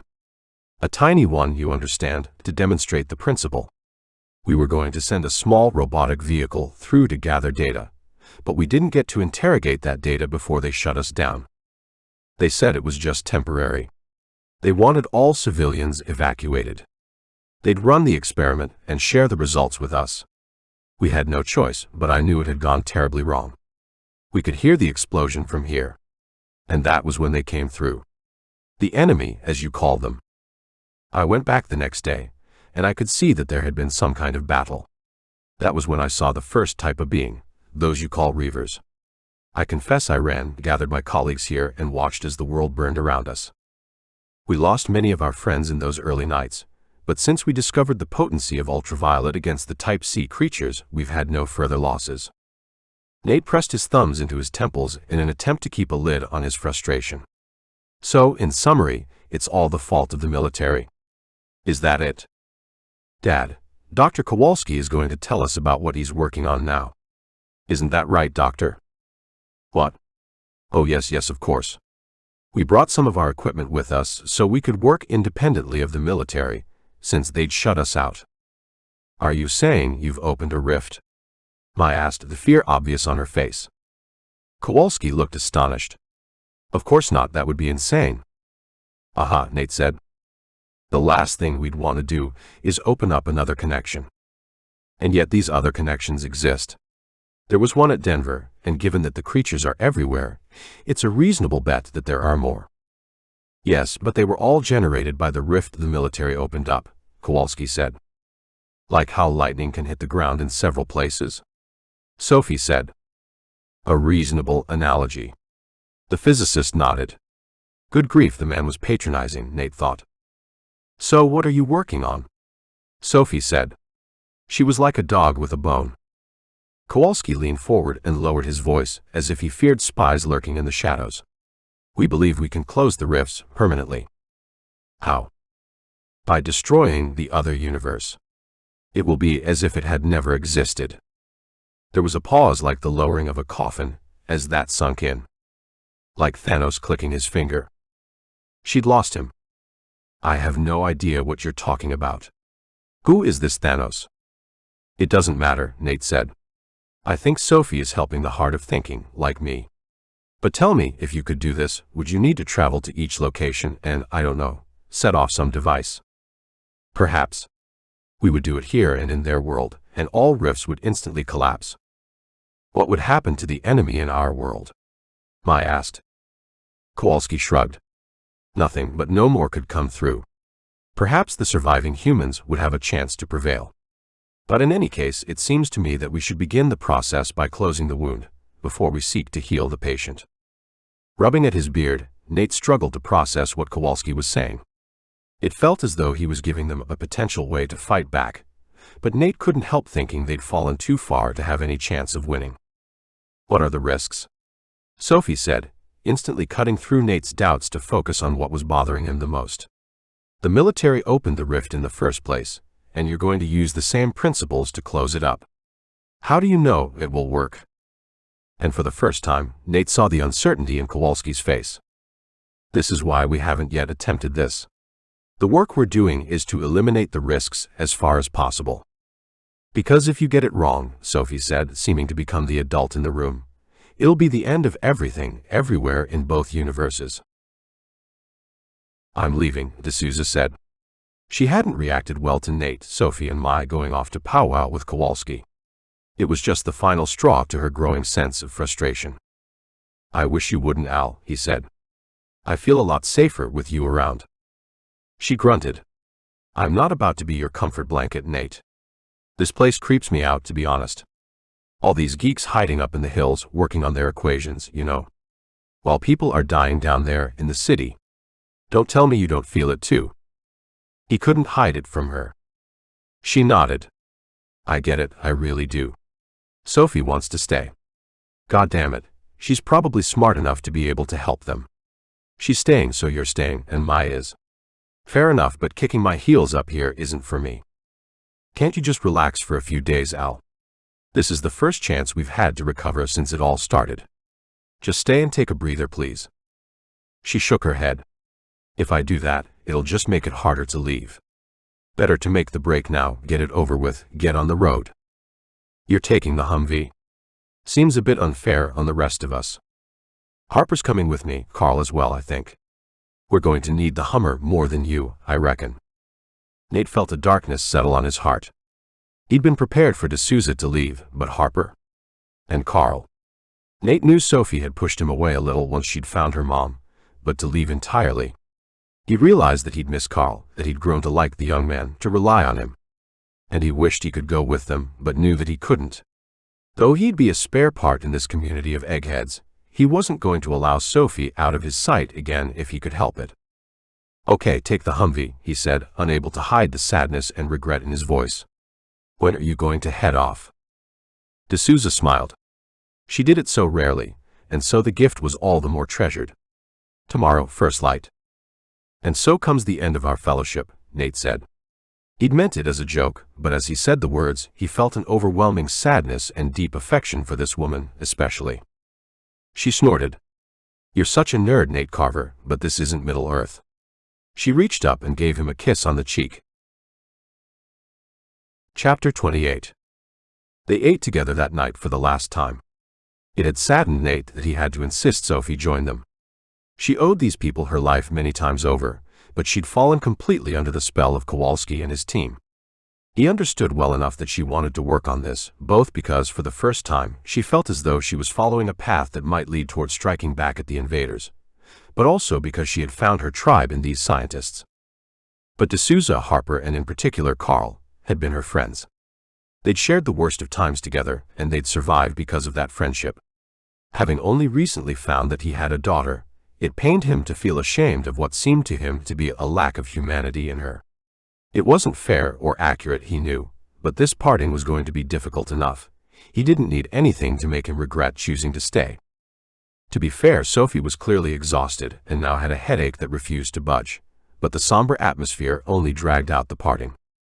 And he'd hoped Sophie might persuade Carl at least to stay, but her offhandedness had quashed that. Are you sure about this, Carl? I'll miss you, Nate said as he finally managed to get some private time with him as Carl snuck off for a cigarette around the side of the main building. Carl's face broke into a sad smile. I'll miss you too, boss, but there's nothing for me here. There's me, Nate said, and Sophie. She don't need me no more. She's got her mom. It's okay, I don't blame her. We were only ever friends, you know.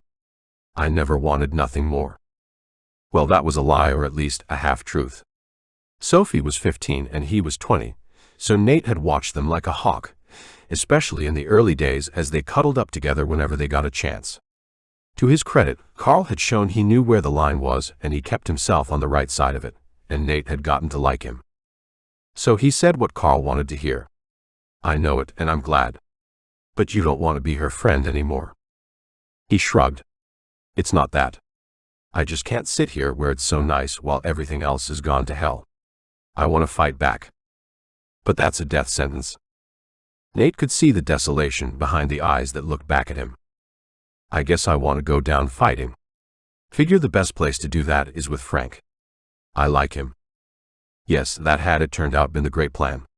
Go back to Ventura, find Frank Caldwell, and steal a nuclear warhead to drive into a rift. The first two were doable, but the third was pure fantasy. Look, I don't like this place any more than you. But if we're going to fight back, it begins here. Carl shook his head. Sorry, boss, but they're the ones responsible for all this happening in the first place. I don't figure they're going to be the ones to put it right. Footsteps approached from behind, and Nate turned to see Harper. Trying to persuade him to stay, she said, smiling. Nate returned her grin. Not doing a good job of it. I just think this place might give us a chance to fight back. I've got a question for you, Nate, Harper said. How come there are no reavers near? Doesn't that seem kinda strange to you? This is the first place we've been where there are no scorpions or reavers, at least according to Sophie. He couldn't lie, the answer was written on his face. Yeah. It's strange. Her mind's been clear since we started climbing. I thought maybe it was something to do with the height. You know that's a load of baloney. So what's your explanation? Harper looked directly at him, then she touched his shoulder. Nate, we only have Sophie's word for it. You don't believe her? Are you serious? You've seen her when they're nearby. Why the hell would she lie about it? It's okay, I'm sorry. But I can only think of one other explanation, if there are really no enemy nearby. What's that? Harper pointed at the main house. These sons of bitches are collaborators. And anyone who shelters with them is a collaborator too. She slapped her hand over her mouth as she realized what she was saying. Oh my God, I'm sorry, Nate. I didn't mean. I just meant we can't stay under their roof. What you do is up to you. Closing his dry mouth, Nate shook his head slowly. Was she right? Were they collaborators? Had he been so completely taken in by them that he hadn't noticed what was obviously there for all to see who would look? His mind spun as he thought about it. It felt like the answer. But there was something about it that didn't quite fit. Then he had it. He looked along the front of the house as people in the distance walked casually back toward shelter as dusk approached. But what's in it for them? To collaborate. They don't get torn apart or used for target practice, Carl said. Not for the scientists, Nate said, failing to keep the irritation out of his voice. The reavers. What do they get out of it? He looked into their faces, but they both merely shrugged. Maybe Kowalski's people work for the reavers. I don't know, Carl said. Nate scoffed at that. They aren't World War II Nazis, Carl. We can't even communicate with the reavers. How could Kowalski make a deal? Like I said, what have they got to offer? I don't know, Harper said. But it's the best explanation I've heard. I don't want to be here anymore. Look, I understand. You're going because Al's going. And you're staying because Sophie is, Harper said, running her hand down his arm. Carl grunted. And I'm going because what else am I gonna do? I'm just a grunt and I ain't needed here. I'll miss you, man, Nate said, and knew that he meant it. Carl took his outstretched hand. I'll miss you too, boss. Look after yourself, and if this all comes to nothing, he said, gesturing around him, I'll leave a message at Frank's place. Maybe we'll run into each other again. Never know. Sophie and Mai were still asleep when D'Souza, Harper, and Carl climbed into the Humvee, having packed their possessions. Carl started the engine, and the peace was shattered by its throaty roar, a cloud of black smoke dispersing into the trees. Nate stood and watched while Carl turned the Humvee around, shaking his head slowly as Tanaka ran from the guardhouse, one hand holding his pants up, the other pointing a handgun at the departing vehicle. He waved at his friends, his throat tightening as he wished with all his heart that they weren't going, or that he was going with them. Who's in the Humvee? Tanaka wheezed as he stood with his hands on his knees. D'Souza, Harper, and Carl. Where are they going? Nate shrugged. No idea. They just got tired of hiding up here like spare parts. They are not coming back. No. They did not ask for permission, Tanaka said, shaking his head. They weren't prisoners, were they? Tanaka didn't answer. He turned and headed back to the guardhouse while Nate listened, as the rumble of the Humvee faded into the dawn chorus. Chapter 29. The emptiness in his soul grew as the days passed. He spent his time wandering the hills while Sophie worked with Kowalski's team on their theories and perhaps a practical application. Mai came with him some of the time, and the two of them found a weird kind of peace in walking the deserted roads and trails. Occasionally, they'd catch a glimpse of the city below, and they'd be brought back to reality as they looked at the blackened stain on the coast that was testament to defeat. It had been a week since the others had departed, and any lingering hope that they'd change their minds had vanished. He felt as though he was marking time before the hammer fell, because a reckoning would come sooner or later. The reavers and scorpions would find them, and it would all be over. Anything else was nothing more than a fool's hope. "I'm worried about Sophie," Mai said as she walked beside Nate. They decided to climb as high into the hills as possible to get an unobstructed view to the northwest. It turned out Mai was just as unsettled as Nate. They both had the sense that they were in the eye of the storm, waiting for the calm to end and for them to be swept away. "You and me both," Nate said. "Fancy a break?" "I'm knackered." She giggled. "You're so English." "But yes, my legs ache.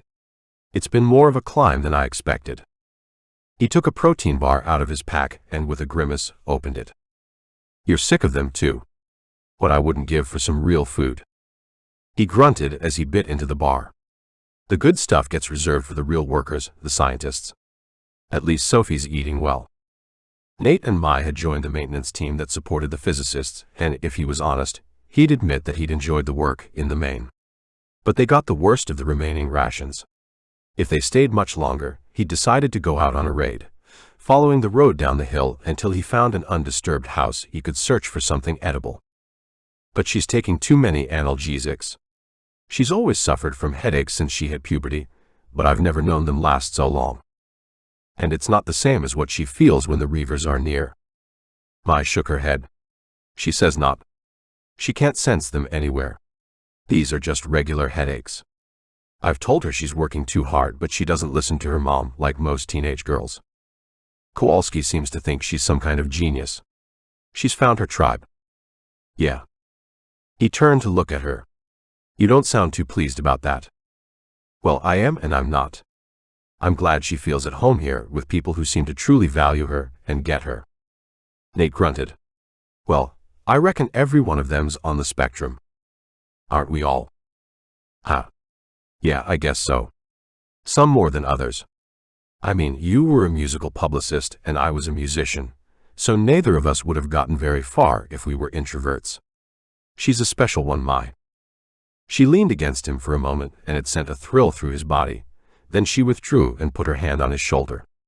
"I get the feeling she's not only special to us, but maybe to everyone. She's found her people here and maybe in more ways than one." "What do you mean?" "She thinks others here can sense the reavers." "What?" Mai nodded. "No one said anything directly, but she's gotten enough hints that she's not the only one.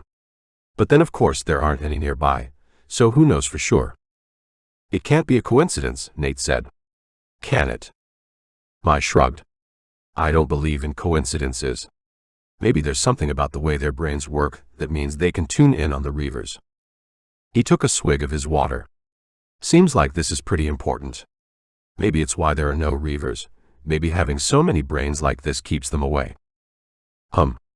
Sounds a bit like an X-Men plot. But if it's true, then we are truly safe here, and so is Sophie." He put his arm around her shoulders and pulled her gently toward him. She didn't resist. Light was failing as they made their way back to the community. They found Sophie in the lab with half a dozen others. Kowalski didn't seem to mind them being there, probably because he didn't think they would understand what they saw, which was true enough. Sophie looked exhausted, black rings under her eyes adding 20 years to her face, but she happily walked into an embrace with each of them and smiled as Nate let her go. "I think we're nearly there," she said. "Okay, enough with the cloak and dagger. What are you geeks doing? You said there might be a way to close up the rifts." Sophie nodded, a grin spreading over her face. "Exactly. We think we've done it. Come on, I'll show you." She took them both by the hand and led them to where Kowalski and the other physicists were gathered around a table, all leaning forward and examining something that was concealed behind their bodies. Kowalski moved to one side as Sophie reached across the table. Now Nate could see. 2 identical objects lay on the wooden surface. They were about the size and shape of tennis balls and were made of some kind of dull metal. There was something obviously handmade about them. The balls weren't quite uniform spheres, and a variety of materials had been used. It was as if they'd used whatever was at hand. "Ah, Mr. Carver, Ms. Chin. What do you make of them?" "They look like tiny Death Stars," Nate said. He wasn't about to give a considered response, as that would open him up to being humiliated by this group of smart asses. Kowalski stroked his chin and nodded. "An apt analogy." "They're weapons?" Mai asked. In a manner of speaking, though, in fact, their deadly effect is more of a byproduct of their function, rather than their purpose. "Speak human, you son of a bitch," Mai said. It seemed she took being humiliated about, as well as Nate. "Mom, don't you understand what these devices represent?" "I don't understand anything about them," Mai said. "Your father and I, you see, are mere mortals. Why don't you go ahead and explain it like we're children?" Sophie frowned, knowing perfectly well that patronizing her mother was the very last thing she should do. "Sorry, Mom. How much do you guys want to know?" "Just what we need, Soph," Nate said. "Can this close the rifts?" "Yes." "So why are there two?" Sophie smiled and picked up one of the balls. "When they're activated, one needs to be in our world and the other in theirs. In that instant, the two globes will be pulled together, and all the rifts will close. And we can use Victor's rift detector to find one. You never know, maybe there'll be a small one somewhere that isn't guarded by the enemy." "Yeah, right. But how do you know it'll work?" Nate said, instantly regretting it as he saw their expressions. Kowalski went to speak, but Sophie got in first. "You don't want me to explain the physics, do you, Dad?" He felt like a fool. But he was the one who'd asked the stupid question, so he had to take his medicine. Of course not, but some idea of what it does would be good. I mean, someone's going to have to go into their world and plant a device. "No, not you, Dad. It's not your job." "Then who?" "Tanaka." "Mr. Carver has a point, Sophie. He is the best equipped of us to carry out the mission. You told me he's been into their instantiation before." "Yes, but we had a Humvee then," Nate said. Kowalski made a dismissive gesture. "A practical problem, much more suited for you than me." "What is it, Baxter?" He twisted round as a young balding man leaned forward on the desk and groaned. Sorry, sir. My head's real bad." And in that instant, Sophie collapsed, and one by one, everyone else in the room fell like dominoes. Nate went to grab her, even as his head suddenly felt as though it were being squeezed in a vice. Mai staggered, but managed to stay upright and put her arms around Sophie's inert form. "Sophie, are you okay?" She jerked upward as if woken from a bad dream, and the globe she'd been holding rolled over the table surface and into Nate's outstretched hands. "Mom," she managed, crying out over the moans of the others, "they're here." Nate didn't need to ask more. Adrenaline surged through him as he put the globe in his pocket and grabbed its twin, wrenching it from the grip of Kowalski. Tears ran down his face as he fought to clear his mind of the crushing pain. He didn't know what had happened, but they had to get out of this place.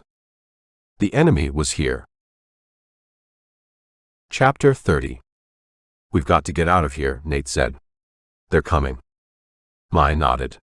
"My head. It hurts." "I know, mine too. I don't understand it, but I know we've got to go." Sophie leaned on the table as if she was about to vomit, so Nate took her by the arm and guided her away, Mai taking her other side. Around them, the physicists writhed on the floor, moaning, arms wrapped around their heads, and Nate had to push them out of the way as they made their way to the door. Then Tanaka appeared. "Professor, aliens are coming." Then he stopped, his eyes taking in the scene. "What have you done?" he said to Nate. "Nothing. We're under attack." What do I do?" Nate guided Sophie through the door. He had no time for Tanaka, for anyone else. He didn't know how it had happened or why, but he knew they'd been trapped here.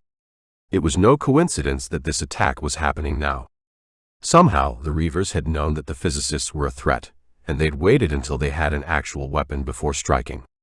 And he knew the metal globes in his pockets were the real target of the attack. They ran through the house to the front door, and Nate caught sight of swaying tails on the grass.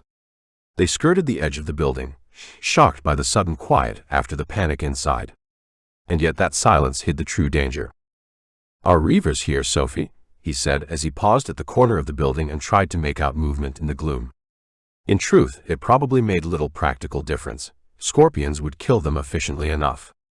But if there were reavers here, they had no hope. It didn't seem as though Sophie could hear. If Nate and Mai loosened their grip, she tried to curl into a ball with her hands against her ears. "We need to make it round the back to the parking lot," Nate said to Mai. "Find a car, then get away." "Sounds so simple," she said. She raised her handgun to her lips and looked around, searching for threats. "Remember to try to hit the base of their tail. It's their only vulnerable spot, Nate said. In truth, it was a faint hope, since the scorpions didn't turn their backs to their victim. But it was the only advantage they had. He ground his teeth with frustration. Why had he let D'Souza go? Her M2 was the only weapon he'd seen that was truly effective against them from any angle. But she'd had more sense than any of them. She'd gotten out of dodge in time. Supporting Sophie with one hand under her arm, his semi-automatic pistol in his other hand, he led them along the side of the building. A few days ago, he'd found Carl here and had tried to persuade him to stay. What a fool he'd been. They should all have gone. Now he felt exposed like a prey animal trying desperately to buy a few more seconds of life. They'd almost made it to the parking lot when a scorpion scuttled out, spotting them and accelerating in their direction. "Run," he said to Mai, pushing her and Sophie into the bushes that ran along this side of the house. "Here, take these. I'll hold it off." He pushed the globes into Mai's hands. "Come with us," Mai said, and it broke his heart to hear the desperation in her voice. "Go. Keep Sophie safe." And he pushed them away. There was a garden bench between the hedge and the house, and he took cover behind it as the scorpion closed on him. There was no point wasting ammunition. He had to get it to turn around. Making sure he had its attention, he dived under the bench. Moments later, it shook as the scorpion jumped on top, its stench enveloping him as he lay in the grass. He watched in fascinated horror as the hideous head appeared between his feet. It was almost as if it was relishing the feast it was about to have.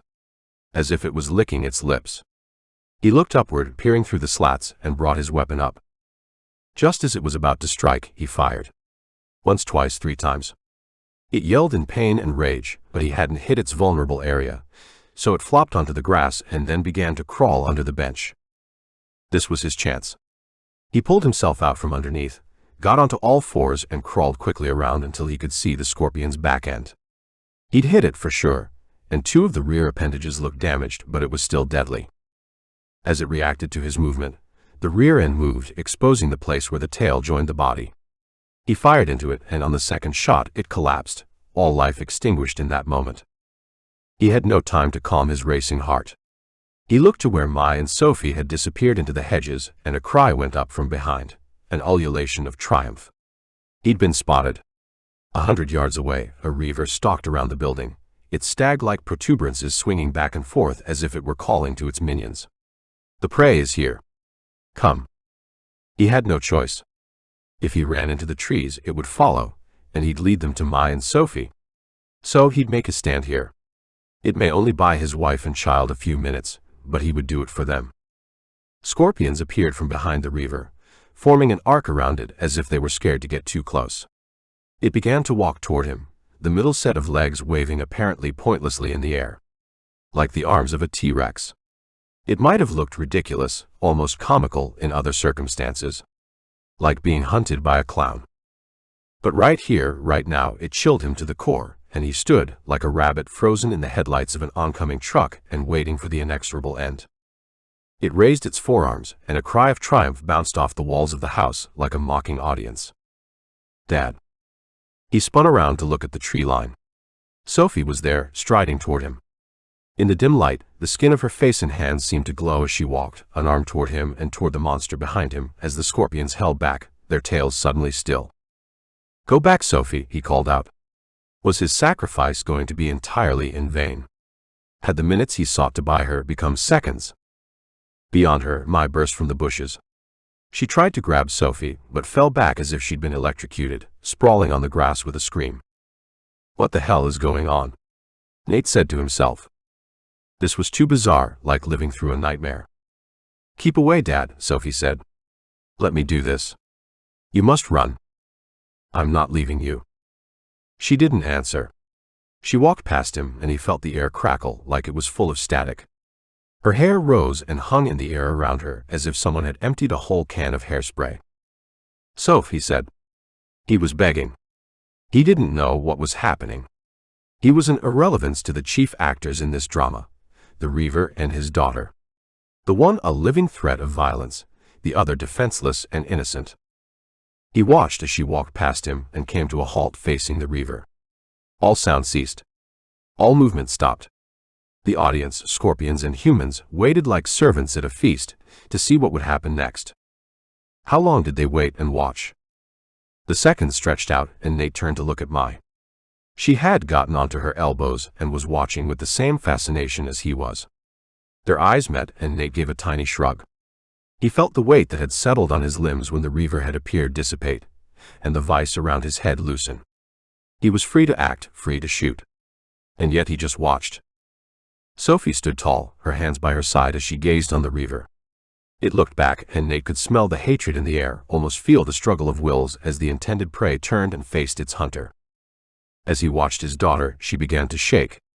Almost imperceptibly at first, then the vibrations became more noticeable, until, finally, her whole body was moving, as if she were standing on one of those metal plates that separates dirt. He looked across at the reaver. It wasn't moving, but there was a change. Somehow, the struggle was just as obvious from this insectoid monster. It seemed to diminish slightly, as if its hydraulics had compressed. As if it were descended from some ancestral form that shrunk into its shell for protection. And then, quite suddenly, it staggered as Sophie collapsed to the ground. And as if released from a spell, the scorpions began to move again, coursing toward Sophie as if to protect their master from her. In moments they would overwhelm her, even as Nate and Mai tried to get to their daughter.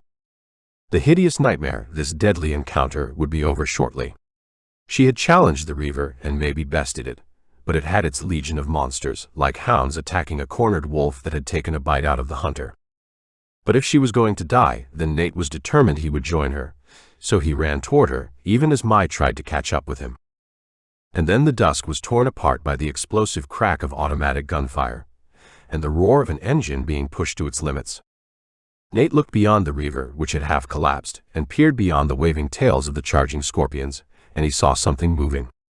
The gloom was torn apart by muzzle flashes, and pieces of shattered carapace filled the air, raining down on him as he reached Sophie. He grabbed her, hugging her to him, hauled himself to his feet, and felt Mai's arms lifting them both. They moved toward the vehicle, staggering under the weight of Sophie, as Nate tried to make sense of what he was seeing. Whatever it was, they needed to head that way. A scorpion rose up, ready to strike, but then exploded as the air filled with hot metal. And beyond the smoking ruin of the creature, Nate finally saw. "D'Souza," he yelled. "What the hell?" The Humvee rolled toward them, crushing scorpions as the survivors fled. "Get in, boss," Carl called as he brought the vehicle to a halt. Nate opened the back door as D'Souza swept the scene, looking for movement. Once they were inside, the Humvee leapt away, and he put his hands around his ears as the M2 spoke. Then D'Souza's voice, "Eat that, you son of a bitch." Immediately, Sophie stirred and sat up on the seat. "Get us out of here, Carl," D'Souza called. As the Humvee tore through the gate where they'd been stopped by Tanaka so recently, Nate groaned with relief and exhaustion. Then he looked into the front of the Humvee, past D'Souza's legs, to the empty passenger seat beyond. "Where's Harper?" Chapter 31. They stopped in the drive of a ranch house and gathered around a gas stove as squid haunted the darkness, their wings skittering against the metal skin of the Humvee. "Thank you," was all Nate could say as the rumble of the engine was replaced with the hiss of the stove. Sophie was curled up beside Mai and hadn't said a word since their escape, although all the tension had gone from her body. D'Souza had shut the hatch and taken the passenger seat, and she swung around and nodded at Nate in the sudden quiet. "What happened to you?" Nate said, pointing at a bloody tear running from her temple almost to her throat. Dried blood filled the rip, but it had been stitched in a hurry and would never truly heal, he thought. "Where's Harper?" D'Souza's face dropped and she turned away, looking into the darkness with its host of monsters. Rubbing at his face, Carl sighed. She died." The fact of it hit him like a freight train. He thought he'd been prepared, but he was wrong. Thinking something and knowing it were a universe apart. "I don't want to talk about it," Carl said. "Understood," Nate responded. Frankly, with those monsters out there, he wanted nothing more than for this night to be over so that they could escape back to the coast. "But thank you for coming back for us." "She made me promise," D'Souza said. "Who?" "Harper. We found a National Guard armory. Not much in the way of small caliber ammunition, but they had plenty of .50 caliber. I guess no one else could use it, so they left it. Once we'd found it, Harper said we should come back and make ourselves useful." We'd be dead now if you hadn't come back, Mai said. So thank you. Like I said, she made me promise, D'Souza said, still looking out at the living darkness. Then her body sagged, as if all the tension had disappeared in an instant. But I'm glad we found you in time. And at least I got one of them. Nate leaned forward and put his hand on D'Souza's shoulder. So what now? We hunker down here for the night, hope the gas don't run out, then we get out of here. Tomorrow's another day. Nate grunted. It might be another day, but it was going to be as desperate and dark as today. After a sleepless night surrounded by squid, they retraced their route down toward the coast and ended up back at the place at the bottom of the hill that D'Souza, Carl and Harper had sheltered in after leaving Kowalski's community. It was a small suburban ranch house with a pitched roof of brown tiles that gave it, to Nate, a Japanese feel. What had once been a well-ordered front garden was now a tangle of weeds and untended shrubs, but inside it retained a pleasant minimalist feel. Nate helped Carl haul boxes of ammunition and supplies into the kitchen, then came back to the front room just as D'Souza swept past him, heading into the back. He called to her, but Carl said, "Let her go, she's in pieces." Mai guided Sophie onto the sofa and held her close as Nate cornered Carl in the kitchen. What happened to Harper? Carl ran his hand over his eyes.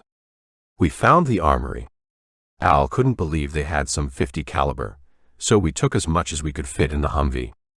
Harper was in the driver's seat when we got hit by raiders. Humans? Yeah. Probably kept tabs on the armory and ambushed anyone who was looking it over. Al and me ran back and drove them off, but we were too late to save Harper. She was bleeding out. Couldn't believe it. After we'd survived so many scorpion attacks, it was some human filth that killed her. He leaned against the countertop and sighed.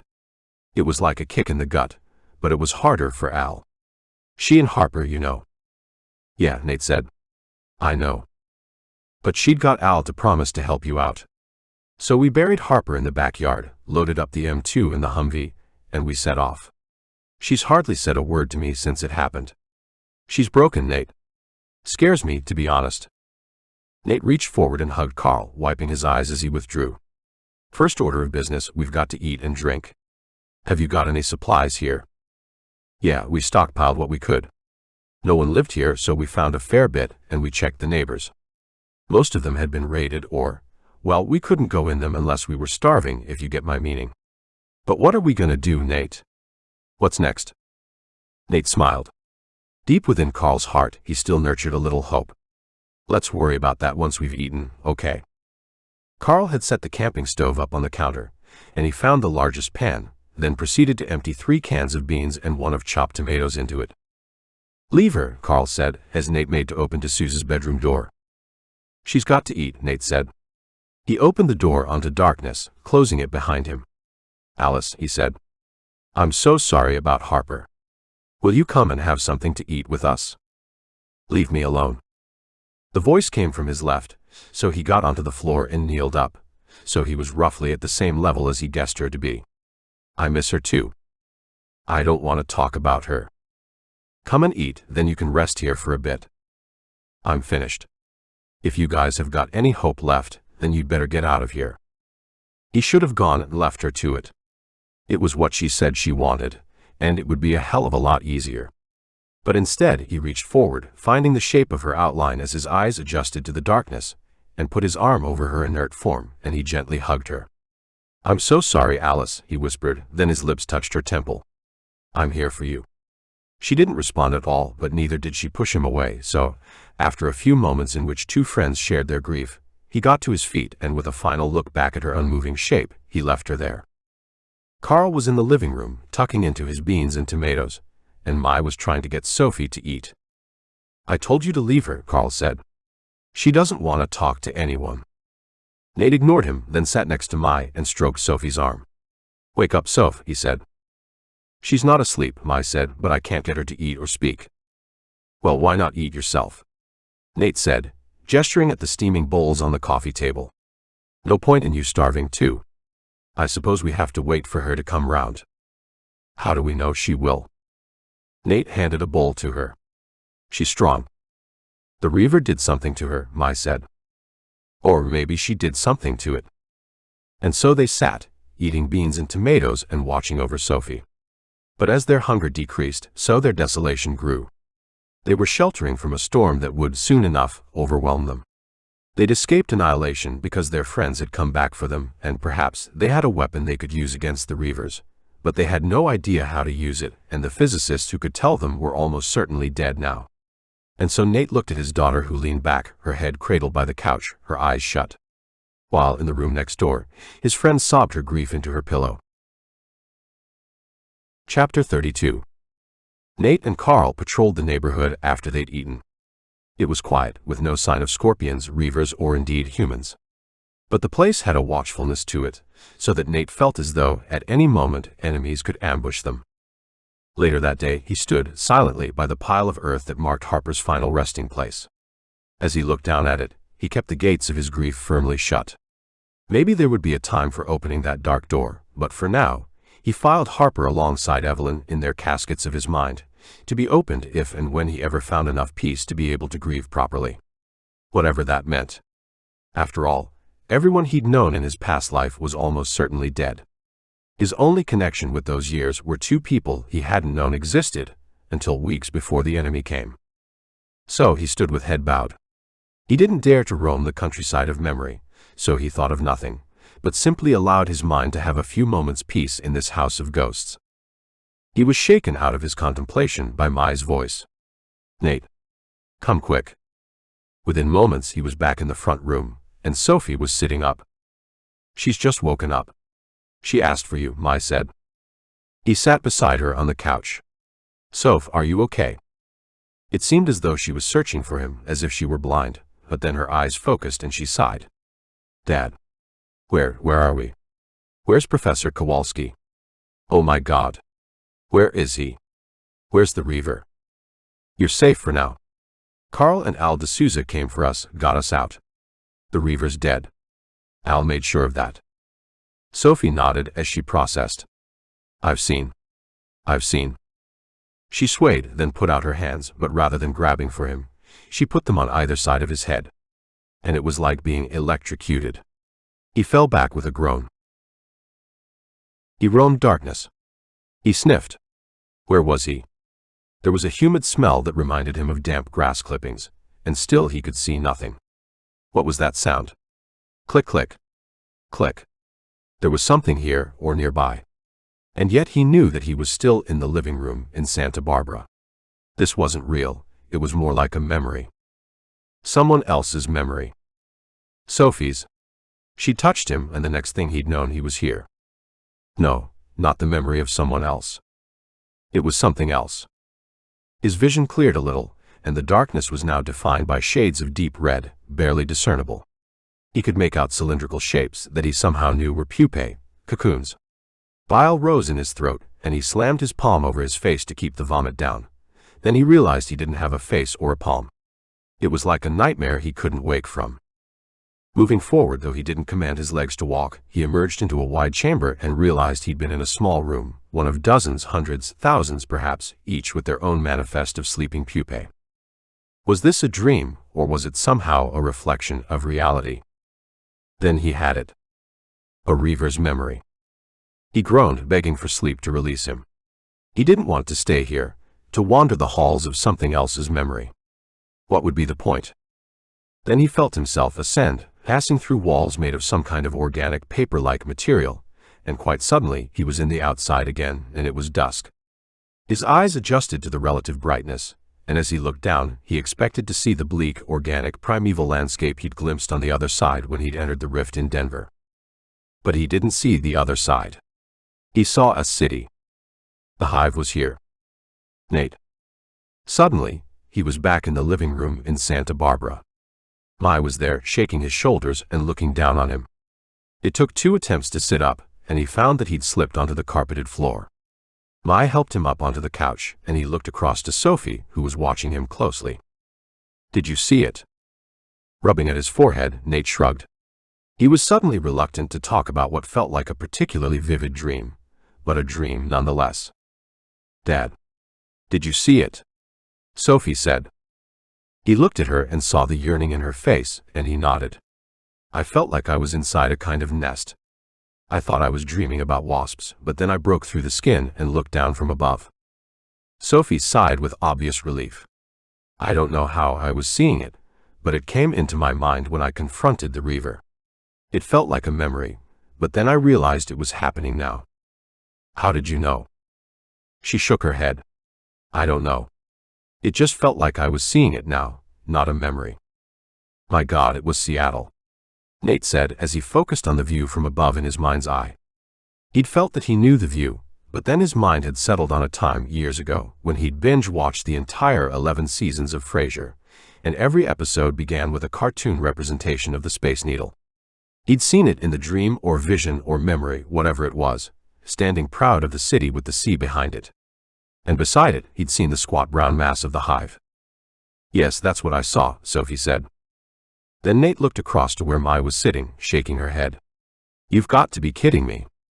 I mean, I've gone along with everything so far, but you can't expect me to buy this. You read this thing's mind. Is that what you're saying, Sophie? Then you gave this to your father, somehow. That's crazy. Any more crazy than interdimensional aliens invading our planet through rifts? Nate said. I know what I saw, Mai. It's why I wanted you to see, Dad, Sophie said. I wanted to know whether you saw the same thing because I couldn't see how it could be a hallucination if you saw it too. Mai took Sophie's hand. Why didn't you share it with me? Sophie smiled at her mother. Dad and I think alike. Our brains work the same way. Somehow I knew the door was closed with you. I'm sorry, Mom. It wasn't a nice experience, Nate said to Mai, even as he fought to hide the delight he felt in this connection he had with his daughter. Having sought desperately to find something in common, some way of overcoming 15 years of absence, it turned out that dreams of an alien hive was that shared experience. He'd take it. He thought back to what he'd seen in that vision. A hive of reavers. It was as if the ones they'd encountered before were outliers, scouts preparing the way for the host. It's a hive, Sophie said, as if reading his thoughts. So I guess there's a rift near Seattle, and they've moved into our reality. But Santa Barbara is where the first rift was opened, Nate said, and reavers were the first aliens through from their world. How could they be here when their hive is hundreds of miles to the north? The door to D'Souza's bedroom creaked, and Nate turned to see her standing there. She looked a wreck, more than half dead but no longer hopeless. I heard everything. You know you sound crazy, the two of you.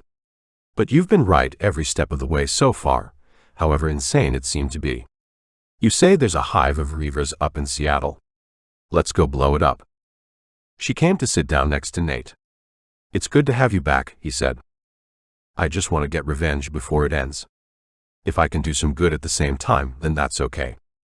I'd feel a lot happier if we understood what the hive represents. I mean, what if there are loads of them across the country? D'Souza scowled. That's it, that's some real positivity right there. I think there's only one, Sophie said. The reaver in the professor's garden had a connection with it. I didn't get any sense that it was one of many. The hive was its home. Then what's it doing here? Sophie shrugged. All we can do is look for analogs from our world. Insects like ants, wasps, and bees. Some of them send out scouts to find new places to establish nests or new food sources. I think that reaver was a scout. I think scouts were the first to come through when the rift was opened, but for some reason, Seattle was a better place for the hive to establish itself. Sounds like guesswork to me, Mai said. She's been right every time so far, D'Souza responded. And she's given us a target. I say we strike it, strike hard, and maybe give our species a chance. Nate grunted. There's something else. Kowalski's developed a weapon to hit at them, to close up the rifts and give us our world back. The survivors anyway. Mai reached into her pockets and pulled out the 2 tennis ball-sized dull metal globes. We don't know they'll work, of course. But we can be pretty sure that if we close up the rifts and this hive is on our side, this world will become theirs. Reaching over and taking one of the devices, D'Souza hefted it and looked at it closely. How does it work? There has to be one on each side of a rift. Set them off and it seals again, as does every other one in our world. Kowalski said it would probably destroy their universe. What about ours? D'Souza said. Nate shrugged. It doesn't seem to me that we have much of a choice. Either risk our universe by fighting back against the reavers, or capitulate and let them turn our world into theirs. D'Souza shook her head, and a thin smile spread across her lips. Seems like we've got a plan. A crazy plan that has almost zero chance of succeeding, and we've still got to find a way to destroy the hive. But any plan is better than no plan. Let's go exterminate some bugs. Chapter 3:3. Nate hid in the shrubs beside 154 and watched as the figure walked slowly along the highway. "I think it's a bloke," he said. "And he's injured." "I can see that," D'Souza said. "We didn't need to get off the road for one man. Come on, let's get back to the others." She got to her feet, keeping out of view of the road. "Let's go. I'm going to speak to him. Oh, for the love of God. Always the bleeding heart. He's coming back down the road we're driving up. Maybe he can give us some intelligence." D'Souza grunted dismissively. "We could sure use some intelligence. Come on, let's get back on the highway." But Nate had gotten to his feet and was walking purposely toward the figure, hands held up to signify his peaceful intent. "Oh, for the—" D'Souza said, before getting to her feet and then running to catch up with Nate. The man on the road didn't see them until they were within a couple of 100 feet of him. He pulled a gun out of his pants, but D'Souza swung her assault rifle up in one smooth movement and pinned him in her sights. "Don't do anything stupid." "I don't have the ammo to waste," she said. The man dropped his weapon and put his hands up. "Don't shoot," he said, though there wasn't any fear in his voice. It was as if he was simply expressing a preference. "My name's Nate, this is Al. What happened to your leg?" The man put his arms down and reached out a hand. "Ash, you got any water?" Nate handed over his canteen. "Lake Kachuma's just over there. Mind the weed, though." "Good to know. I'm not from around here." "You don't say," D'Souza said. "You English?" Ash said, nodding at Nate. "Got caught on the wrong side of the Atlantic when they came, did you?" Nate shrugged. "Is there a right side? What happened to your leg?" "Had to fight my way out of trouble." "That why you're walking on your own?" D'Souza said. "Yeah. It's okay, though. I like my own company." "Where you heading?" He pointed along the highway. "Santa Barbara. Got an aunt who lives there, or did. I'm going to hang at her place for a while." "And you?" "We're heading up to Seattle," Nate said. No sense in saying any more than strictly needed. Certainly no need to mention the hive. "How are things north of here?" "Look, can we take 5? I've been walking for days, and I'm going to have to find a place to hole up for the night soon enough. If you've got anything to eat, I'd be grateful." Nate looked him up and down. He was wearing a check shirt and jeans, both filthy with the accumulated detritus of long travel. The skin of his face was that mix of brown and ruddiness that comes from exposure, and Nate could see grains of windblown sand clinging to his thinning hairline. "Sure, we're about to eat. I'll share my rations with you." "Nate." He put his hand up. "I'm not asking you to share, Al. But if we can't give some help to a fellow human, what have we become?" She shook her head, and turned and fell in behind Nate as he walked beside Ash. "I've been walking pretty much since it happened. Never stayed anywhere for long. Never found any kind of safety. Thought there'd be some kind of government in San Francisco, but nothing. Just gangs and folks looking out for themselves. Plenty of stingers, though." They sat in the dirt in the shade of the Humvee while water boiled over a campfire Mai had built. Nate found himself in a minority of one in welcoming Ash. The others plainly wondered why he'd brought the man into their group, however temporarily. "Seems risky, a man walking on his own. How come the scorpions haven't gotten you yet?" Carl asked, as he prodded at the twigs and waited impatiently for the cans sitting opened in the bottom of the pan to warm through. "It sure is risky, but I don't have a choice. I was with a group, but they wanted to stay at Vandenberg." "What's there? Army? Air Force?"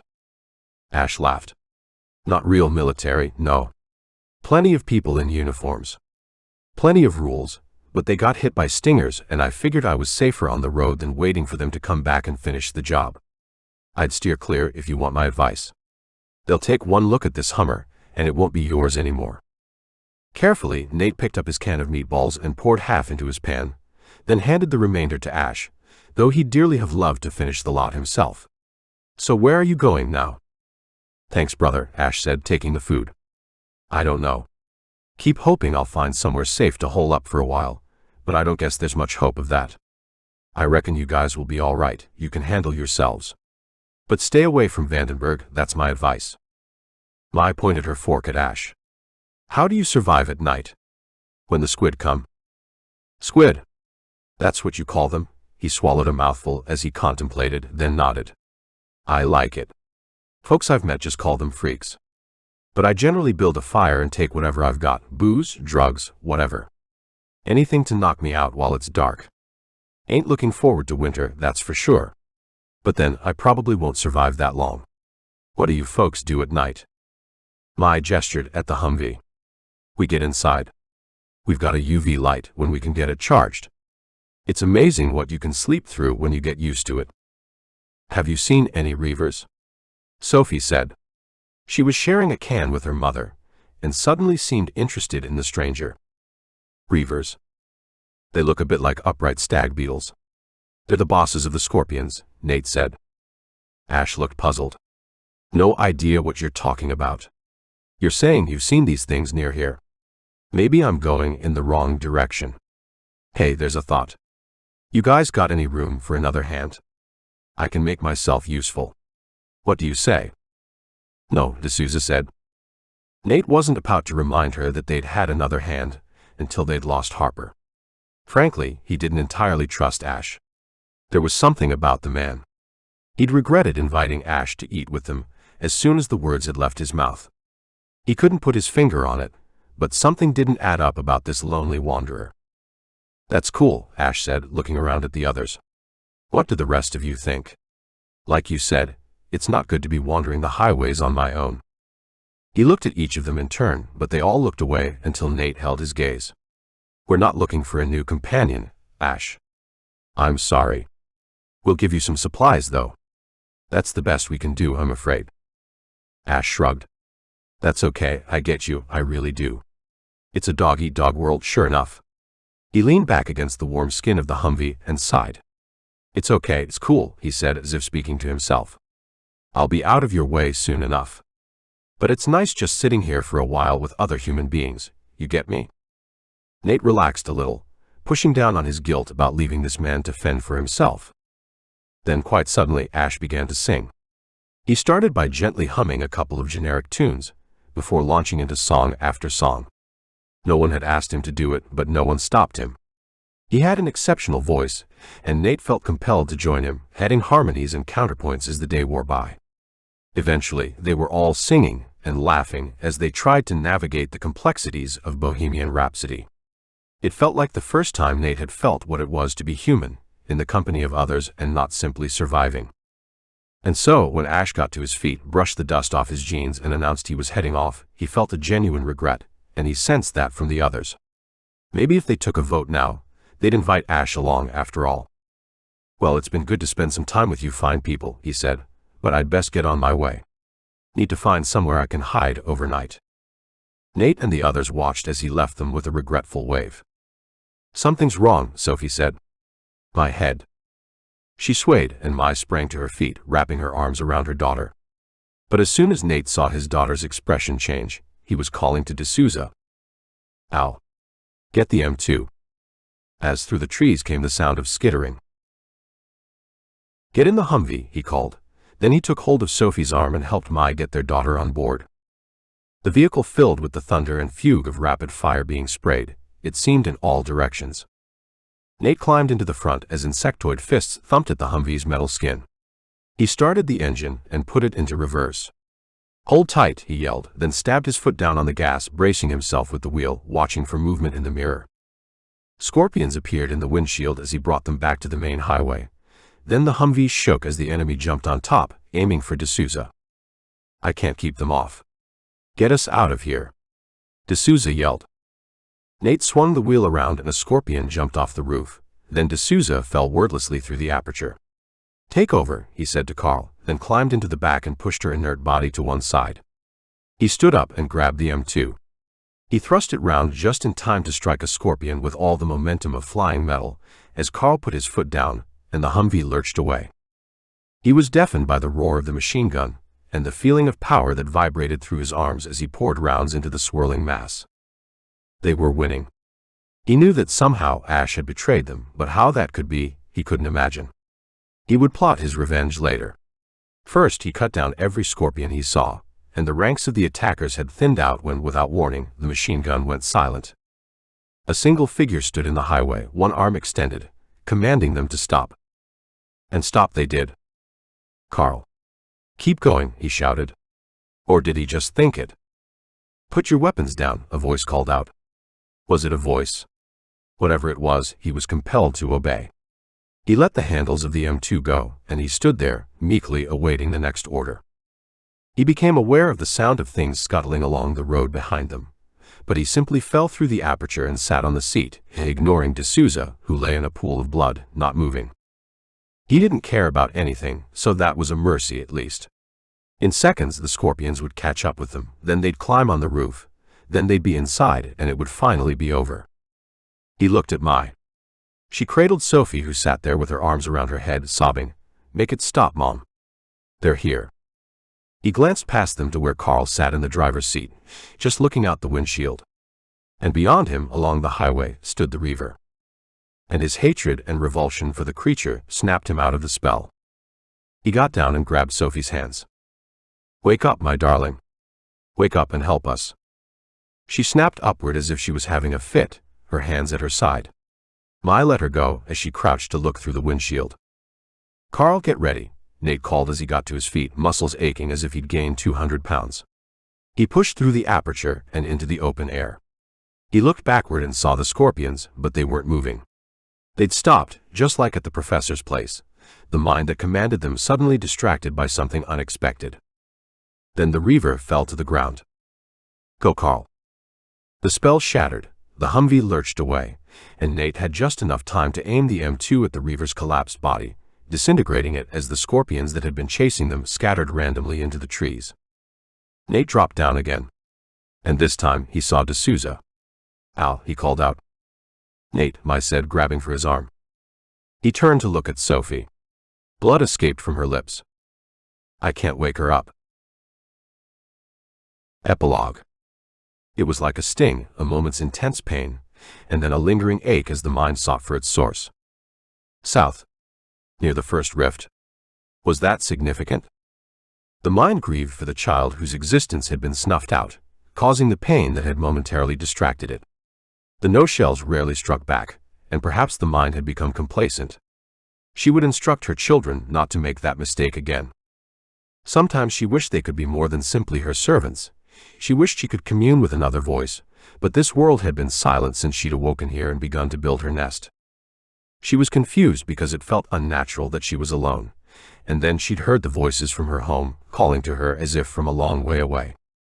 Drones had come through the rent, and she had welcomed them since they were so like her children. But they had attacked her nascent hive when it was barely large enough to contain her, when the first of her children were still curled up in their cocoons. The drones had almost killed her, but she had prevailed, though the wounds they inflicted had never fully healed. She took from one of them what she needed to begin laying, and focused all her energy on producing offspring. Some she sent south and east. West was the sea, and north it was too cold. South was warm, and one day her children would find a way to move her down there, to the first rent. She didn't understand everything about it. She had been born here from an egg that had been brought across from her home, though she didn't know who her brood mother was and why she'd been sent here. But first the drones had attacked her, then the soft bodies. They used poison and explosive weapons, but she was ready, and her children had destroyed them. Her children learned to command the long tails, and they became the weapon to subdue this new world. And they learned that even the soft bodies could be persuaded to help in the war against their fellows, which showed how low in intelligence they were in truth. And yet they had killed another of her children, and she could still feel the ache of pain and loss. One didn't matter, of course, not now she was nurturing a whole host of new children. There were soft bodies near the hive, but they were of no consequence. She would crush them when they stuck out their oh-so-vulnerable necks, as they inevitably would. They were fools, despite the inevitability of defeat. With her children, she would subdue this world, rendering it lifeless and no longer any threat. Then she would lead them back through the rent and she could build a new nest where she and they could be safe. But first, this world had to die. There was nothing here that could threaten her. Nothing could stop her. Nothing could stop them. This world was hers now, and she would end it.